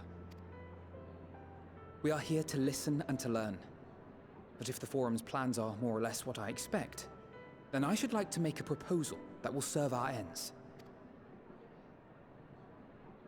By your leave, of course.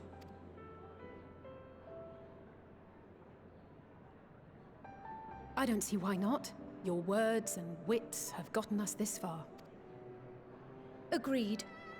I will present our queries so that you may consider the most advantageous way to advance your proposal without distraction. Thank you, everyone. If I may have your attention, the ad hoc session will now commence. The purpose of today's assembly is to brief the Scions of the Seventh Dawn, at their request, on the Great Exodus. You may enter.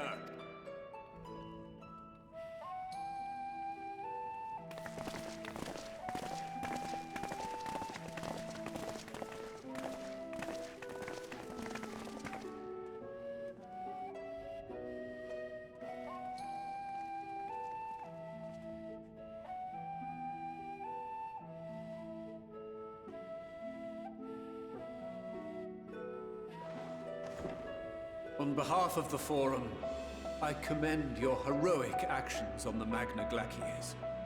We shall not soon forget your service to us and the people of Radzat-Han.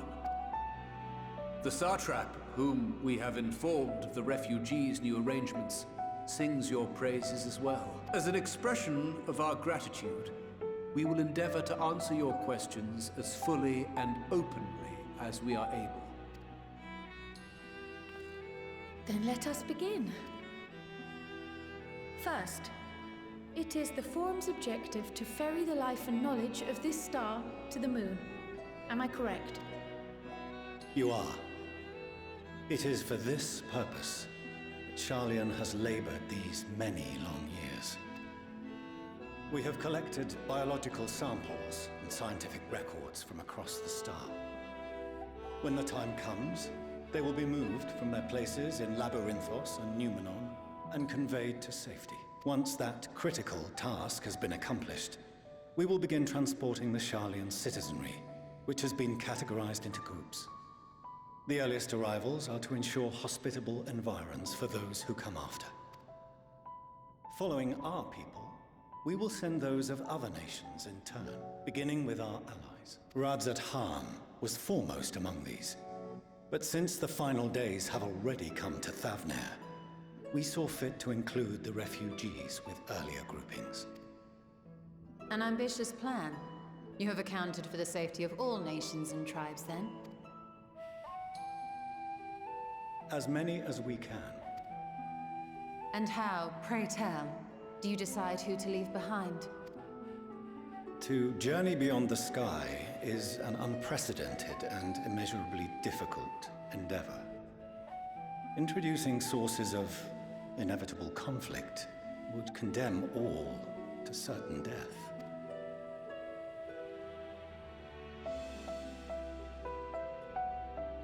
Questions as to the validity of that approach aside, are your plans proceeding apace? We're under the impression that your primary means of celestial transportation is incomplete.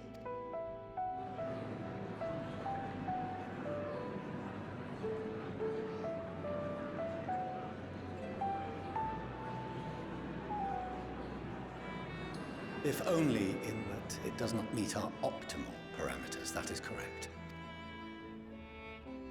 This Ark, as some have taken to calling it, is fully operational and could be launched even today. However, the final days have progressed more quickly than we anticipated. At present, the ship is incapable of attaining speeds sufficient to meet our evacuation targets. Should we put the vessel into service, as it is now, we will be unable to travel to the moon and back quickly enough to complete the necessary number of trips. Precious lives and knowledge will be lost. Seven hells. Is there anything to be done? The ether burner, the primary means of propulsion once the craft is in the space between stars, is undergoing testing to determine whether it can be made more efficient. Though cargo is being loaded for the initial phase of the Exodus, we are prepared to continue our experimentation up to the day before launch, should it prove necessary.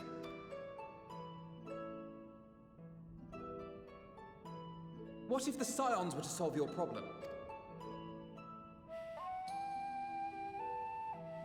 We shall help devise a means to improve the ether burner's efficiency, on 2 conditions. If we succeed, you must allow us to meet with Hydaelyn.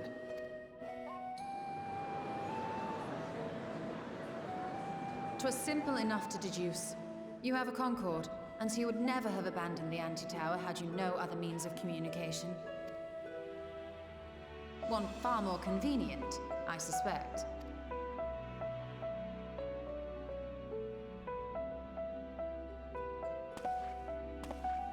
The second condition, also to be met upon our success, is that we be permitted to propose another use for your Ark.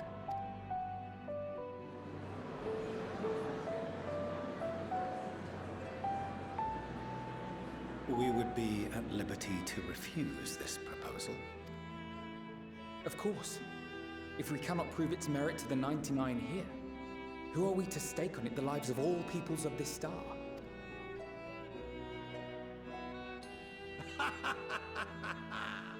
Delightful as always, Master Alfino.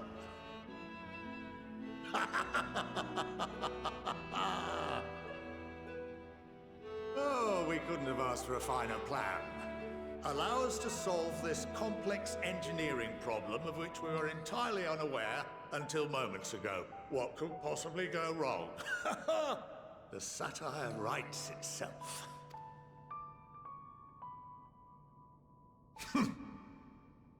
Yet, what field has not benefited from a change in perspective? When we are at wit's end, what we need is not the same dry theories recited ad nauseam, but fresh inspiration.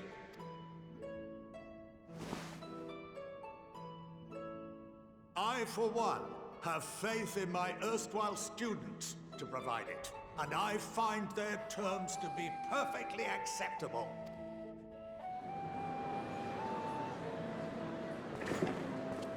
Order! Order! We have no time to waste on debate.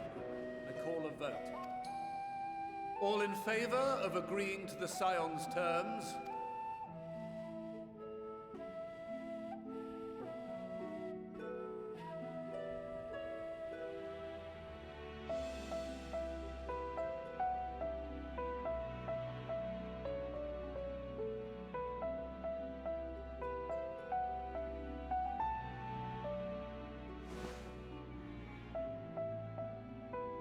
"71 in favor, 28 against. The ayes have it. Fortuneau, as the architect of this project, you are the best candidate to show them its current state. And bear in mind that regardless of your personal misgivings, this is the will of the Forum.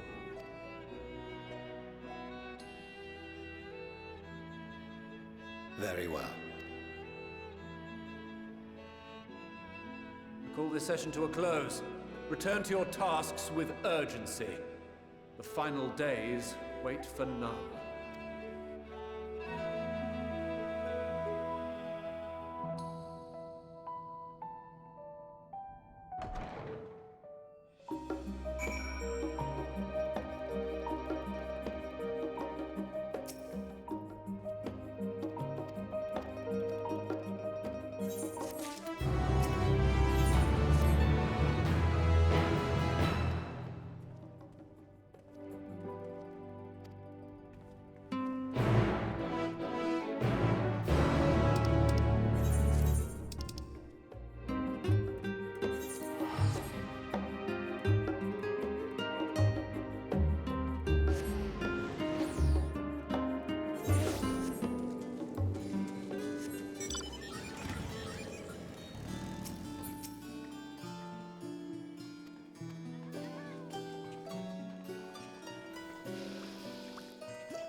could swap them out. No, been there, done that. Down there, lost my eyebrows. Think, Kogal, think! We'd be well on our way to paradise. Visionaries patting themselves on the backs for their grand accomplishments if you'd only think! Yes, that does sound rather lovely. Yeah! I mean, Master Force, you know, what a pleasant surprise. We're not blasting off already, are we? The schedule remains unchanged, for better or worse. Which is why the Forum has elected to accept assistance in resolving the ether burner conundrum.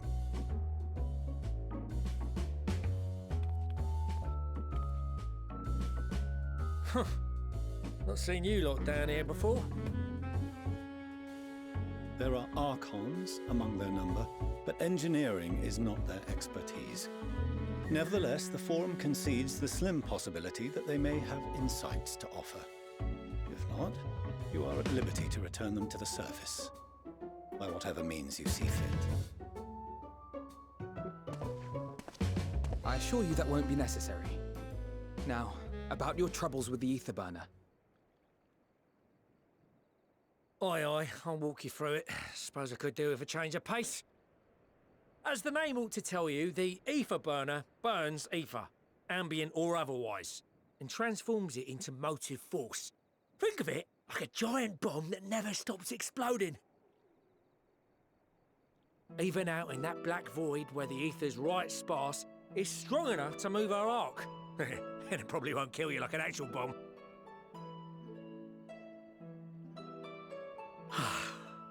But it ain't perfect. According to my calculations, to travel to the moon and back fast enough for the Forum's liking, the conversion rate needs to be 6% more efficient. A measly 6%, you say? But if I could have squeezed even another 0.6 out of it, don't you think I'd have built it that way in the first place? Hast thou consulted with the Loperites? Yes, they too are conducting their own research, for lack of a ready answer. The moon's propulsion systems are considerable, naturally, yet they are commensurately massive. It is no easy feat to convert their technology into an efficient means of propulsion for a teeny tiny toy boat, as they say, and as I most certainly do not. Yes, exactly! Damn it all, I asked for refined adamantite and they send me uppity rabbits with inscrutable, ancient, incompatible technology! You're trying to drive me mad! Do you speak of Allegan refined adamantite, perchance? You know of it? Only in the most general terms, I'm afraid. 'Twas an alloy of Allegan make, but the secrets of its production were closely guarded. As I recall, the record stated it was vital to Dalamud's construction and launch. Aye, that's the stuff. No material more conductive far as I know. Slotting some in's like blowing up a dam and watching the river of ether come rushing through. Ain't a living soul that knows how to make it, though. We were fortunate enough to salvage some for the ether burner, just a wee bit, mind, from a chunk of Dalamud that came hurtling into the Northern Empty during the calamity. With more, well, that extra 6% efficiency would be child's play. It's a crying shame that we've no other sources. Surely the many shards of Dalamud scattered throughout Eorzea would suffice. Why not get the refined adamantite from them? Oh, we tried, believe you me. But only a few specialised pieces would have had any in them to begin with. Drive cores from Ragnarok-class internment hulks. Those are the prize bits we really need. According to the Gleaners, getting to them means delving deep into the shards. And the defences are still very operational and very eager to blow them up. It's rough going in there. Weren't we near that part of the Ragnarok when we went to destroy Bahamut?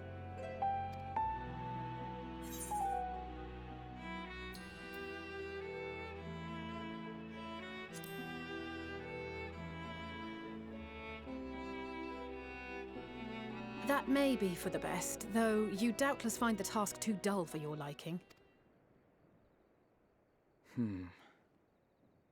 There are multiple internment hulks in Eorzea alone, so handling this ourselves may not be the most efficient option. Rather, if we could salvage adamantite from the shards simultaneously... Thancred, is the link shell we established before you went to Garlemald still active? Of course. The floor is yours.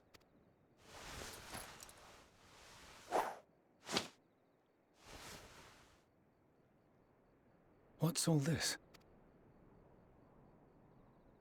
Gathering firewood, so to speak. We alone can accomplish little, but joined by others, we may yet build a bonfire to carry us heavensward.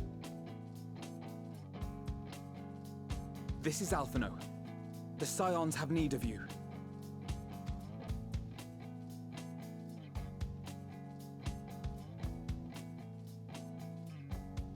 Understood. I will contact the Lord Commander and dispatch our finest at once. My sisters are somewhat preoccupied with the final days, so I will lead the 12-Sword expedition myself. Are you aware of any other sources of refined adamantite?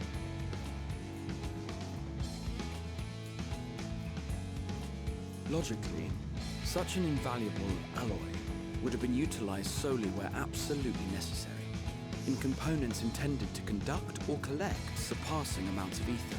Any extant instrumentation or devices would have likely found their way into the hands of etherologists or enthusiasts.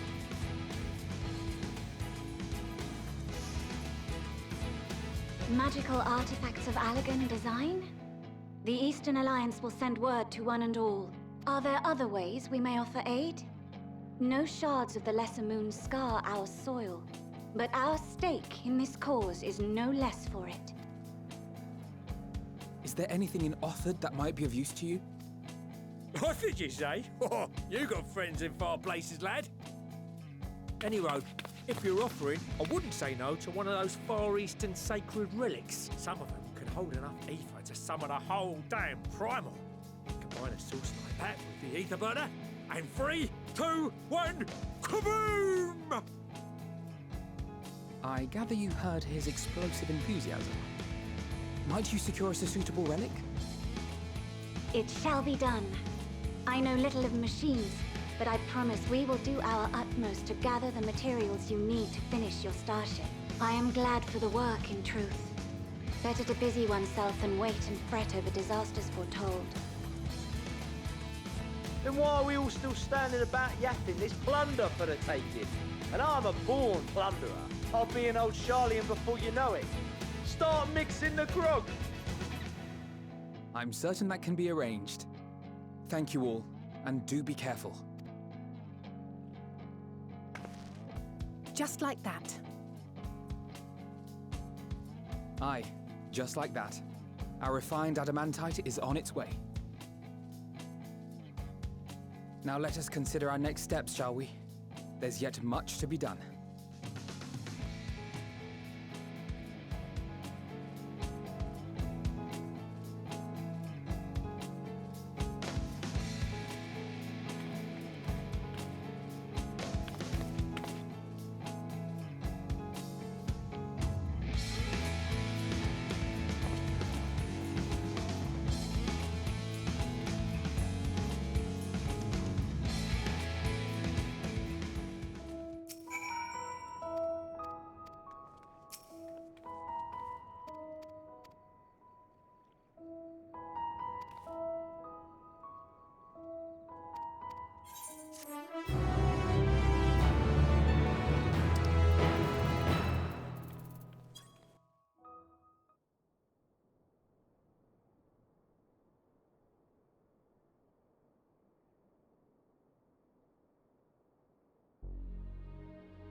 Our course of action is clear. We must harvest refined adamantite from the shards of Dalamud and procure arcane relics of Allagan make. summon the best and brightest of our immortal flames, and form an expeditionary party at once. Call upon the Sultan Sworn and Brass Blades for support as you must. Papashan, send word to the guilds. We will require the expertise of master artisans if we are to have any hope of identifying and recovering these elusive materials. Viergeist, we have need of your stone torches. They are to assist the immortal flames in scouring the ruins and to help secure the surrounding areas. I trust I can count on your support. As commander of the Stone Torches, my son Zimberg will personally see it done. Pippin, I would have you lead the raiding party. Assemble your finest, and with Tizona's blade, clear the way. Lord Lolorito, I pray you take charge of the search for Allegan relics. Surely you know of some being traded on open or clandestine markets, or sleeping in collectors' vaults. Of course, I ask not that you do this out of the kindness of your heart. By all means, profit on the transactions. I wish you the joy of it. The final days descend upon our world. If circumstances are truly as dire as they say, Uldar's best efforts may be for naught. And yet, when we Eorzeans rose from the ashes to rebuild our broken realm, did we not learn one simple truth?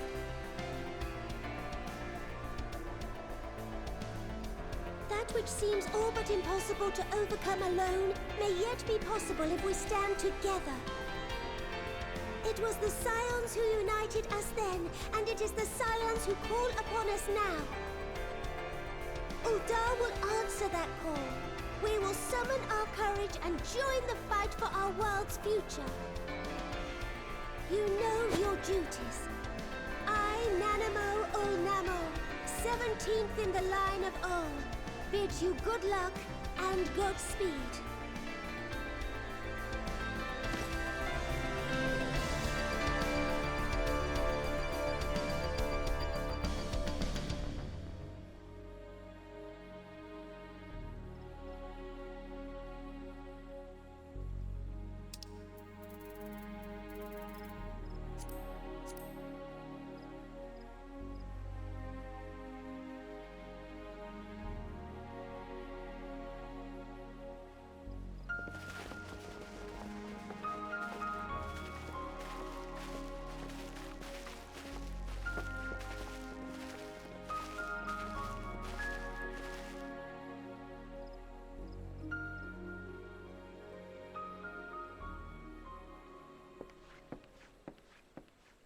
We fielded a goodly number, but our ranks are heavy with healers, and an abundance of restorative magics will be of little help in destroying Dalamud's defenses.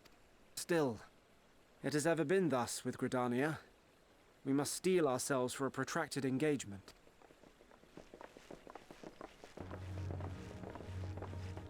In that case, might I suggest taking us along?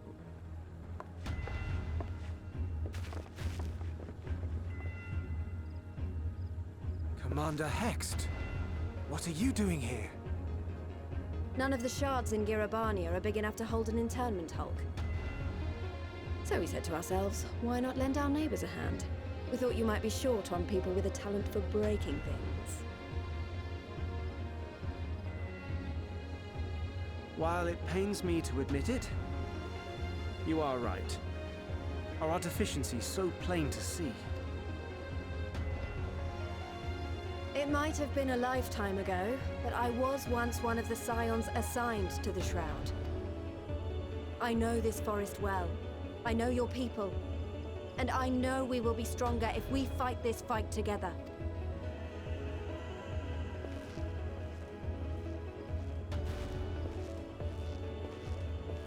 Then I will impose upon you with a clear conscience. Come, let us speak of how to integrate our forces.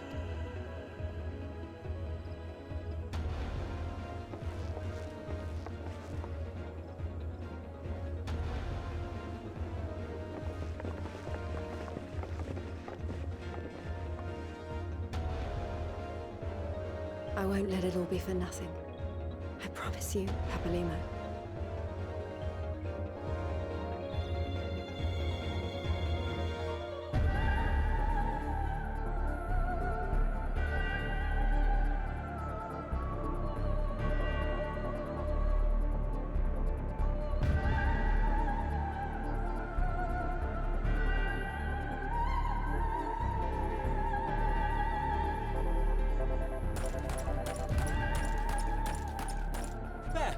There you are!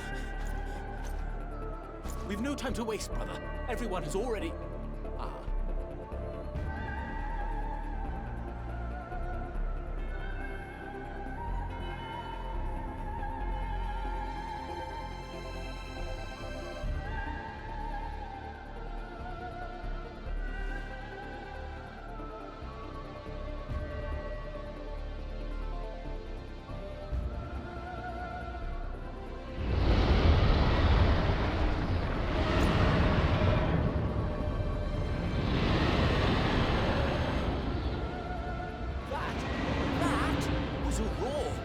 Dragon's roar!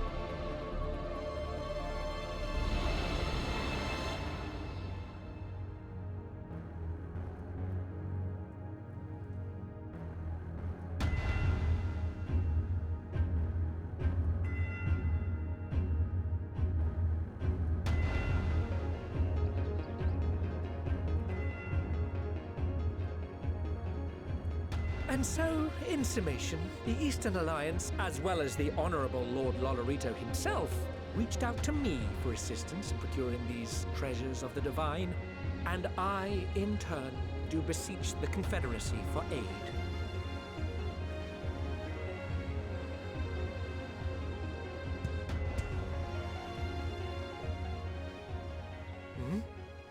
Is that... Hancock? What a surprise this is. And a fortuitous one at that. I have a favor to ask, you see.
well, in forever. Lively, isn't it? The town is abuzz. Everyone eager to meet with our friends from the moon.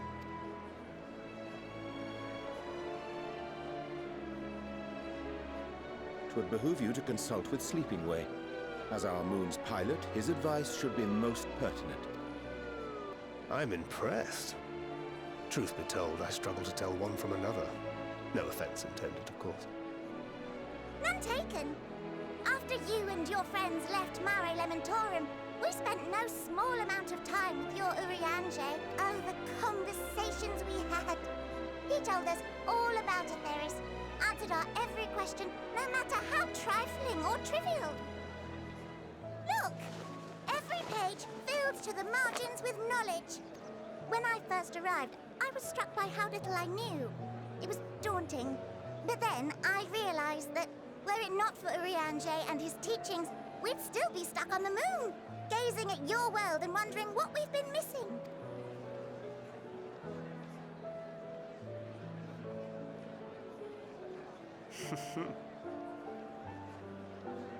What would they think if they could see Urianger now? I dare say they'd be more than a bit surprised. And impressed, no doubt. Master Louisoix, Minfilia, Papalimo, and not to forget...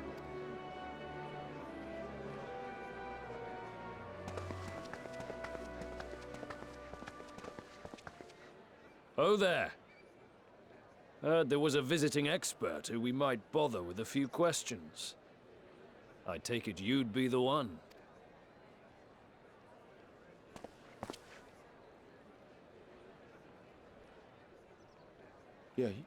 Yes, I am.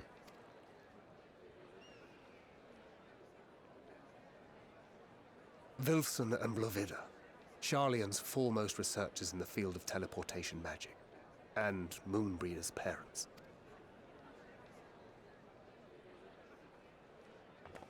It hath been some time. 'Tis good to see you in good health. Likewise, old friend. Blovida and I were most honored to answer the call. Never expected this reunion, though, did we, dear? I'll say, the nerve. Sending that letter, then running off to the gods know where.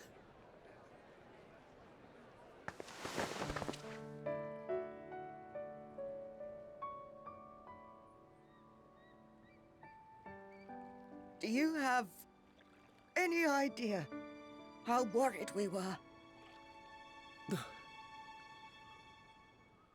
I'm sorry.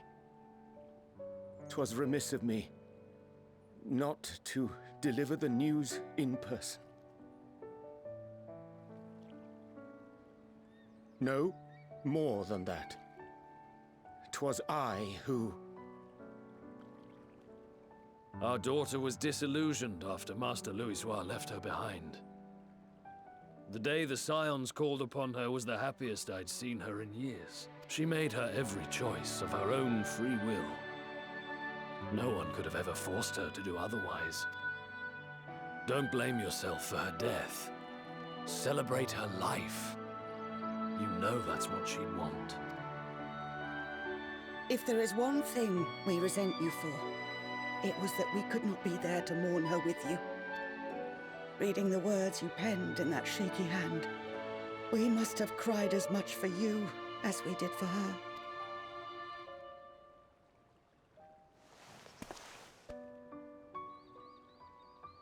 I'm sorry.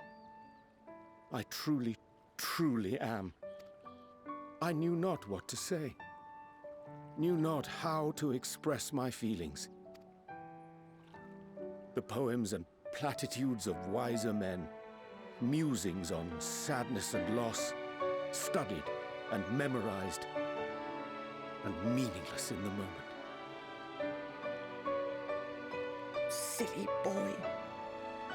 We are all powerless before such grief. Even now, try as I might, the words escape me. But in our hearts, We know. We always know.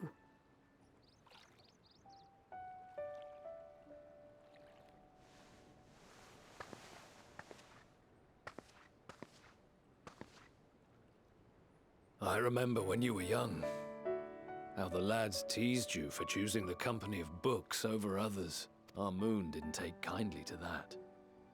Be nice to Urianger, she'd shout, and give them a walloping. No matter how many times we scolded her. So we offered a suggestion. Rather than starting fights, why don't you be the bridge between Urianger and the others? She had to mull it over for a while.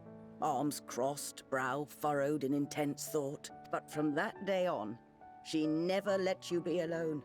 She'd drag you outside to play, pepper you with endless questions, read the same books you read, all to try and understand you that much better.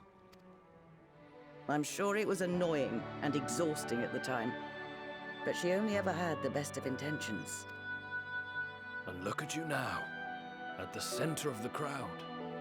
The reason there even is a crowd, having brought these people together. You've no idea how proud we are. To see the boy, our daughter, trusted and believed in more than anyone, grow into the man she always knew he could be. I can see her in you, too. Feel her. She walks with you wheresoever you go. So thank you, Urianger, for being who you are.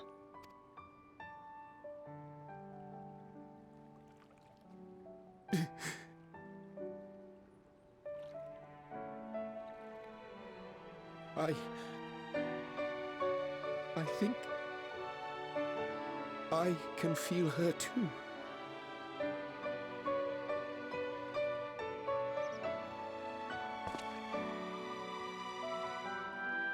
The truth of her life. Not sorrow, but hope and love.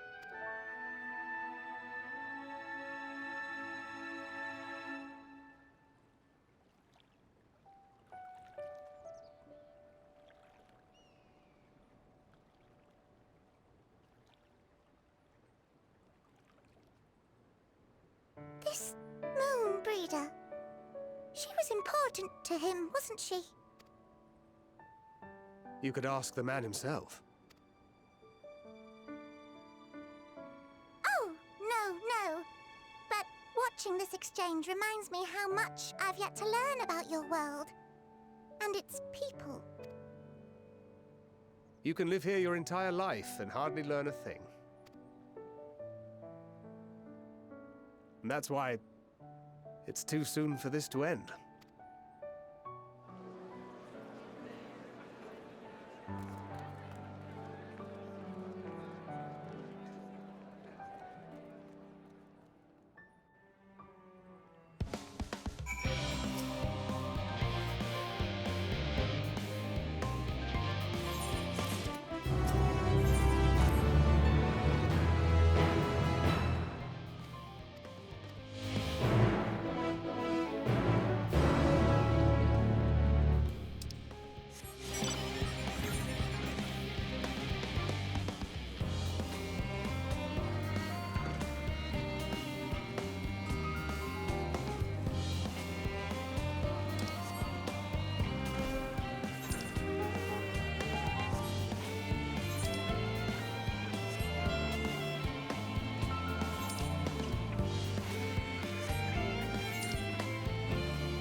All set, I take it? We finished what we could. Delivered supplies, tracked down escaped animals. Trivial tasks as they may be.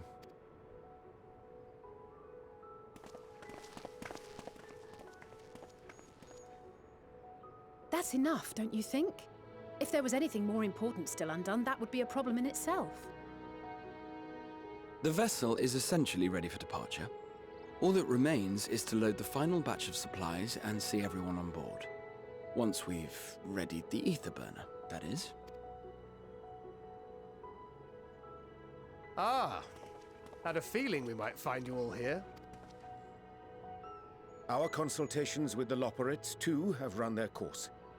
Pleased I am to say that our researchers' concerns have for the most part been allayed, though some insist on making adjustments to the very end. For their part, Livingway and her peers have graciously offered to stay and keep the people company, lest any lingering queries go unanswered. All that remains is to wait for the refined adamantite. Alphino, are you there? It's me, Cryo. Your special delivery has arrived.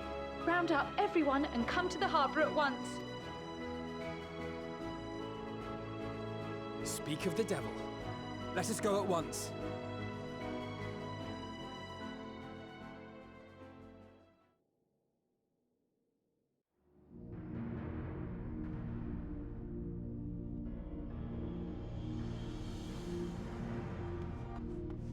Forgive the intrusion, Master Fortuner. I bring urgent news. A great commotion has broken out in Scholar's Harbor. Your presence is requested, with all speed.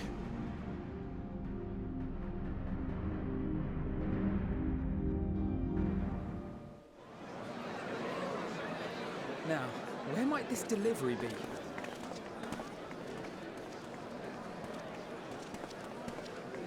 Oh.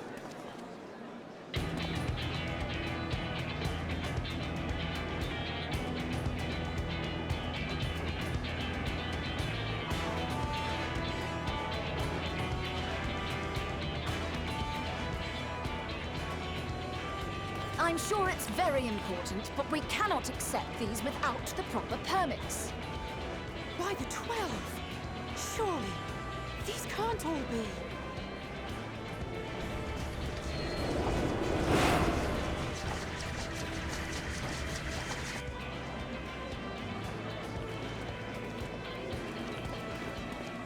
Bleeding hellfire! They're bringing them by sea and by air.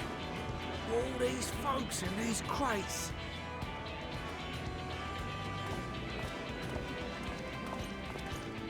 And more on the way. Got your adamantite right here. A bigger haul than any of these sorry bastards brought, and that's no lie. Yes, because you were charged with seeing the shipments from Gridania and Uldar here, along with your own. Give credit where credit is due. Sounds like the sorry whinging of a sore loser. An hypocrite to boot. Ain't no way a scrawny whelp like you took a dozen steps inside a Dalaman shard. I'll have you know I went all the way to the entrance. Furthermore, 'twas my contacts that enabled us to enlist the cooperation of the Sky Pirates. Left you outside so you wouldn't get anyone killed, did they? Well then, credit where credit's due, you did a right fine job sitting on your ass. Take that back. Make me. I will not stoop to your level.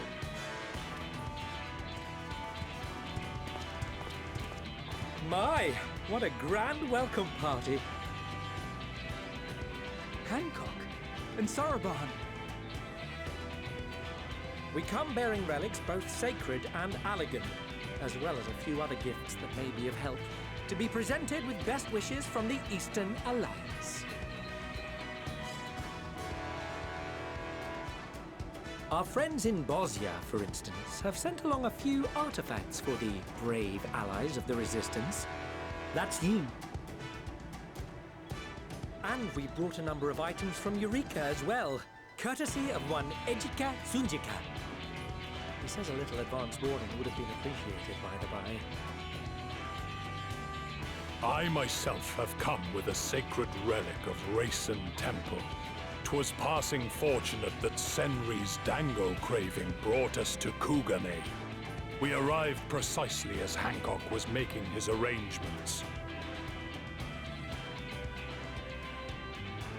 Upon learning of your need, we made haste back to Hell's Lid, with our dango, never fear, and consulted with the other auspices. All consented to the lending of Tenzin's legendary Phoenix Blade for this noble cause. Suzaku and Seiryu were nevertheless worried that it might be lost in transit, however, and insisted upon accompanying me to Onokoro, where I had intended to entrust it to our Confederate allies. I thought instead to give it over to Hancock when we chanced to cross paths yet again. But alas, Seiryu remained ill at ease, and ordered me see the blade into your hands personally, or die trying. We did, of course, need quite the impressive vessel to get it all here in time.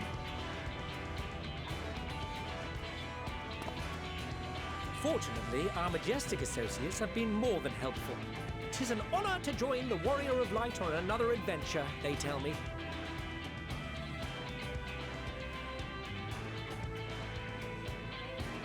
That is all wonderful to hear, but what of the extraordinary cost? I shudder to think of the ransom we must pay for such a bounty. Fret not for your coin purse, young Alphino. Lord Lolorito looks ever towards the profits of the future, and thus the East Aldenard Trading Company went to some lengths to reduce the financial liability. And since the Scions funded the entire venture, not a gill need be rendered up in compensation. Everything is already yours. We funded the venture? When? Don't let the name fool you. This coin keeper knows a thing or two about spending.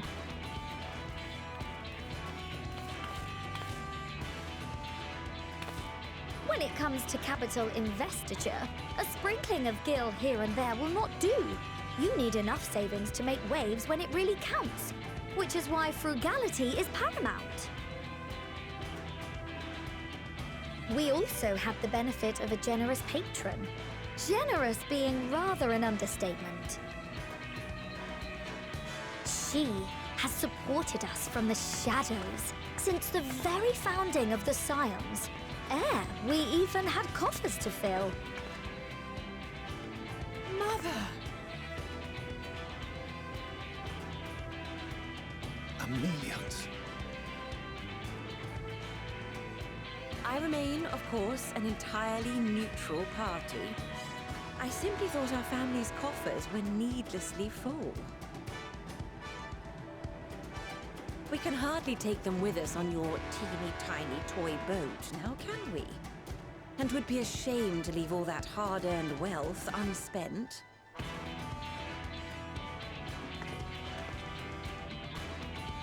Waste not.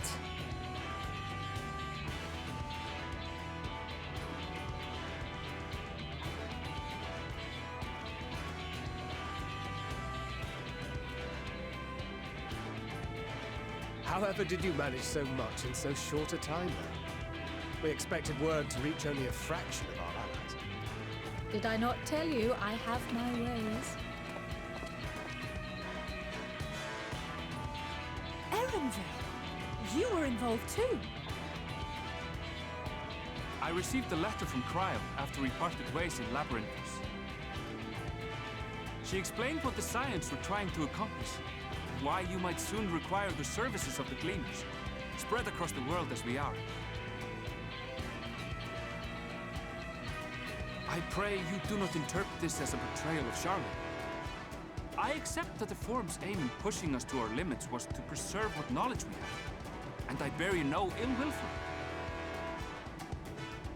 Yet, in collecting that knowledge, what What I came to appreciate most about our star is that there remains so much we do not know. That...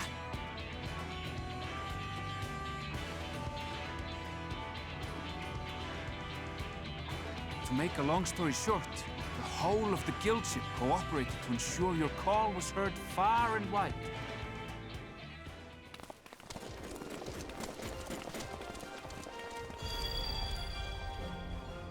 What's this about a ship that can fly to the moon? And why didn't you mention it sooner?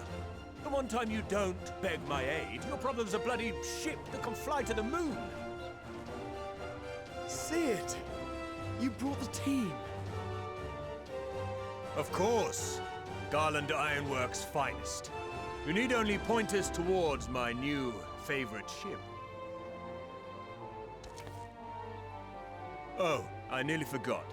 We stopped by Whirlit before coming here and picked up a package from Gaius. He's still of the mind that actions make for better penance than words, contrite or otherwise, so we offer none of the latter.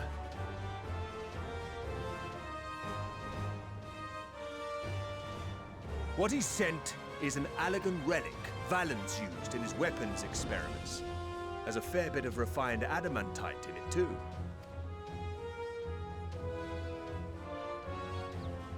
As you like us not suspect, we've also brought adamantite from Mordona's Dalamud shard. I admit to some consternation upon first receiving Kryl's message. So few scions remain at the Rising Stones now, far too few for such an expedition. However, the Gleaners were able to secure us reinforcements. Idleshire's treasure hunters, not least among them. I know. How the Gobbyfrock fought.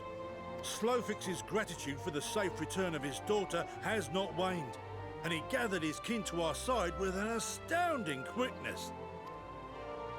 The clash between their machina and the Allegan defences was a sight to behold. I wager even you would have been impressed by the magnitude of the Gobby booms.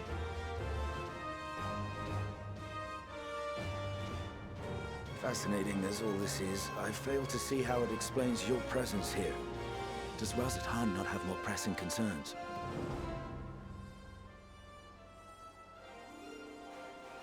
We do. Yet averting the final days would be the most expedient solution. That, and I am indebted to you.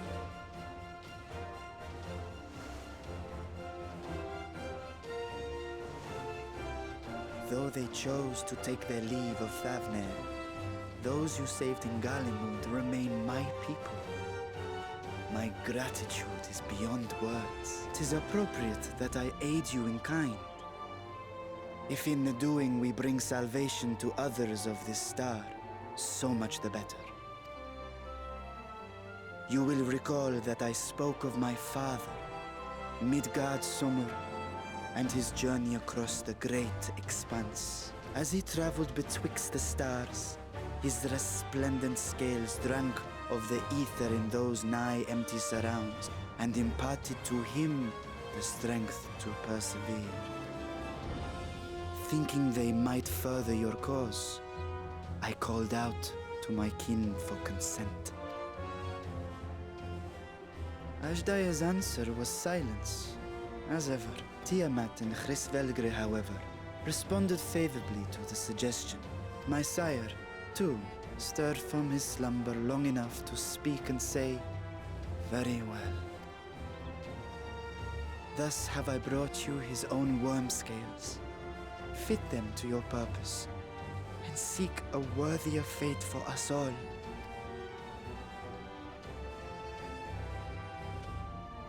You'd be hard-pressed to find someone else so familiar with the unique properties of dragon scales. So I invited myself along.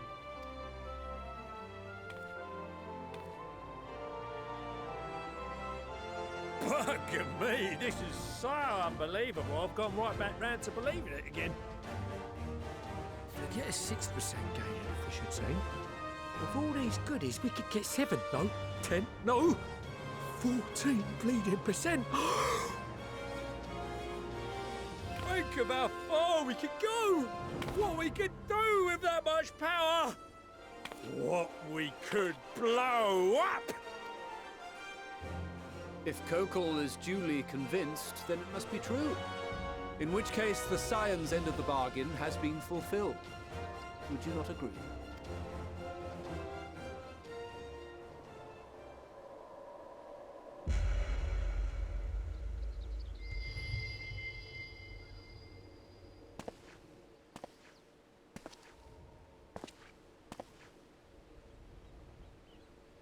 Yes, Father?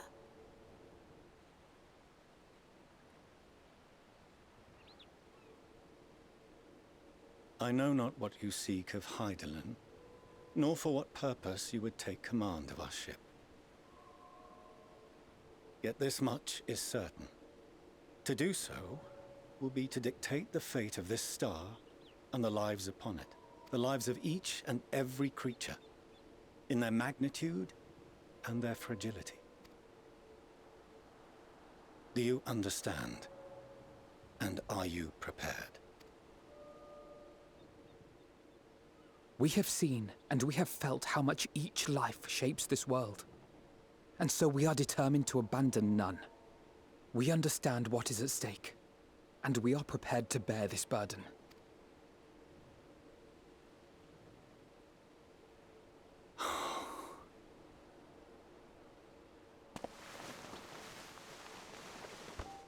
Then I will bear it with you. I beg you, share your struggles with me. As family.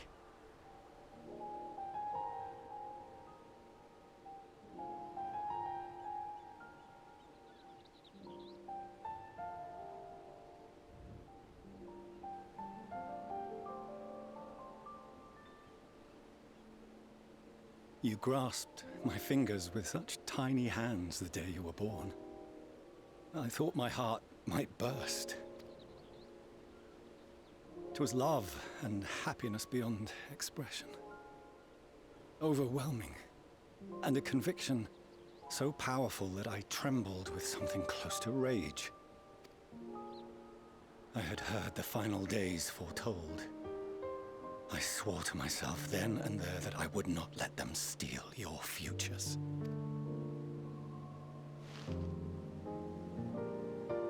The great Exodus would succeed, must succeed. No sacrifice or sin was worse than the alternative.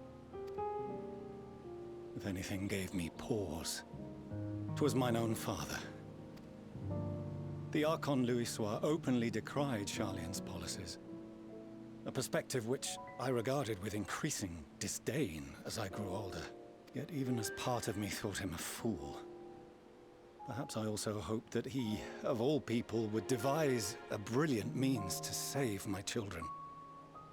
A naive hope, but stubborn enough that I could never bring myself to keep you apart.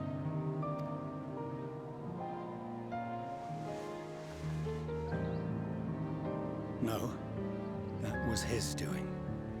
When he perished at Cartano, as we pulled that twisted slab of Dalamud from the sea, I remembered the warmth of your newborn touch. Chastened, I vowed never again to suffer any interference in my mission to protect you. No matter that you yourselves wished otherwise. Detest me, fight me tooth and nail, I would suffer it, and more, and be satisfied so long as I could force you onto the ship.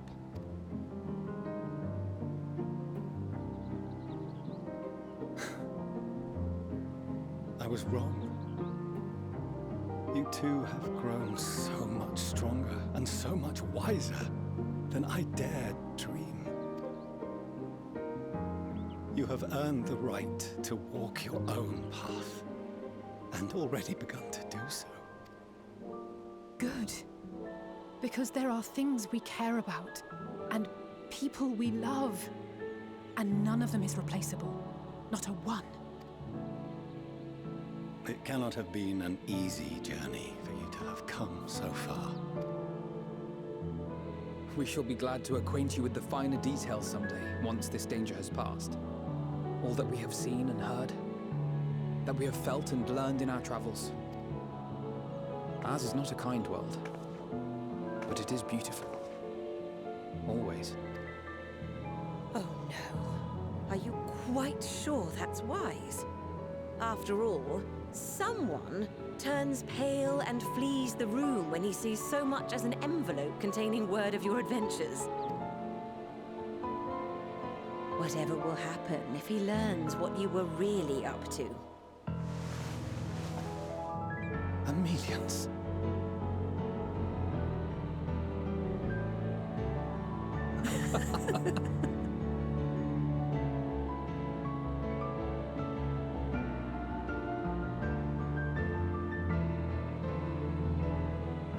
Though I have wronged my children most gravely, I owe you an apology as well. I assumed that it was the Scion's influence that made them so keen to charge headlong into danger. Yours, in particular.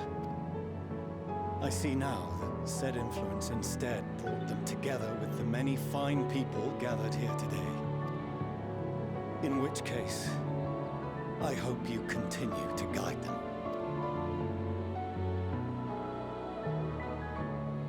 If we've finished loitering about the harbor, might I suggest we put our plans into motion? People are beginning to look confused. Perhaps you can spare a few words ere they resume the tedious lugging of cargo. You have no small number of friends and admirers here, after all.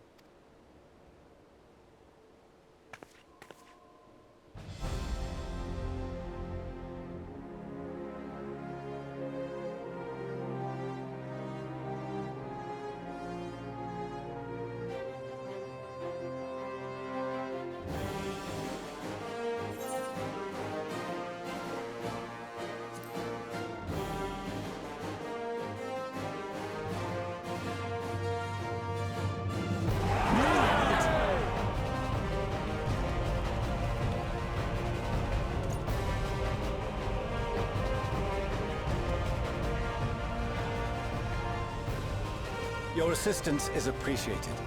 Now, in an orderly fashion, if you please.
in order with the lens, and I trust you can hear me.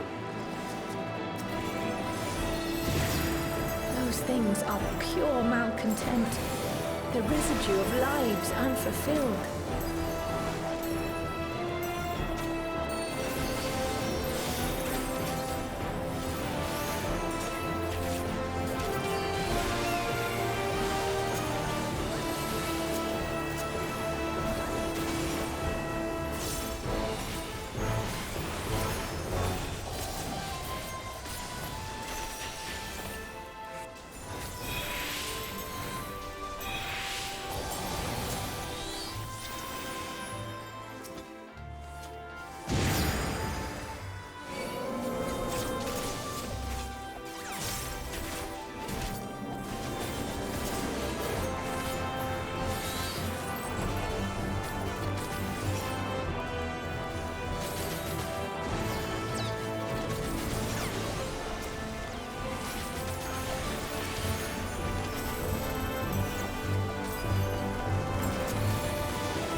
ether is too dense. Ah, I'm losing you.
Oblivion beckons!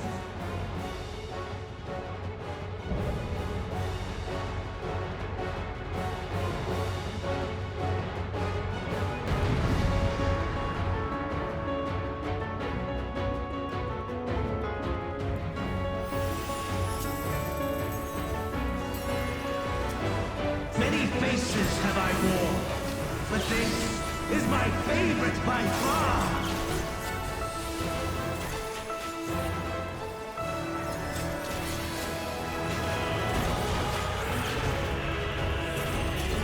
You will persist in this folly no longer!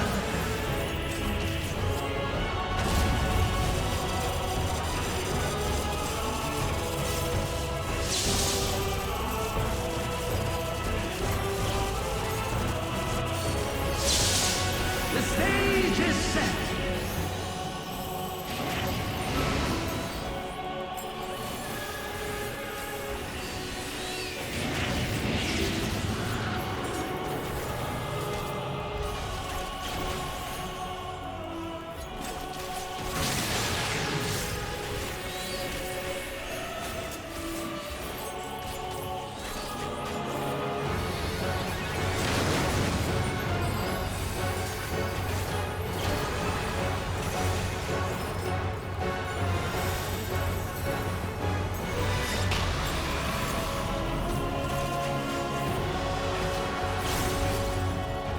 Let the curtains rise for the main attraction!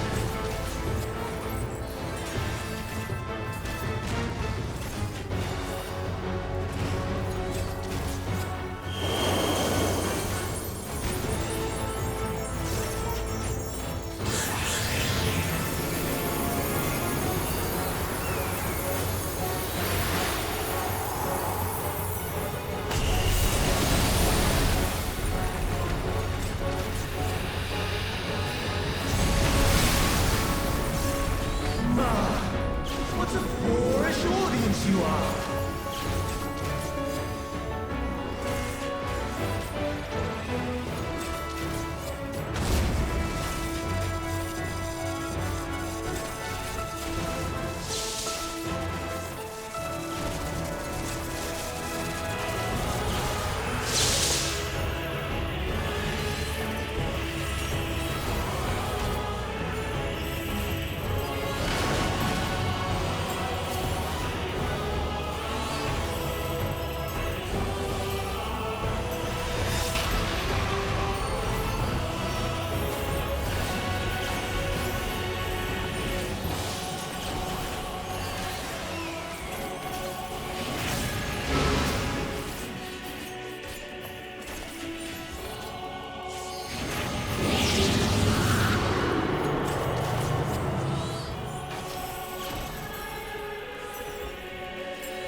Lies! All lies! Your dreams, your hopes, your futures, delusions and lies!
My very essence begins to wane.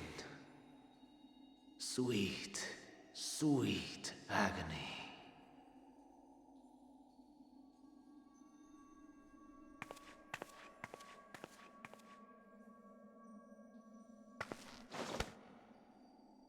Leave this to her.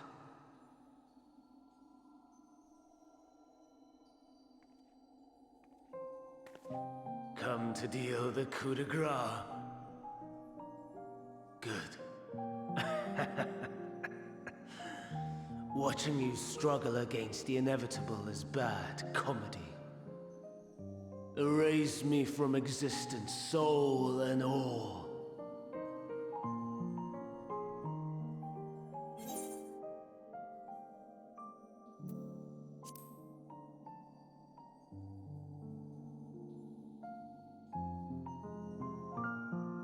How would you know that name?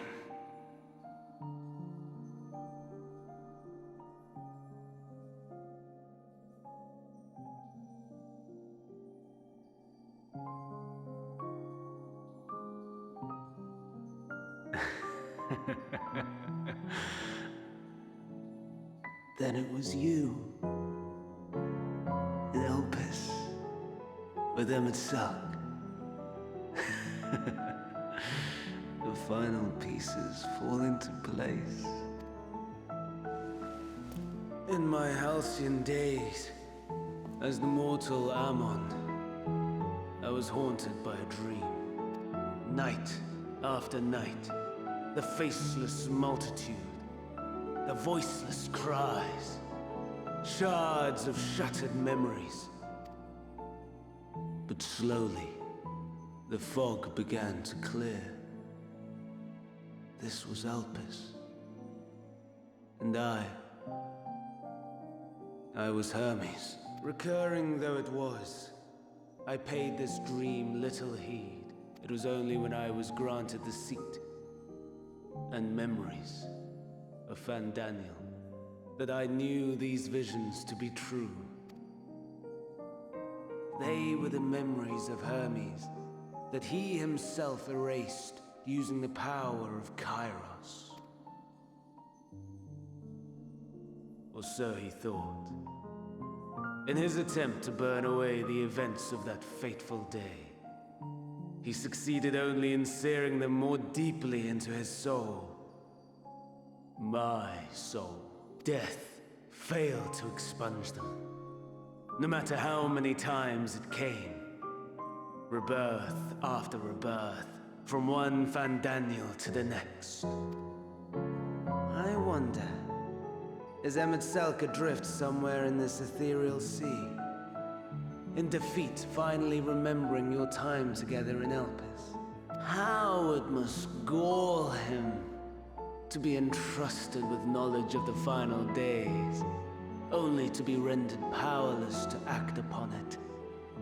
So many lifetimes dedicated to restoring his beloved Amaral in blissful ignorance. Oh, folly.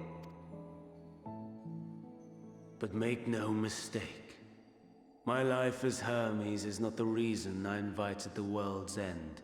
I have lived. I have struggled. I have dredged the very depths of despair. And in the detritus of existence, I found the truth. I served a great ruler, powerful beyond measure. The world his dominion. Yet even he and his vast empire were destined to fall, to become one with oblivion. At the end of life's journey lies only death.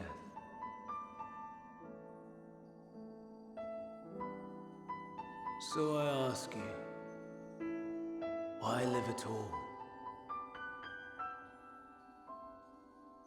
We betray. We torment.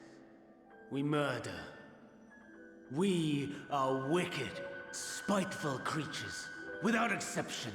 If life is so sacred, so precious, why fill it with such misery? Man wallows in a hell of his own making without purpose or meaning. To live is to suffer, and I would end that suffering by my own hand. It matters not if it flies in the face of all believed right and just. Death is the only solution! That is my truth, my answer to the question. And yet, even as the words pass my lips, I am filled with doubt. Has my search reached its end?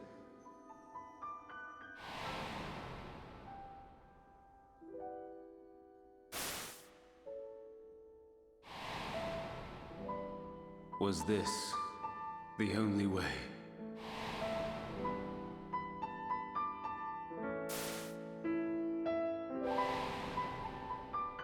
After all these years,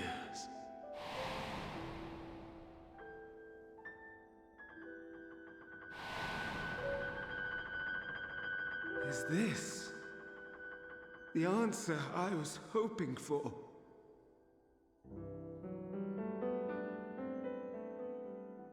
The lamentations of the damned. How it vexes me to see your conviction falter at the last.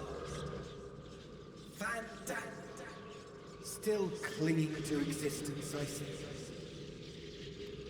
You, who champion death so fervently, unwilling to accept your own, refusing to be purified and swept into the sea of souls. As do I. We prisoners to metal, watching as the world turns. Though unlike me, you will be spared the ignominy of having your corpse made a puppet, dancing to another's tune.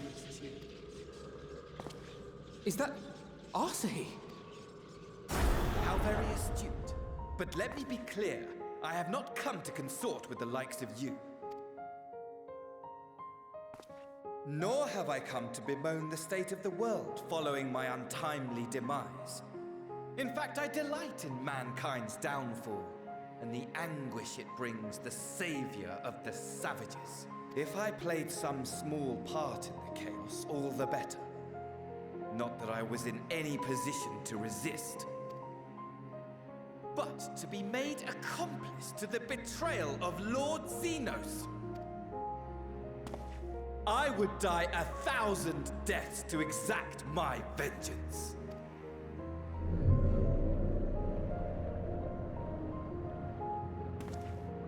Now you are at my mercy. I shall drag us both into oblivion, and you will never see the fulfillment of your magnum opus. Even should you be reborn, your desperate search for answers must start again.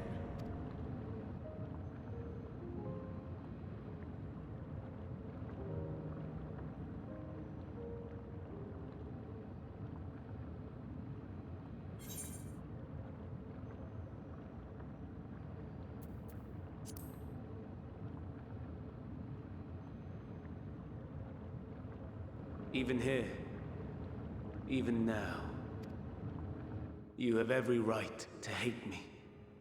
For the fool I was, for the monster I became, but I will not beg forgiveness. The tale of Hermes, the man who knew so much, yet understood so little, ends here.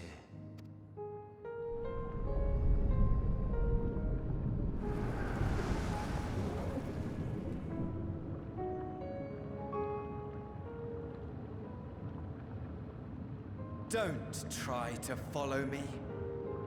I had more of you people than I could stomach in life. Never mind in death. Likewise. I pray we do not meet again. You had better hope not.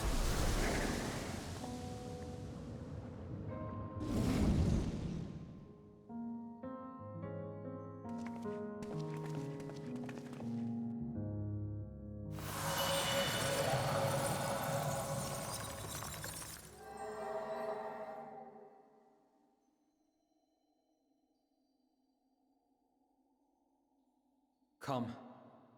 Hydaelyn is waiting.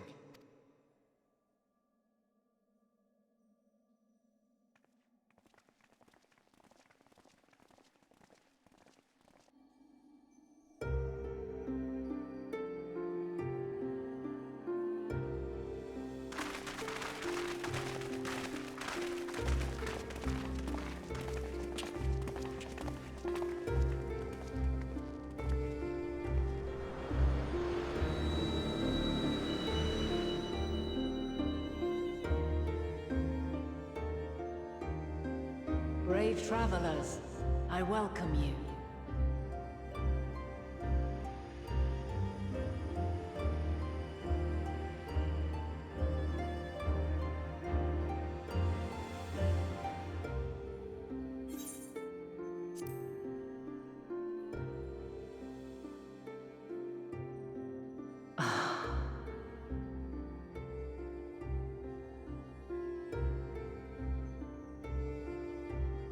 I see.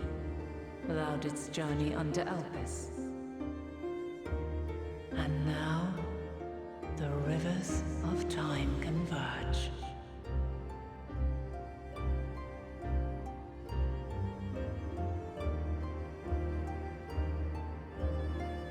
I know why you have come. Yet I would hear you speak your reasons all the same.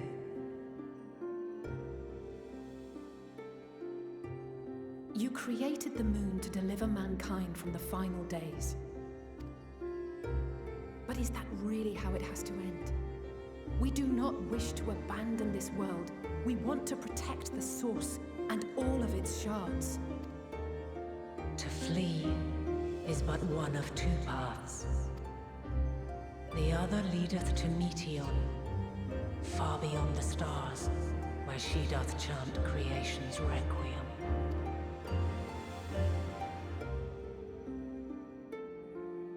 Her domain is formed of dynamis, pure, absolute.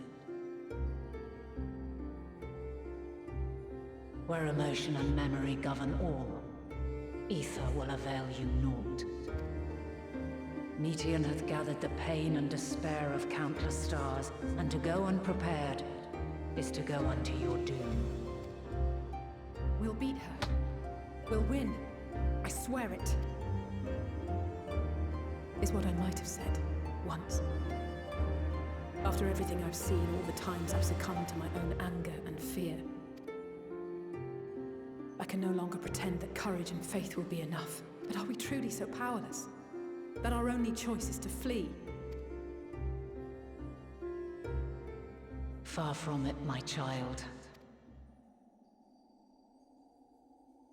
Long ago, the inhabitants of myriad stars, many more prosperous than Atheris, sought to free their worlds from life's woes. Sorrow and anger, conflict and hostility, despair, and even death itself. But as Meteon reported, every attempt ended in failure. Darkness abideth within every living being and can never be cast out.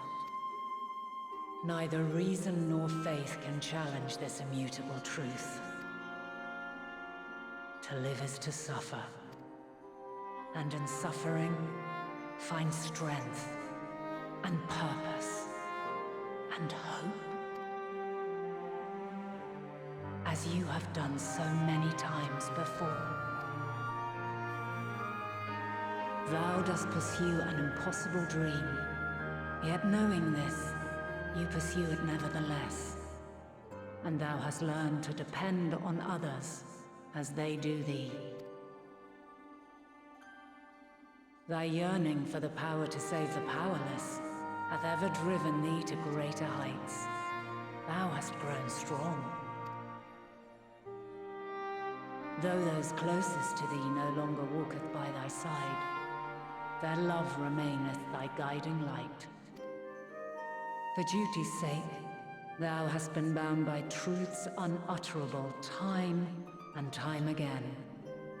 Yet thy heart hath never wavered, as thy companions will attest.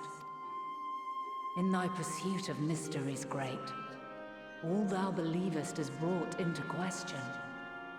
Undaunted, thy thirst for knowledge remaineth unquenched. The fires of hatred that once burned in thy heart burneth no more. From their ashes doth spring the light of love, warm and pure. As witness to black calamity, thou despaired at man's helplessness. Resolved, thou didst unite a distant world on the brink of collapse.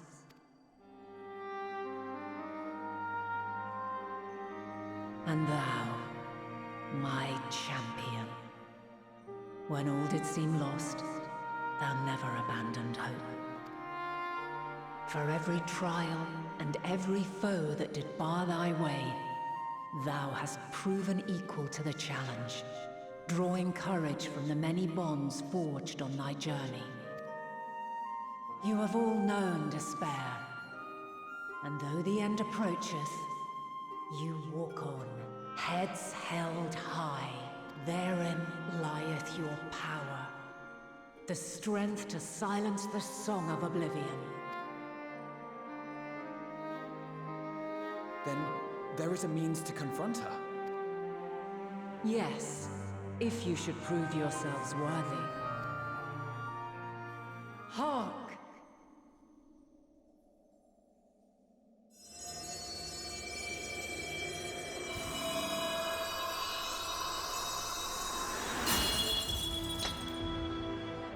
Nigh impossible is it to send mortals to the edge of the universe. Should you fail, there will be no second chance.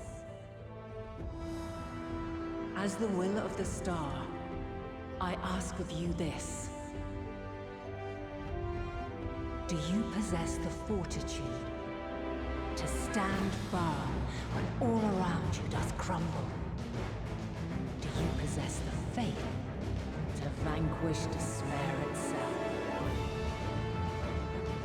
Should you lack the strength to best a supreme deity, I cannot allow you to make the journey. You must leave this star and never return.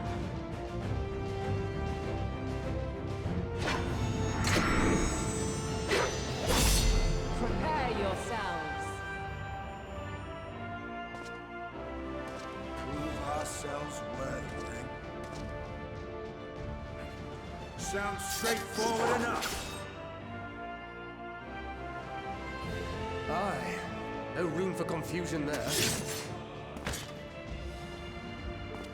In any case, we've come too far to back down now. I am of the same mind. What power I have, I shall bring to bear. The three of you seem to be forgetting who we're up against. It's not every day we battle a divine being of untold power. Well, not quite every day.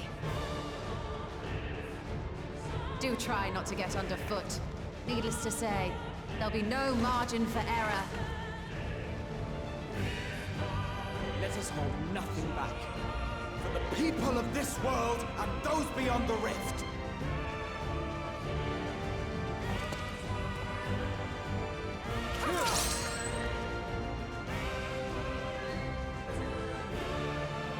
Alas, the question I posed to thee in Elpis hath remained unanswered these long years. I would hear thy response, warrior of light. Shouldst thou emerge victorious?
Have you the strength of will to alter man's fate?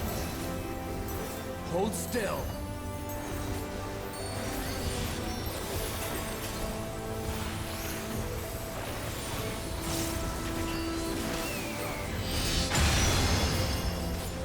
A change of arms. May the test continue.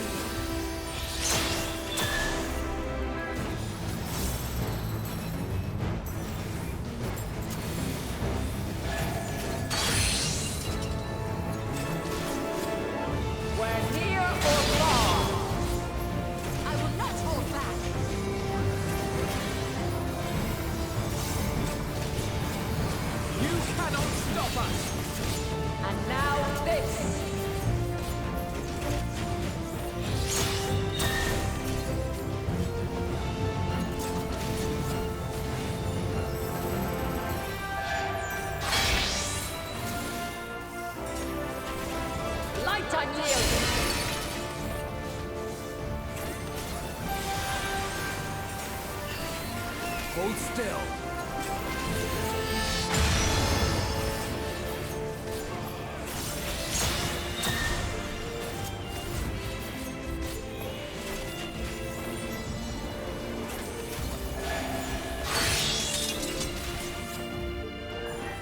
By blade!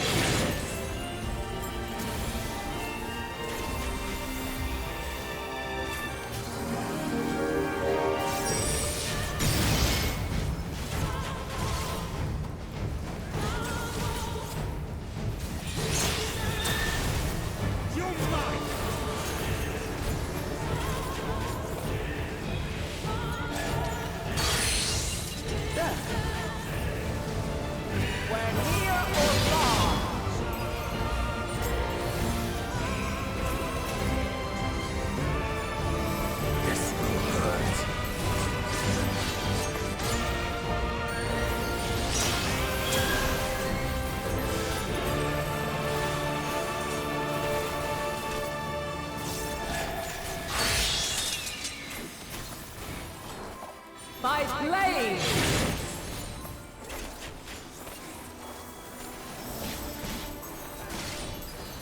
Crystals of light, to me!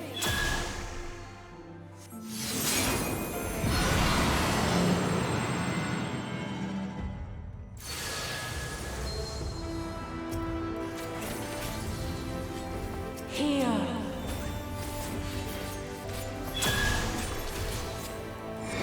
The soul of creation's end!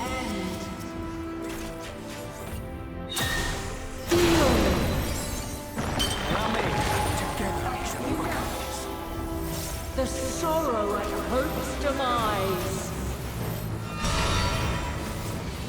Think.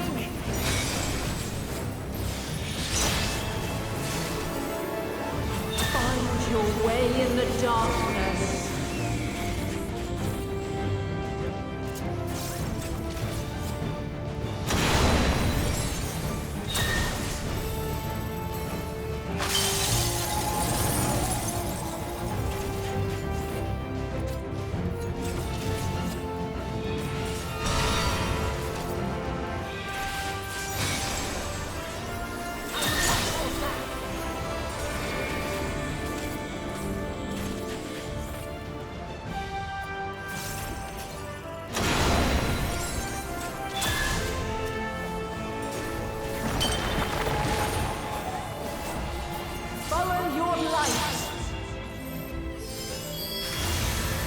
Or fly, my children, and never look back.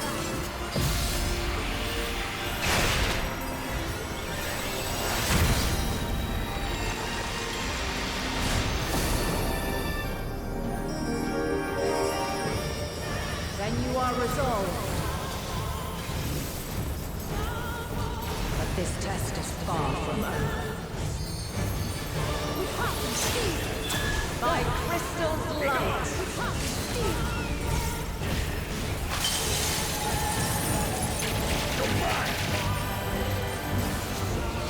My turn!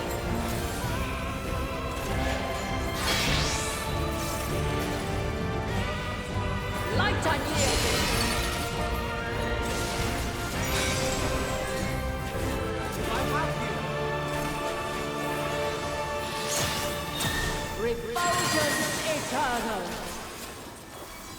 Allow me.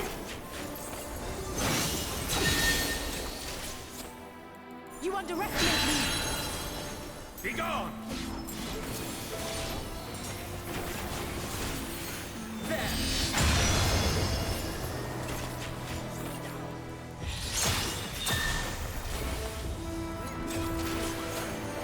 Hold still.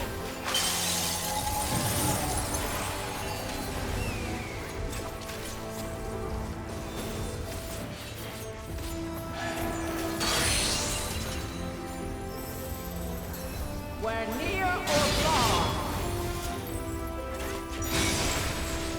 Try and stop me!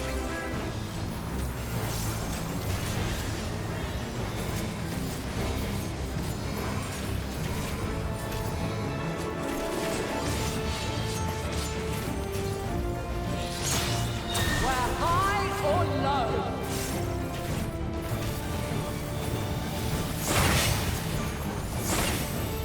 I have you now.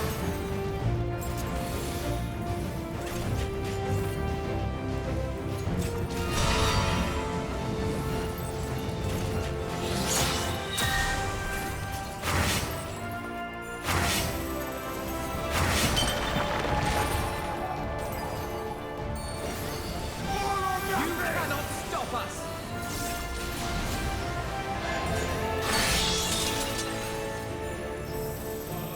By blade.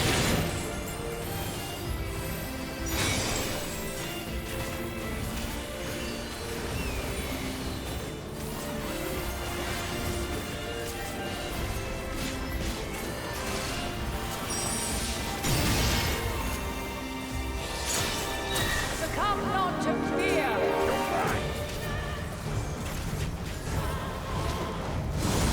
I will not hold back.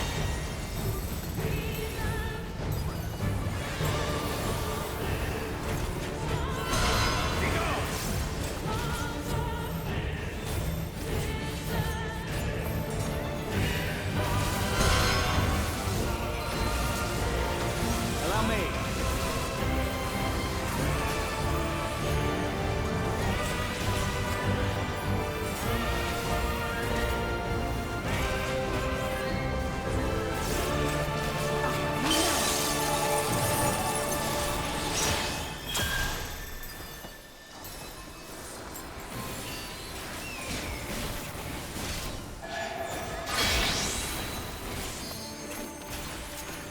Light unyielding. This is not over!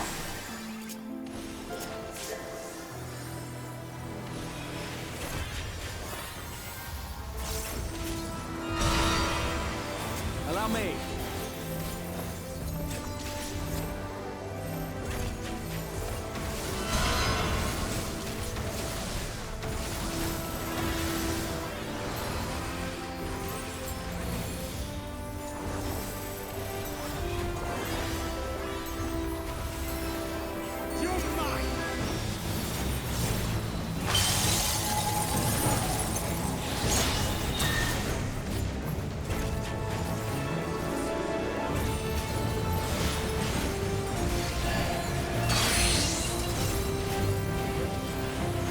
We're near or far.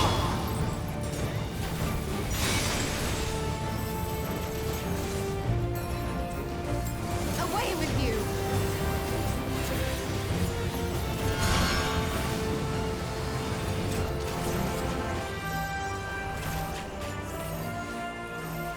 You underestimate me!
At last, man has the strength to...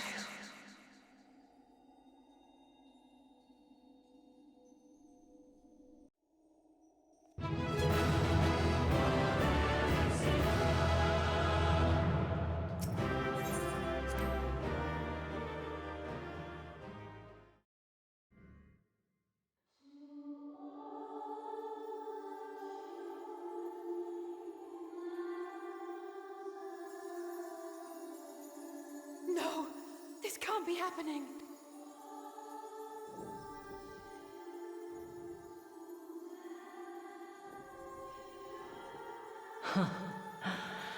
Though my power is in constant flux, I have always kept a reserve for this very moment. It was a true test of your prowess. You have done well. There is one thing I must ask. By sundering the world into 14 shards, the ether of all living beings too was divided. This reduction would in theory allow us to more easily interact with Dynamis. Having seen mankind brought to the very precipice of extinction, you wished for us to develop a means to overcome despair. You believed we had the potential, and sundered all creation to see it fulfilled. To deliver us to that swirling maelstrom of Dynamis in which our foe hides, and grant us the power to defeat her once and for all. Is this not true? It is as thou sayest. 'Twas the trial to which I subjected mankind, and it hath led to untold bloodshed and suffering. There was no kindness, nor justice in the tragedy I wrought. When confronted with the almighty Zodiac, my only recourse was rend him and the world asunder, that his power be diminished for a time. And so it came to pass. Now you, my chosen, have surpassed my expectations, surpassed me. I entrust the fate of the universe unto you.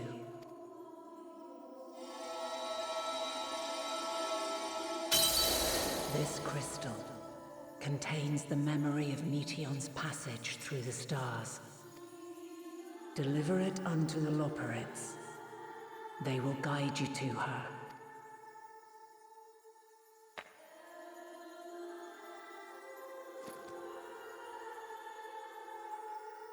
Though they may be capable of crossing great distances, there is a vast difference between traveling to the moon and the furthermost reaches of the great expanse. And unlike Meteion, we cannot simply soar on waves of Dynamis to our destination. Indeed. To make such a journey would require an astronomical amount of ether. But a solution lieth close at hand.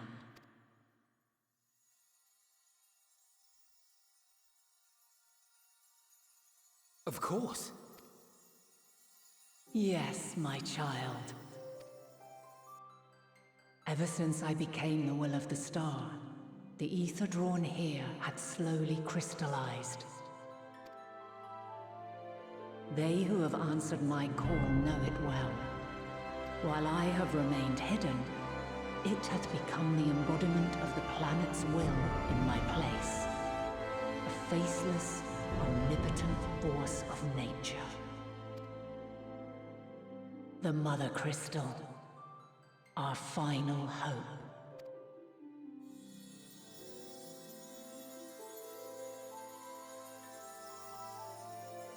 Alas, I can do no more. The fulfillment of this task doth fall to you, my chosen. Now, heed these words.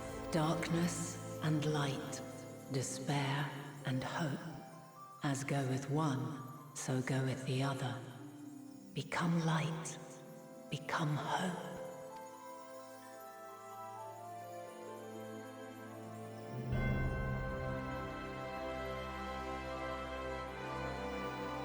I have a gift for thee. Come closer.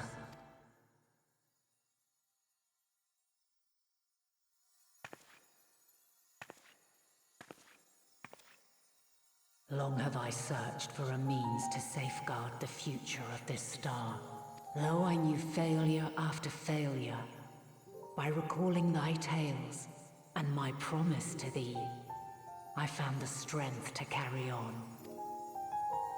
Though the world is ever changing, thy thirst for adventure hath never waned.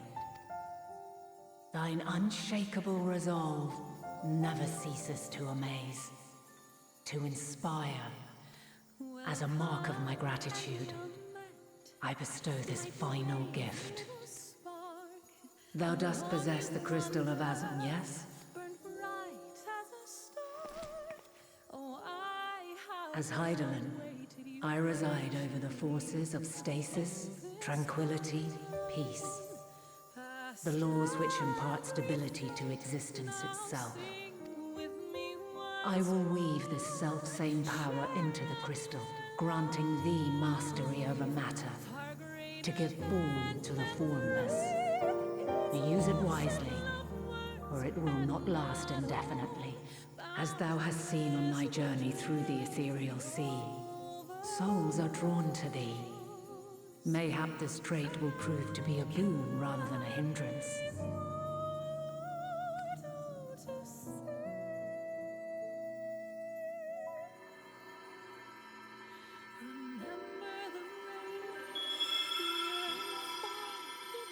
It is thy hopes and prayers that enable Azam's invocations and give them life.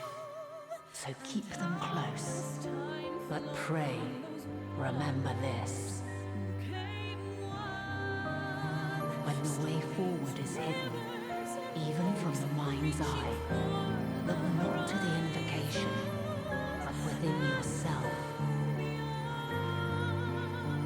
These were the words of the crystal's original bearer.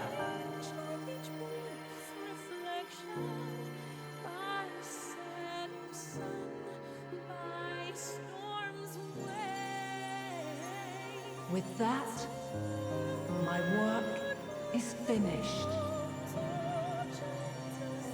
Fulfill our promise. Right the wrongs committed when the world was yet whole. Silence the song of oblivion. Teach her a brighter melody. Show her our journey is far from over.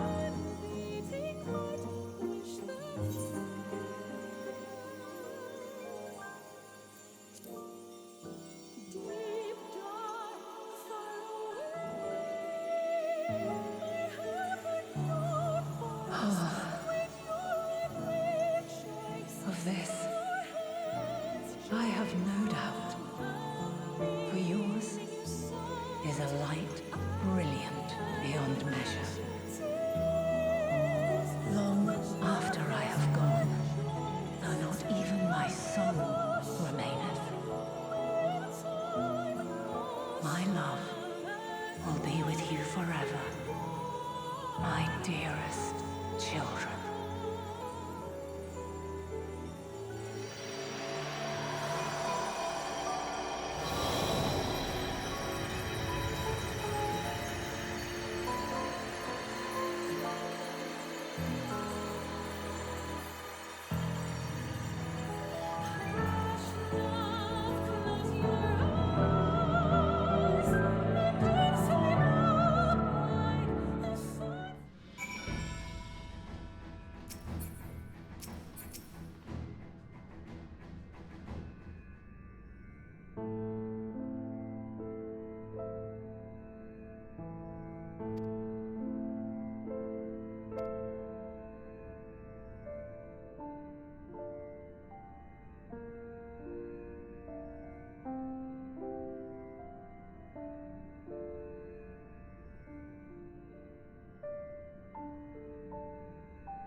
there you are.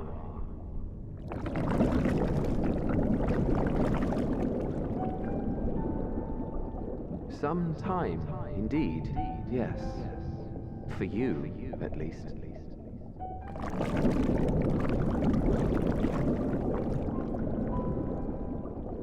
Believe me, I'd meant to get some proper sleep. But here we are, drifting along instead. Well, well, you too. And so we remain, to watch and wonder.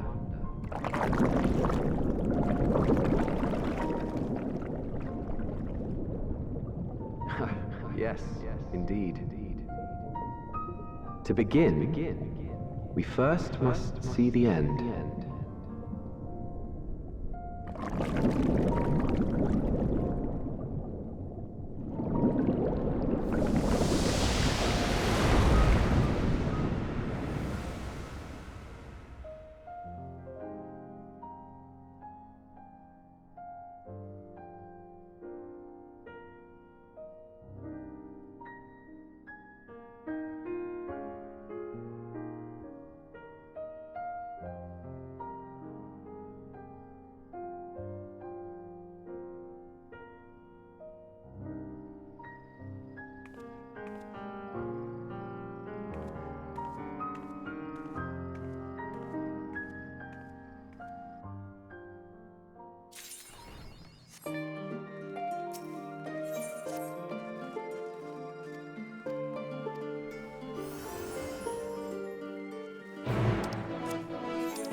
Your business with Tataru was finished.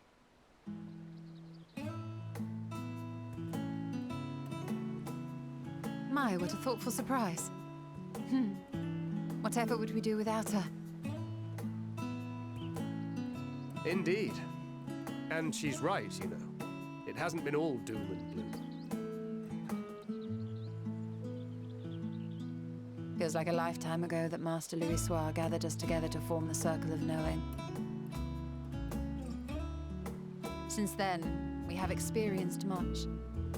But rather than feeling wiser, the more I learn, the more I find my knowledge lacking. Forsooth. As a student, vainly did I believe that I held the secrets of creation in my grasp. Yet that which I had seized was but an insignificant sliver of what awaited in the wider world. Every encounter, every experience hath served to open mine eyes, enlightening and humbling me in equal measure. Even from those whom I called enemies have I learned many a valuable lesson.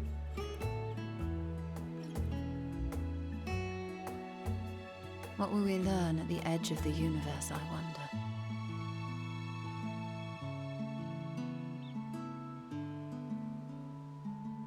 Ultima Thule, where the bringer of the end makes her nest. I, for one, can't possibly imagine.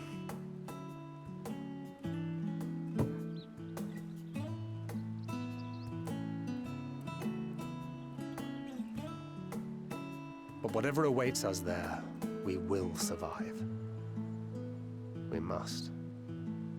For her.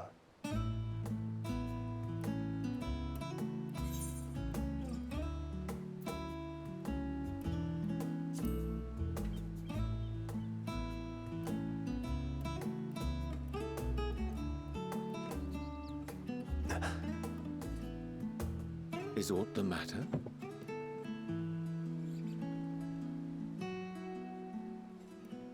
No, it's nothing.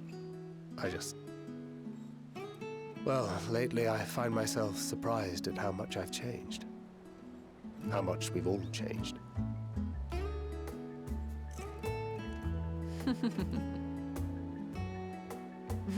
We've come far together, and if we have aught to say about it, we'll go further still. Aye, we will avert this calamity and return home. In preparation for which, we must give thought to what we hope to achieve after the proverbial dust has settled. What with the primals and Ascians all but dealt with, I suppose we'll need to look for new hobbies. In all seriousness, though, in uniting to overcome a common foe, the disparate peoples of the world have found a way forward together. It's a truly gratifying sight to see. Indeed. Though it was many years in the making, we have successfully set in motion the gears of fundamental change. With this, we have fulfilled our humble role as a symbol of hope. And I dare say it is time to bow out. After all, there is no shortage of hands to bear the torch in our stead.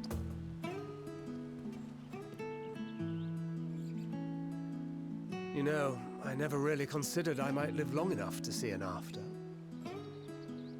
But even if my time as a scion came to an end, I don't expect that much would change.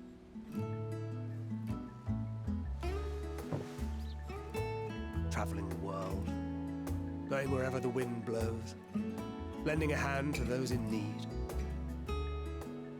A journey for journey's sake. It doth suit thee well. I must confess, I too have yearned to see more of the world. If thou art amenable to the suggestion, I would accompany thee.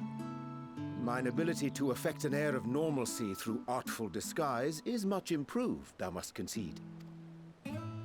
Aye, well, improvement is relative. You still look suspicious no matter what you wear.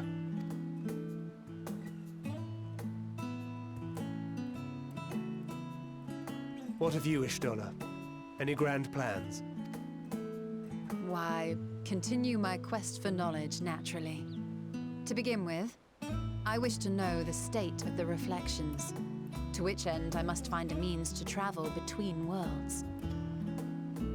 'Tis the least I must do if I am to keep my promise.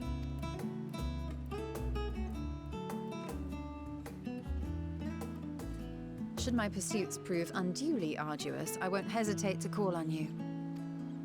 And in return, I will take you to see Reen one day. I'm sure you cannot wait to see the fine young woman she has become.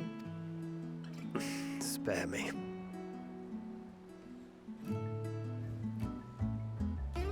And what of thee?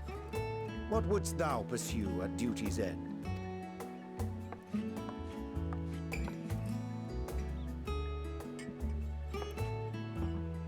Here's yours. My apologies for the wait. Well, shall we make a toast?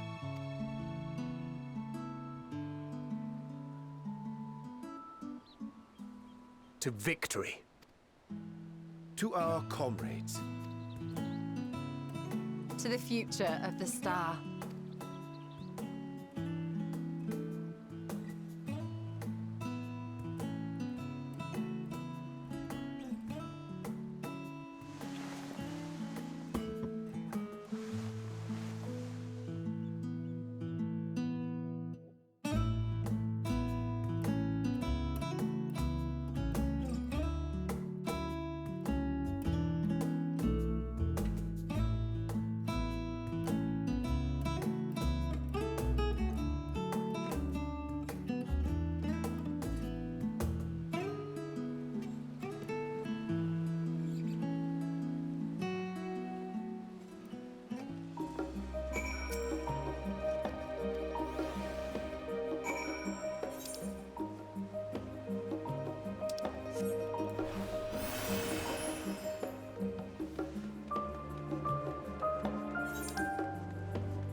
Oh. What brings you here?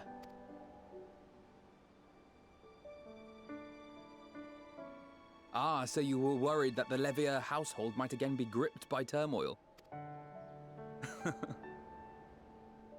All is well, I assure you. In my letters home, I had made mention of Estinian, you see. My mother wished to meet the legend in person, and so we arranged to have a spot of tea together. Where were you in my hour of need? Fell beasts I can face, but I'm not made for idle chit-chat with lords and ladies. Well, I for one thought you held your own. Mother was the picture of delight. I might have been delighted myself, were we in a tavern with more agreeable drink. The thought of fleeing crossed my mind, but what then? I'd never hear the end of it, least of all from Tataru. I'm sorry. 'Twas not my intent to cause you such distress. It's just... it was one of the things I didn't want to leave undone ere we set forth. That's not to say I think we won't be returning. Yet, given what lies ahead, I did not wish to leave for later that which I could do today. After all, tomorrow is never promised. It's fine. Not like I had better things to do. Besides, seeing you with your mother brought back fond memories of my own. Be we rich or poor, family is family. Well, it's past time we were on our way.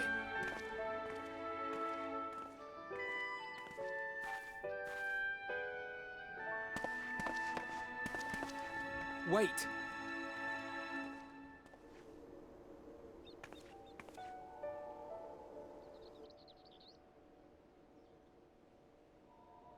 Since I left home, I've made a great many mistakes. Mistakes for which I can never make amends. But through it all, you didn't give up on me. To have returned here with you at my side, it means more to me than you know.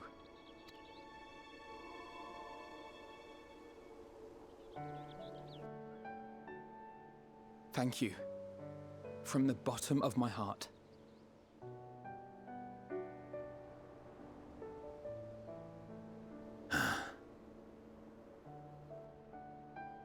Forgive me, but it needed to be said. I'm the one who owes you thanks. Were it not for you, I would not be alive today, nor come to terms with Nidhogg's spirit. I am ever grateful.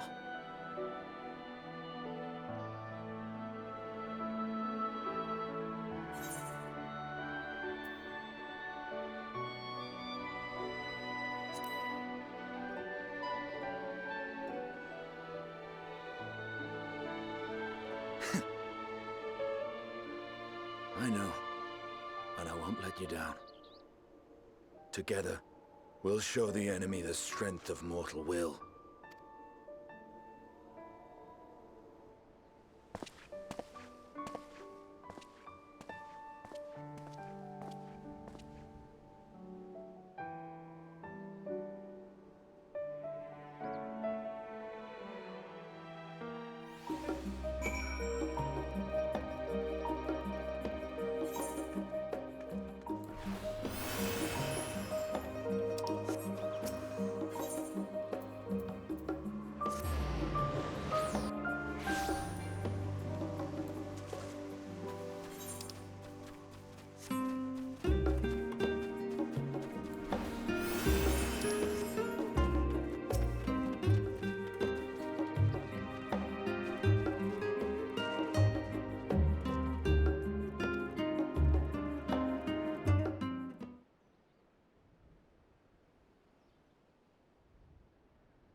Oh.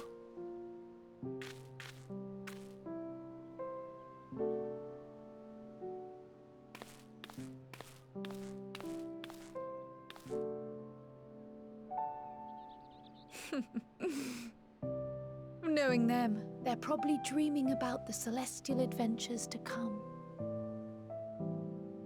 Just as well. They've been running themselves ragged of late. Unlike you and the others, I'm a few steps removed from the danger and excitement. The things you all get up to never fail to impress me.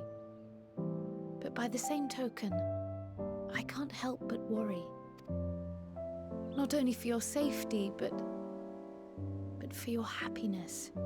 After everything you've sacrificed, you earned it 1,000 times over.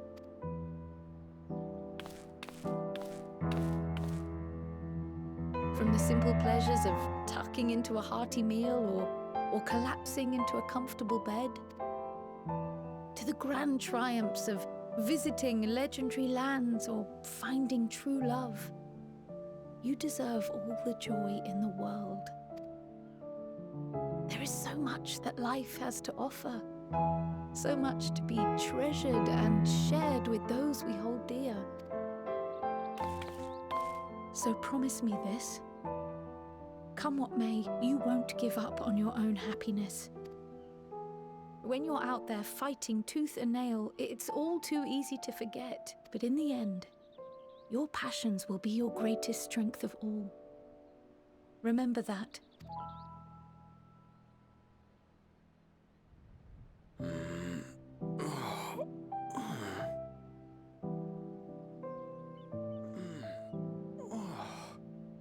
This feels familiar. Well, 'tis good to be...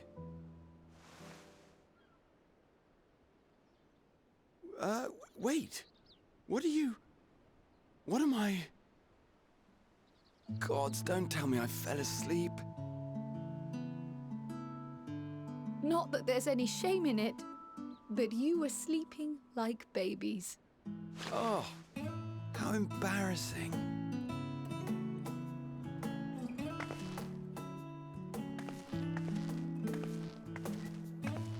Not a word to anyone.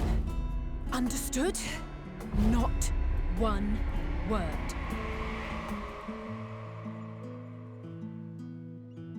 I'm told that sleeping in proper beds of your own choosing is a much more effective way to prepare for battle.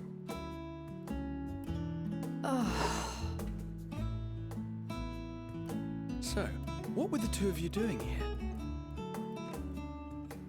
I had a few books to return to the library. Thought I'd take care of it while I could. And you?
Get what you want.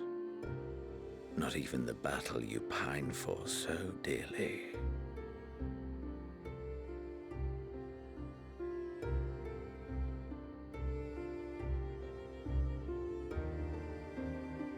In that transcendent moment, what was it that I sought in you?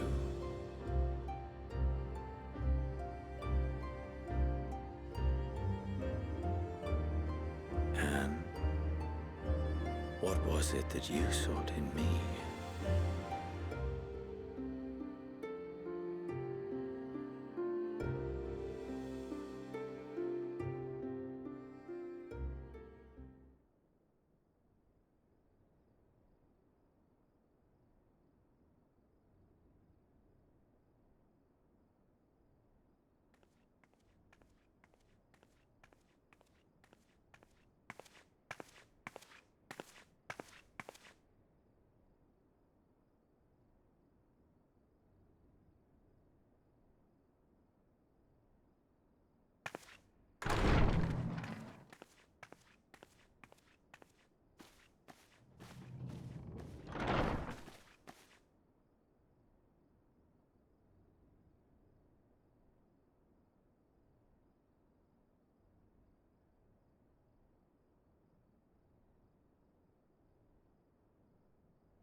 How often have we thus assembled? To combine our knowledge and seek solutions to the problems before us. Back at the Waking Sands, it was all we could do to address the most minor of troubles. Who could have realized what we'd find when we began to look to the sources of the realm's woes? At the Rising Stones, we made great strides and shared many moments, from the joyous to the sorrowful. We've had occasion to call other places home too. Be it Ishgard or Kugane, we were fortunate to find sanctuary wherein we might take stock and continue our fight.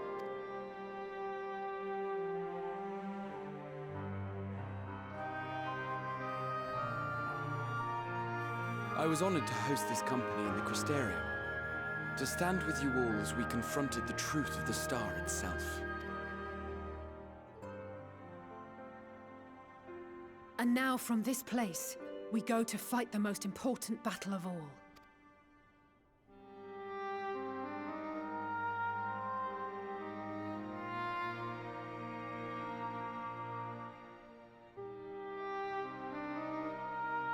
The Forum has sent word. The Ark is ready. The Loporrits naturally will be commanding the vessel. They will see the 8 of you to Ultima Thule.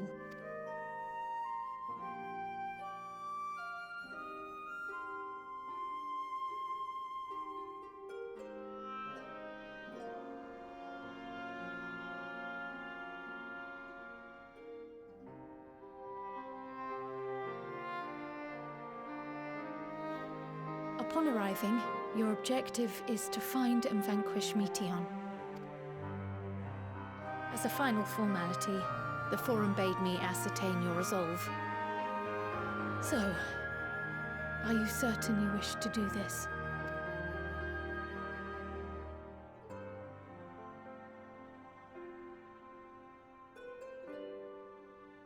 We are. Then, ere you report to Thalmasane, I leave you with these words.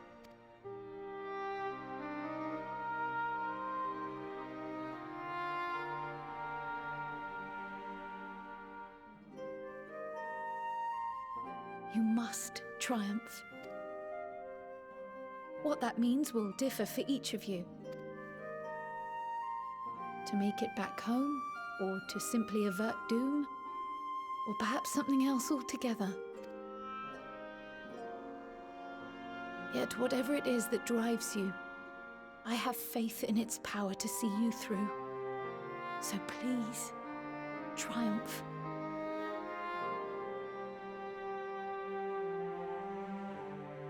Triumph, as we who remain behind believe you will.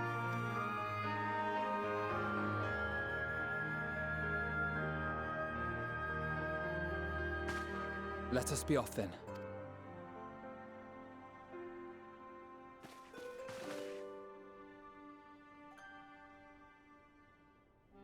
Wait!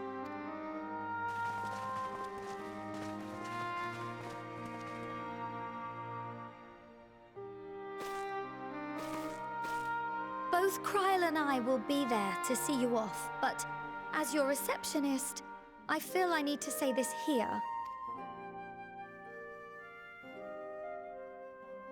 Safe journey, all of you, and be safe.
All present and accounted for?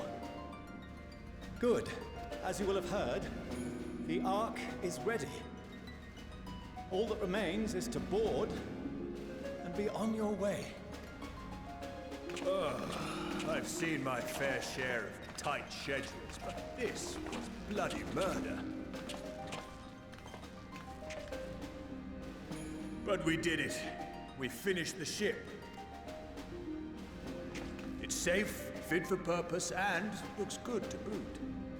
Aye, it's a garland through and through. I really don't know what we'd do without you. Thank you for everything. Ah, don't mention it. Ever since that episode with Omega, I've been toying with the idea of star-faring vessels.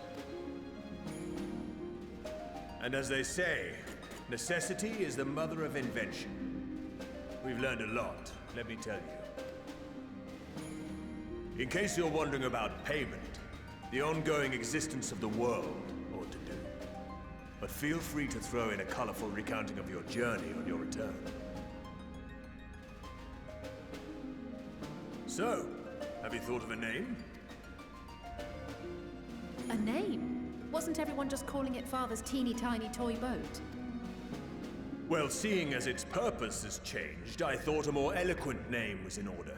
I suggested as much to Fortuno, who seemed quite amenable to the idea.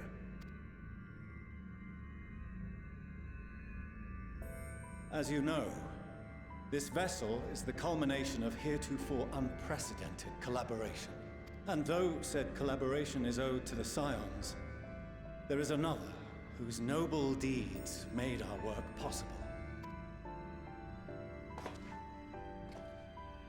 From a fragment of Dalamud, we obtained not only advanced materials such as refined adamantite, but the knowledge to traverse the stars. And this fragment would not have found its way to us had the Archon Louisoix not fought to protect this world, and in so doing, laid down his life. Now that the vessel stands complete, I cannot help but wonder if it was more than mere happenstance.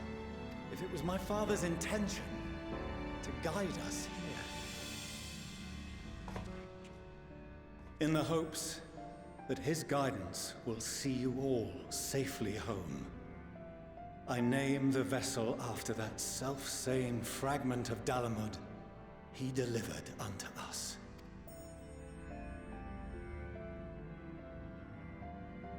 The Starship Ragnarok.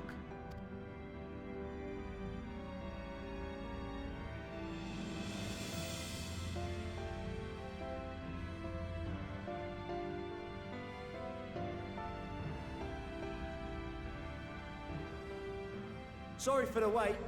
I got everyone you asked for, and not a one less.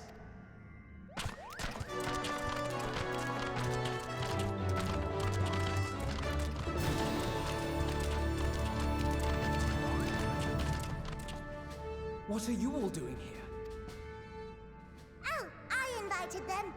The representatives of those tribes with religious inclinations. You've done a fine job of readying the Ragnarok, but for it to take flight, we'll of course need the power of the Mother Crystal.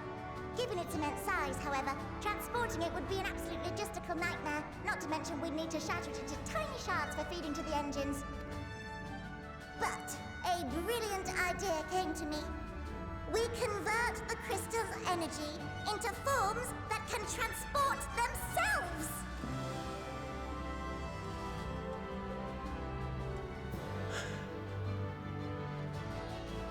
Thou wouldst employ summoning, or should I say its precursor, creation magics. Care to explain for our benefit? As you may have witnessed at Bestways Burrow, the Loperids are capable of creation magics, which they use to shape the moon's environment. Yet simple though they make it seem, 'tis a highly advanced and exacting art. To perform it correctly requireth that the wielder holdeth the object in his mind's eye in clearest detail. Hence the ancients' meticulous management of concepts.